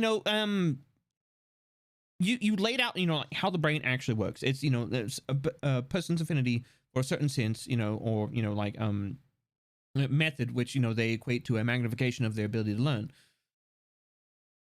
Why, well, I wouldn't say, like, why do, A challenge was issued. Will force start the train again. nope, that's not how a hype train works. So, I believe it was you that I was talking about, the actual, like study that came. Yeah. That actually, like started the, the pervasion of like, the concept of, like visual learners and stuff like that. And it was actually like the actual like study has, since been, like, if I recall correctly, was it more or less like discredited or debunked? Because they were just like, oh, why are people visual learners? Because the visual method of learning was the most entertaining. Yeah, that would conflate the data for sure to the point where the statistics wouldn't be valuable anymore. I don't believe I was in this discussion, and if it was a while ago and I have forgotten, but That's very based fair. off of what you already said, then I completely stand by that. Yeah, like you had like you got, thank God, I forget what the study was, but it was like, yeah, I want to say it was like 60s or something like that. And essentially like the way that it was is just like imagine like, oh, like, are people audio learners? And it's somebody reading, from a book, and it's like the equivalent of a dry ass fucking turkey sandwich of a lesson. And it's like, hey, we're going to watch this movie about this subject. And you're like, oh, well, this is actually entertaining. Well, and see, here's the main problem. Someone mentioned this in the chat, that they prefer to learn from a YouTube video than from reading the text. The difference between those two things is multifaceted. Reading something is purely a visual medium. Watching a video is a multimedia and a multi-sensation experience. You're hearing it, you're seeing it, you're listening to it. I almost said smell. Listening to it. So like it's multiple sensations being used at the same time. And so we learn better when the most amount of our senses are engaged, and that gets into flow state, and that's like a whole other thing. But when you want to teach, or you would teach someone something, or when you want to learn something, you want to engage them in as many ways as possible, which is why dry lectures are such a rarity. When I lecture psychology education streams, I have a visual medium for people to look at with the slides and my model being very gesticulated. Yeah. I have the auditory, which is my voice. Gesticulation. Let's do some prestidigitation really quick. You ready? Is that what we're doing? We're doing? Yeah. The fingies? That's prestidigitation. Ooh, fingy? No. No. I mean, you can do that. Your house, your rules. But I don't give chat that. I don't either. Oh yeah, my wife has a master's degree in teaching as an educator, so she would know this better than me, if not. Yeah, best teaching practice is to teach using multiple means of presentation, aka engage different senses at once. Exactly. Yeah. Well, I mean, like, that's part of the reason I'm very big on, like, like when I talk about content, when I talk about things like that, I don't try and make it like a lecture or anything. Like I try and make it what Heavenly calls it, edutainment. I try to make I try and make it something that is like mentally, visually, and like audibly engaging. Because well, first off, you want people to watch your YouTube videos for an extended period of time.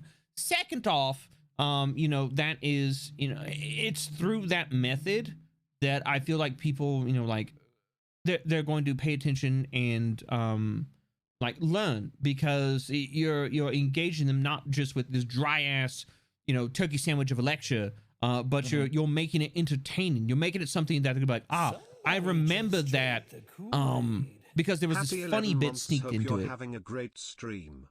Hello, Tiffany. Thank you very much for the 11 months. I hope you're doing well as well. Yeah, we're having a great stream.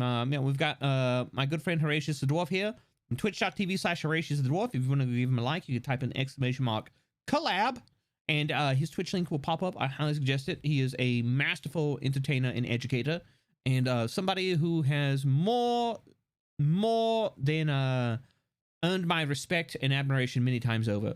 But yeah, and that is, you know, that is one of the things, because like, you know, I try and make, when I make educational content on, you know, like content creators, stuff like that, I try to make it something that is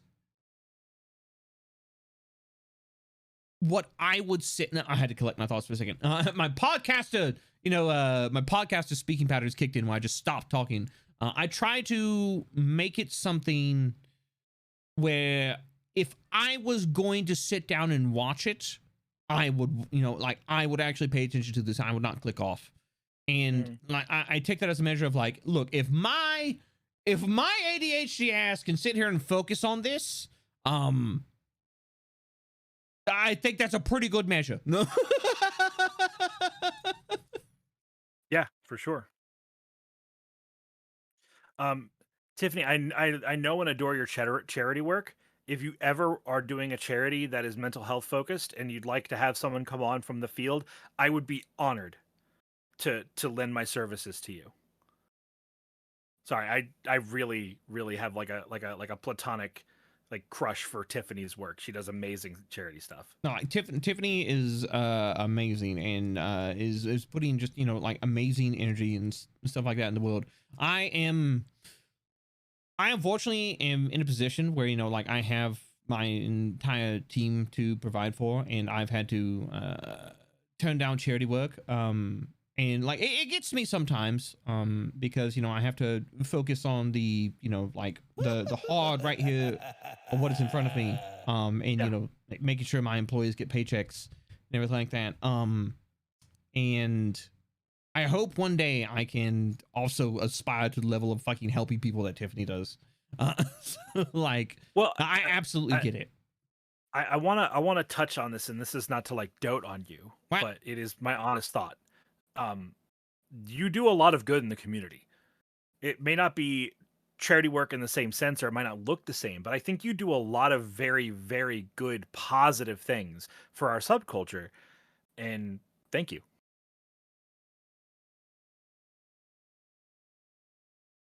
I'm caught off guard and rather confused. I just,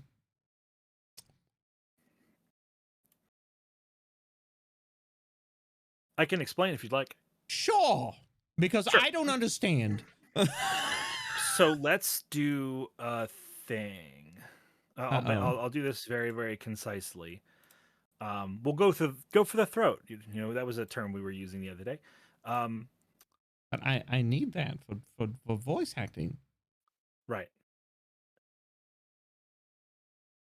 So if I go to Cabal's YouTube channel, let's take a peep at his recent posted videos. Let's look at the last 10 videos. 1, 2, 3, 4, 5.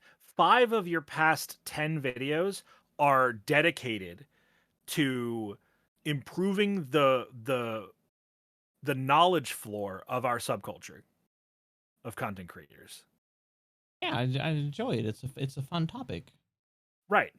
You take a lot of delight in taking the lessons that you have learned and sharing that and distributing that through the platform that you've built to disperse that knowledge to as many people as you can reach. And that is doing good. It's not Superman. You're not jumping a building. You're not taking people out of a burning one, but you are arming people with knowledge, which is one of the most powerful things that you can give anybody. No, yeah, of course. Like, you know, arming people, you know, like everyone should be armed with knowledge. So that's what you do. It's just a normal thing. For you. What do you mean for me? What do you mean? What do you mean? There's all sorts of educators out there. Like, yes, and all of those people and all the good things that they are doing are important. And in turn, the things that you do in your own way and through your own methods are also good.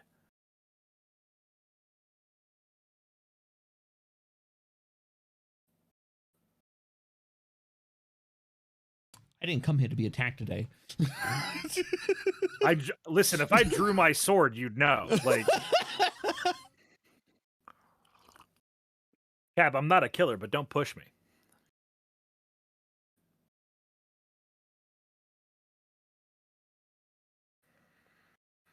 Just like how I spend my platform and my voice and my limited time on this rock teaching people and expanding their understanding of their own psyche, you do that in your own way. It's a different flavor, but it's the same premise. My wife goes to a school and she teaches dozens of middle school children how to have a grasp on the language that they were born to speak. And like, we're all doing our part.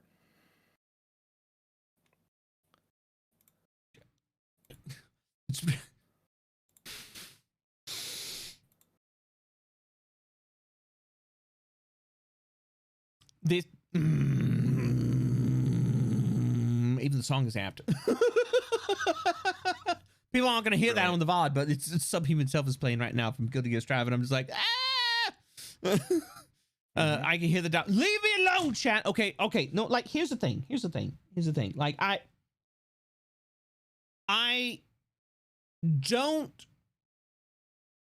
seek to go out and do and put good into the world on like for like, you know, like, oh, you know, like I must do this great thing, you know, like I do things because I think they are the right thing to do, and that is it. And like sometimes I'm wrong, but I feel like the right thing to do and expect, you know, like is to, if I have learned something and I've been like, oh, this is a part that can fuck you up, this is a part that, you know, is not intuitive, passing on that knowledge. And I'm like, look, in the grand scheme of things, I'm not a large content creator, but I'm a content creator of like some notable size. I do have a platform that I can reach people on to spread that knowledge. Or some people like it? No. And look, if some people don't like the whole, like, I don't know, how to be a content creator, or, you know, like lessons in content creation art, well, I hope you find a streamer you like, because I'm probably not for you, and because that's not going to change. It's something I just enjoy. It's just, I just like doing it. I find it to be fun. I find it to be engaging. But I also think it is something that is morally correct to do, is to spread knowledge. And look, no, chat, look, I see you, okay? Like, look, I get not everybody does it, but not everybody fucking, you know, wipes with a certain hand, okay? Like, it's just a thing, all right? It's just a thing. It speaks more positively to your character, to you, it simply is best practice.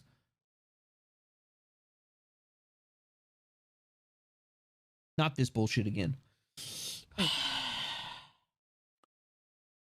Cab, would you like to change topics?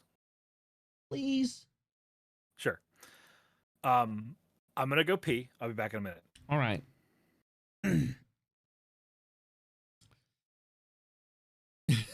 There it goes.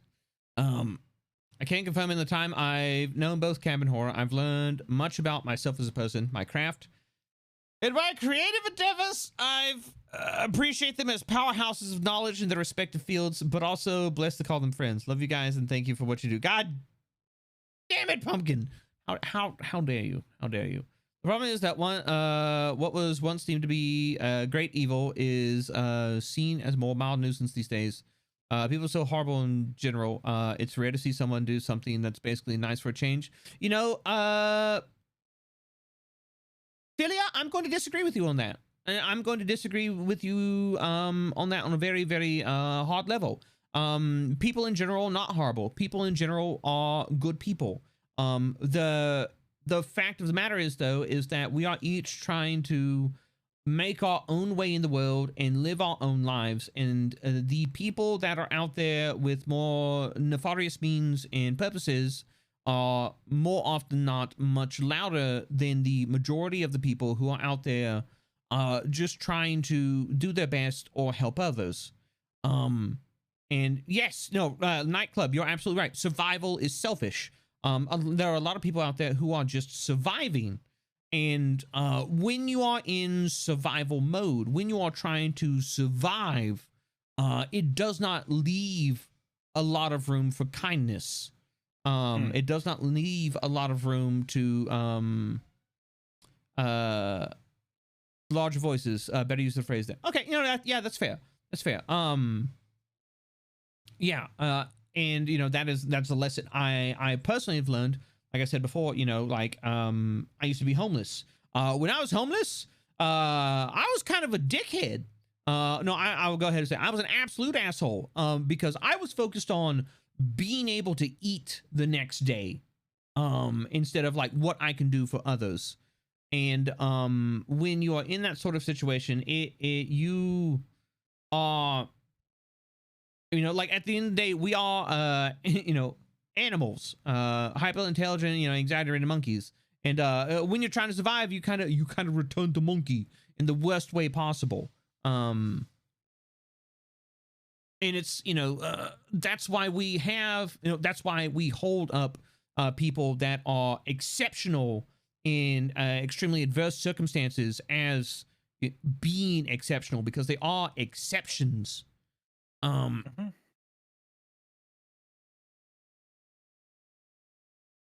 find that the world on average isn't quite as much of a cruel, dark place when you go offline and live in it. Yeah, like that is one of the downsides of living in the, you know, the age of, you know, like global connection and information that we live in, is that humans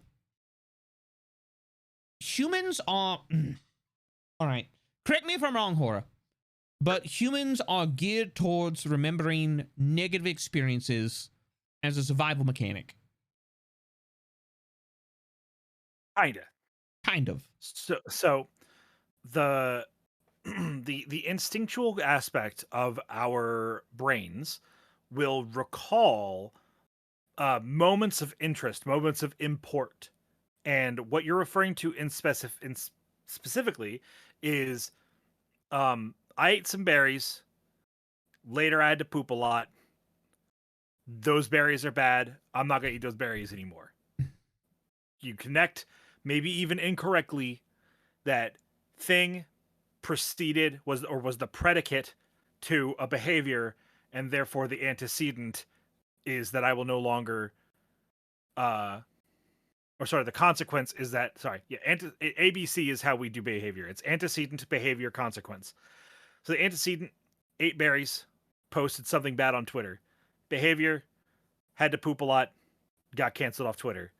Consequence, not gonna eat those berries anymore, probably not gonna say slurs. Like, you can take pretty much all of those. Pumpkin, please. But yes, Pumpkin is personally attacked by almost every fucking food under the sun. In that case, I'm gonna expose Pumpkin. Pumpkin had a soda last night. And dealt with the consequences immediately for that choice. Was it a Dr. Pepper? Did you drink the spicy barbecue water? Or we had a pack.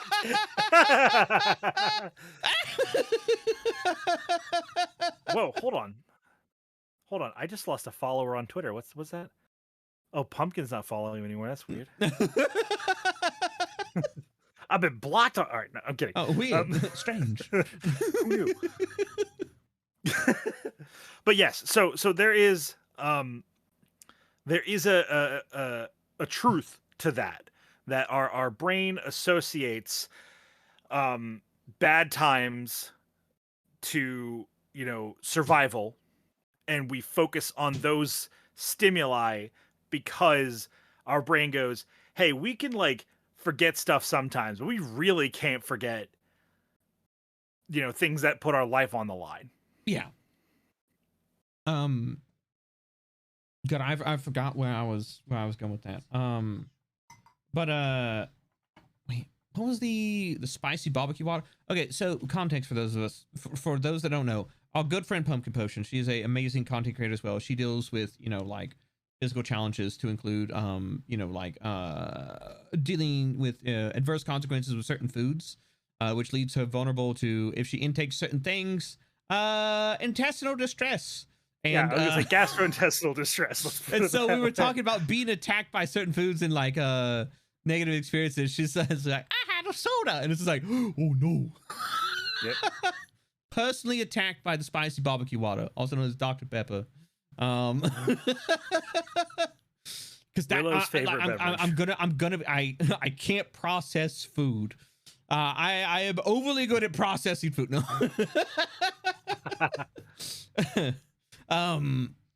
But like Pumpkin and I are like the polar opposites. She's like, yeah, no, I'm pretty good, but I'm physically okay. I can't process food. I'm like, everything about me is falling apart, but I can process some fucking food. I got a cast iron stomach. Heck yeah.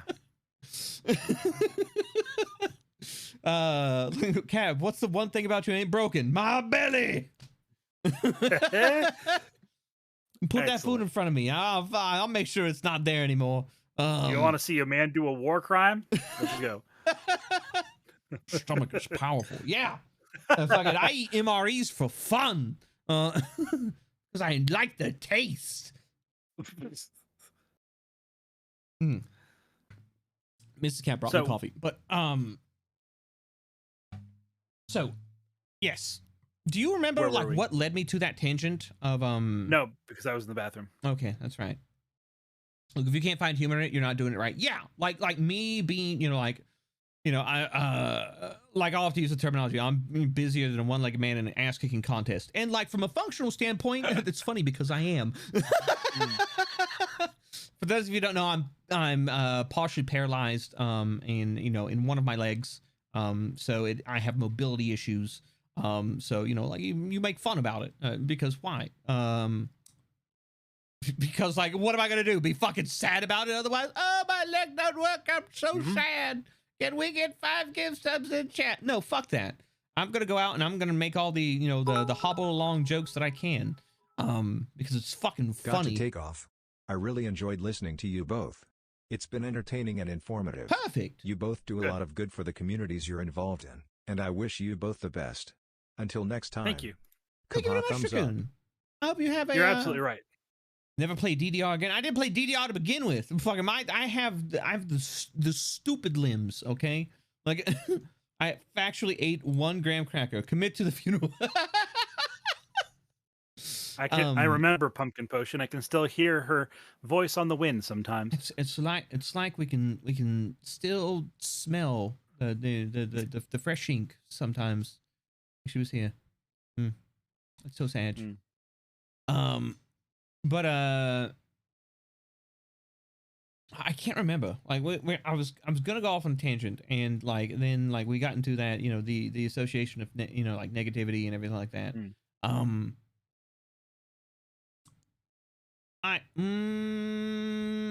Let's get the pumpkin funeral plan. She just had a funeral for her old model. And then we took it and we put it in a cupboard. Keep it in her house.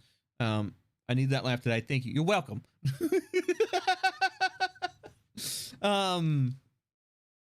Oh man, I can't. I'm trying to think. Like, oh, what was I going to talk about? It was a good topic. It was a good topic. Oh, yeah, you were there. I was there, but now I'm not. Where the fuck am I? Who are you? Are you Jane from church? I haven't seen you in like 3 months. Yeah. Rest in peace. Yeah. The ADHD creative brain really kicking my ass today. Cab, you should have talking points. I would if I knew what the fuck I was going to talk about. Louder negative voices make kinder ones seem rare. I mean, so here's the thing with that. While you continue to run the halls of your brain, the reason why it seems so evident that we hold on to negative stimuli. That's why. Okay. No, I got it. Okay, continue, please.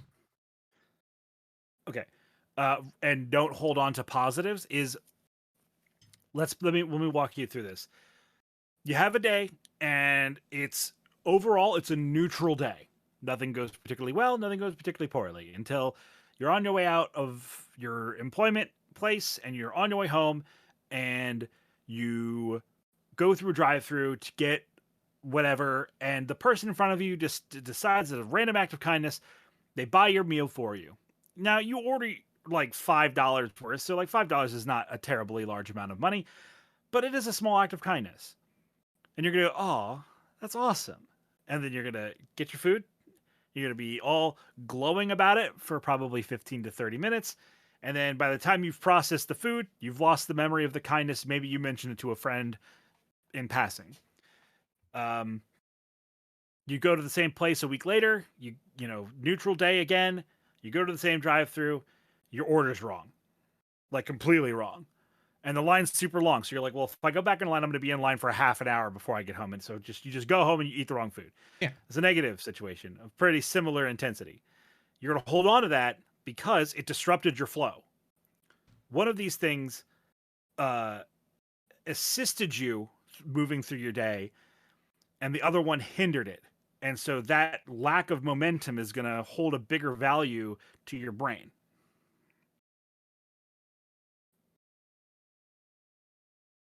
Yeah. Cap?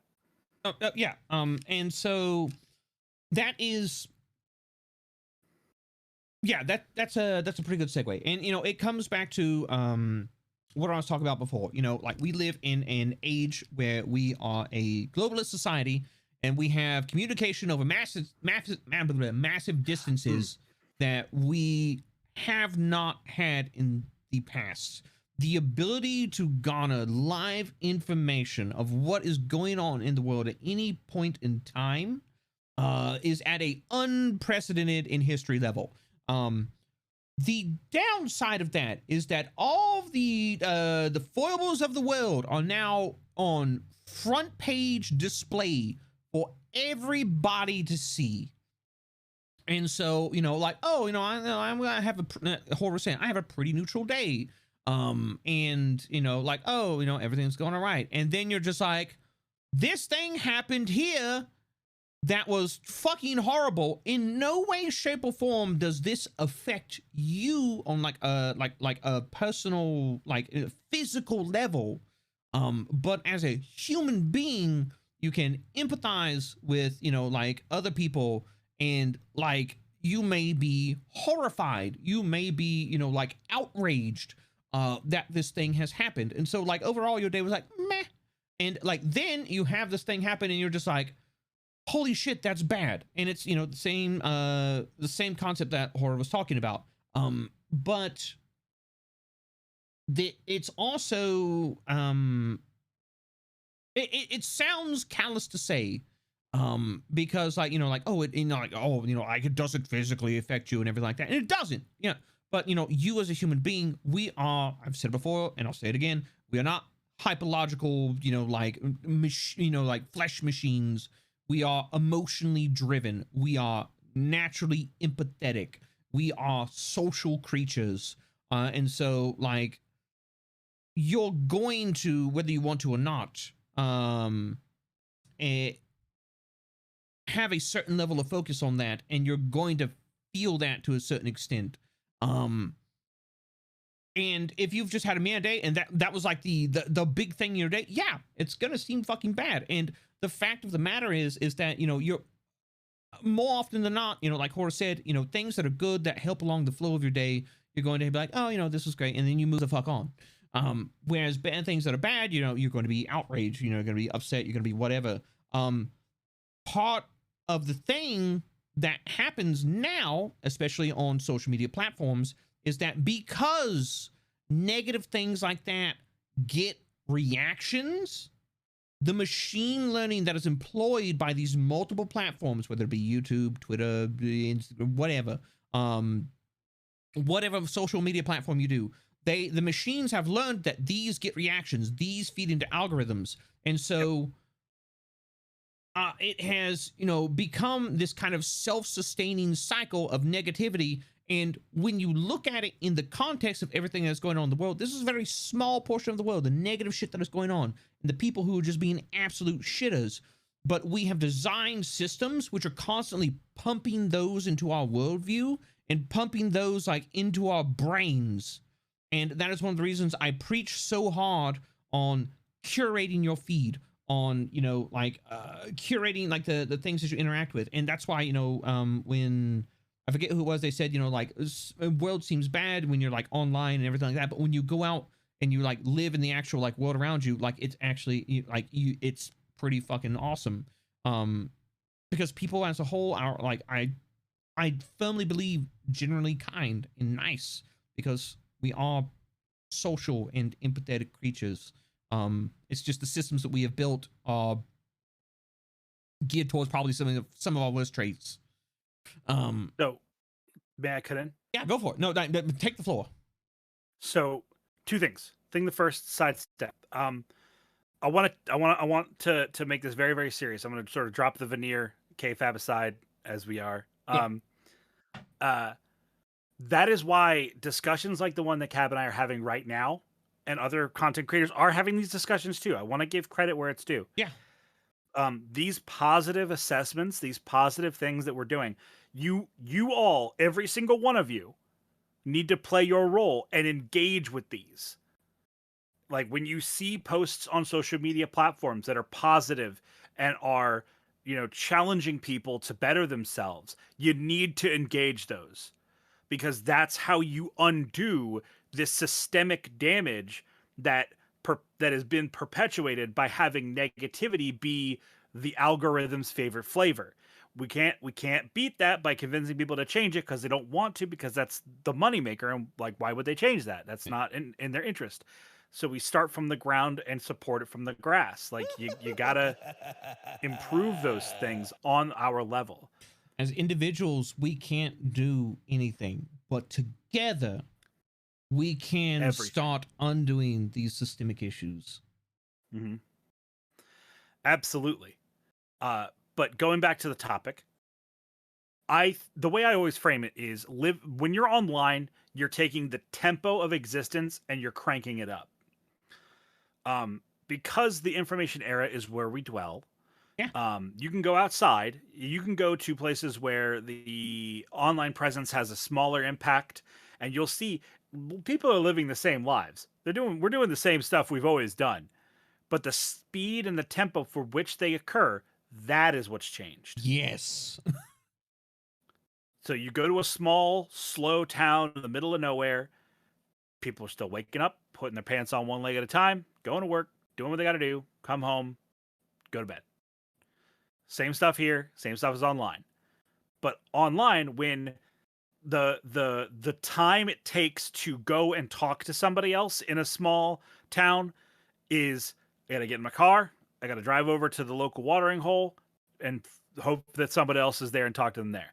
There is a action economy amount of time involved in that. Whereas online, I can go to Discord, click, click, click, and Cab. Hey, how you doing, man? It's living faster and more dense experiences. And because of that, we're sort of supercharging our brains with knowledge or with experiences and stressors.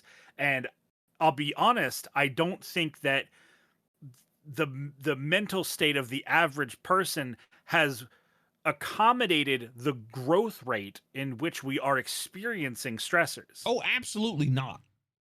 Like biological functions and adaptations take a long time, and like I think it's pretty safe to say that we've outpaced ourselves on a technological and, you know, like information, you know, gathering and, you know, level through what we can biologically move towards at a reasonable pace. Absolutely. Well, this is my favorite topic: socialization and social adaptation in the internet era. Both its successes and its pitfalls. Like, so, like for me, for an example, I am somebody who has traveled around the world. I have been in and out of war zones. I have led a both an amazing and horrible fucking life in a lot of aspects. I've seen highs, I've seen lows. I am extremely resilient emotionally and mentally to a lot of the negativity that the world has to offer, because I literally had to do that to survive. I know that the large majority of people have not had the life experience that I have. So like if there is, you know, like if they're faced with like certain adversities, they're not going to have the same tools that I have to deal with these things and, you know, like react on a almost Somebody instinctual just level drink the to some Kool-Aid. things. Hope everyone is having a good Monday. In a controlled manner, because like I spent like a decade plus, you know, like becoming that person, training my brain to become that way, and it's something that, you know, like I still use like every day on a like certain level, you know, whether it's my, you know, like haunted house experience, my military experience, you know, like my sheer fucking, you know, just survival experience.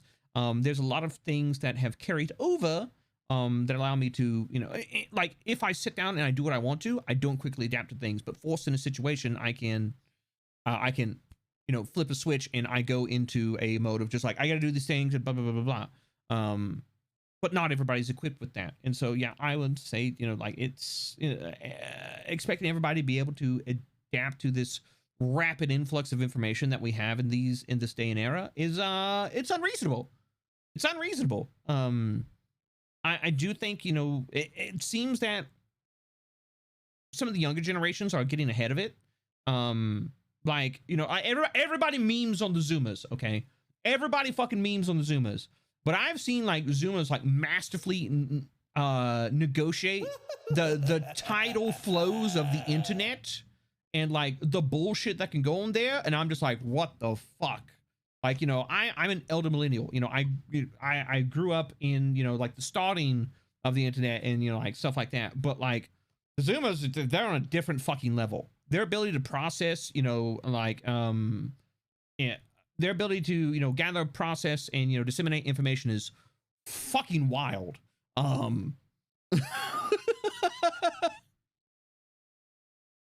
Absolutely. Yeah.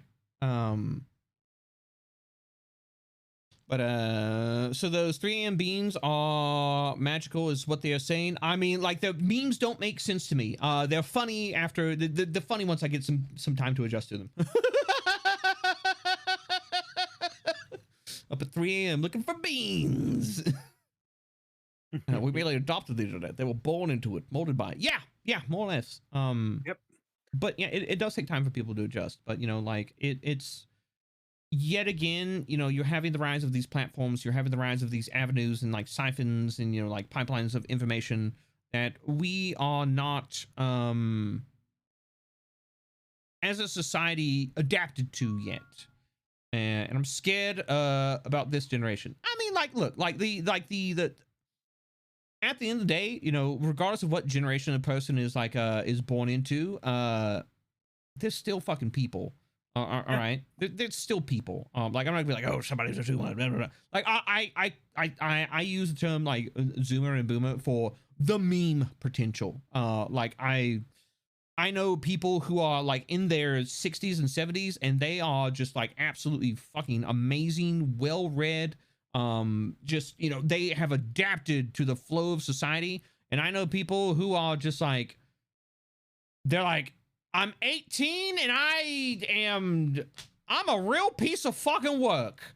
It doesn't matter. Like the age that somebody is and like what generation they're from doesn't fucking matter in that context. It's person to person, just like everything else.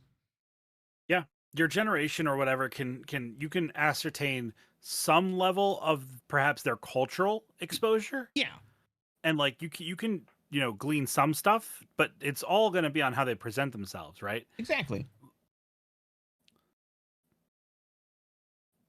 I didn't have more than that. I was having some coffee as well, so it was unfortunately like a meeting of a moment of silence. But yeah, no, like it's yet again one of those things of like looking past, you know, like what labels or, you know, things we might associate with a person, and looking, you know, piercing that veil, as we said earlier, to the person that is underneath, and you know, using your innate human power of empathy to connect with another fucking human being.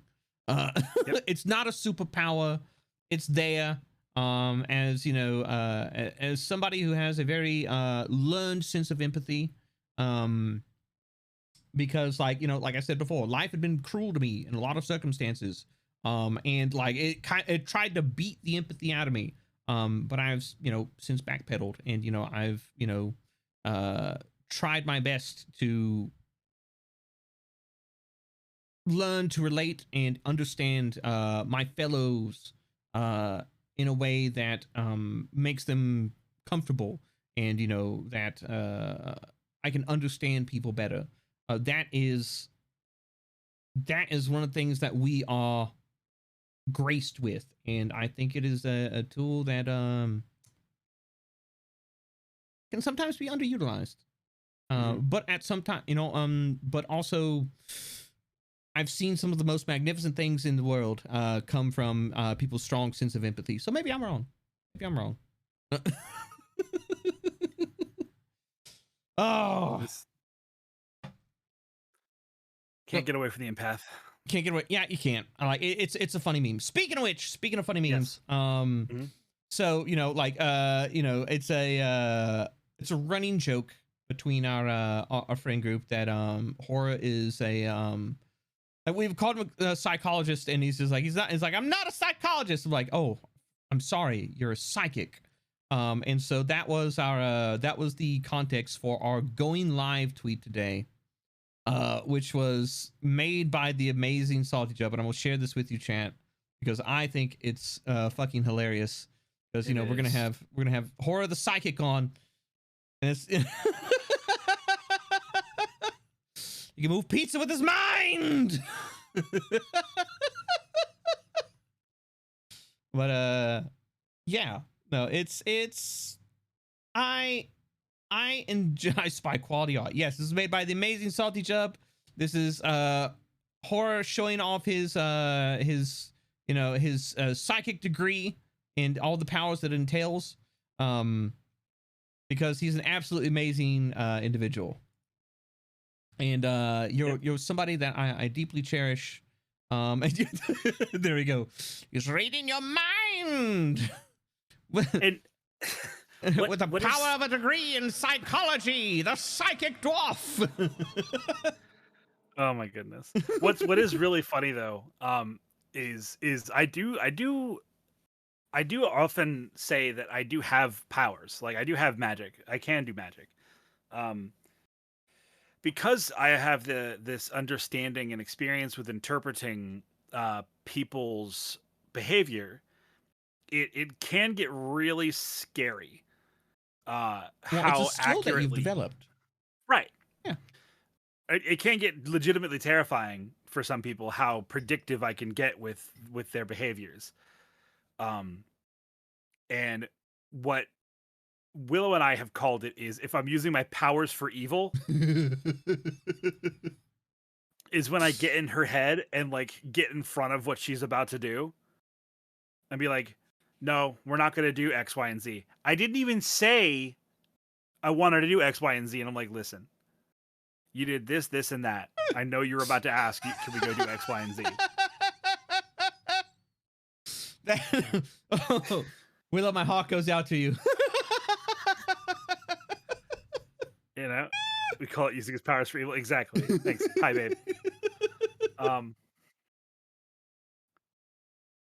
But like, yeah, like when you have a lot of experience in the mental health field and have a lot of years of studying, Newt, the answer is depending upon how much you believe in the power of magic. So it cracks me up when Zozo rides my ass and says that I can't cast magic. I can. I just it's thinky magic. you're less a wizard and you're more of a mentalist. Yeah, I let's go with I've banned the school of evocation and have embraced enchantment. Perfect. I like it. On that note though, you know, even magic has its limits, and Horror, we have been live for, well, I've been live for like 5 hours and 13 minutes. Is there, do you feel like, you know, we've covered a good bevy of topics, you know, provided value to folks and everything? This has been wonderful. Awesome. I'm glad. I'm glad. I know it took a while to have you on the stream.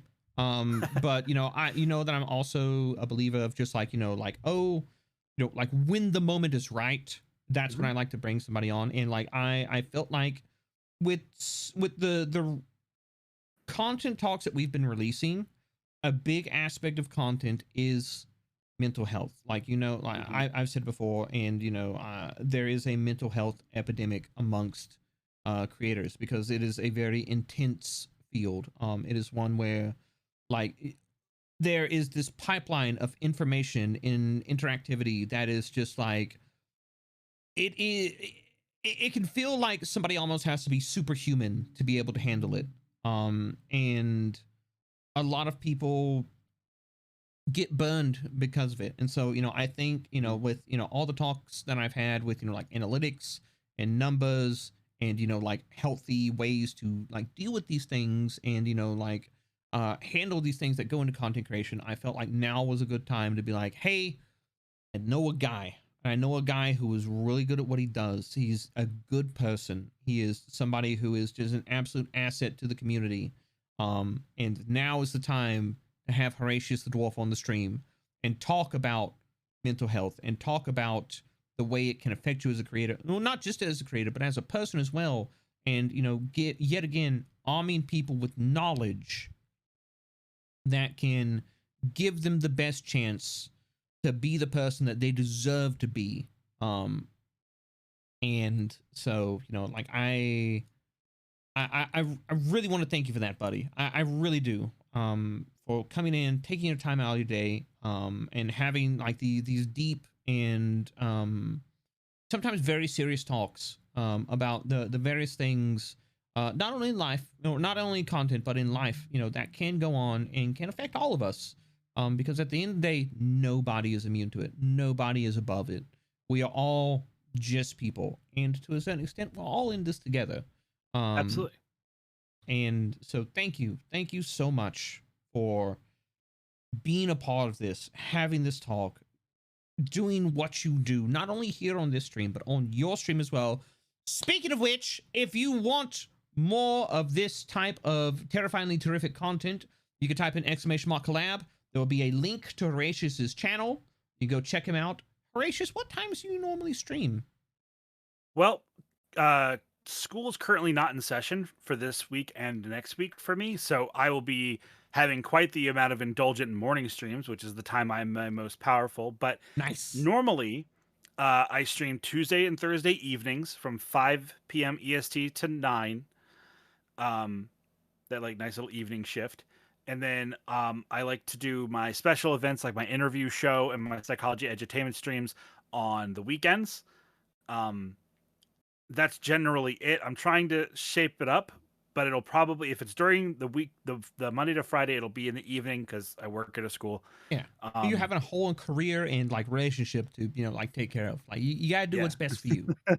Absolutely. But I wanna thank you for giving me the opportunity to come on here and have these really mature and awesome discussions with you about these very important topics. You know, you can't survive without a roof over your head. So you need a carpenter for that. You can't survive without food in your belly. You need to cook for that. But you can't survive in sorrow. And unfortunately, while I and other mental health professionals like myself can help you with those things, the only person that can solve those mysteries truly is yourself. And so I advocate highly. The main thing I want to sort of shoehorn in here is if you are struggling, or if you even think you're struggling, or even if you just have a bad day every now and then, and your mind is not the happiest place you think it could be, find someone to talk to. Find a professional, seek them out. We mentioned this earlier today that there are resources available. They are often affordable. They are often even free. They might not be long lasting and you might have to wait a long time to get them, but there are resources available. And I usher you to please don't suffer in silence. Go talk to somebody, go and be heard, because everybody, one of the few universals of life is our mental health. Everyone has it. Everyone has their own struggles. Take it seriously, please. For me. And for you. Absolutely. You deserve the chance to be happy. And sometimes you may have to persevere for a little bit to find the help that you need to get there. But if anything, we are creatures built for perseverance. And I believe in your ability to see it through, to get the help that you need, so that you can be the person that you deserve to be, that you deserve the chance to be. With that being said, Laura, do you have anybody you want to raid today? Or would you prefer that I go and pick our terrific target? Hold tight. I actually have the perfect person, I think. Nice.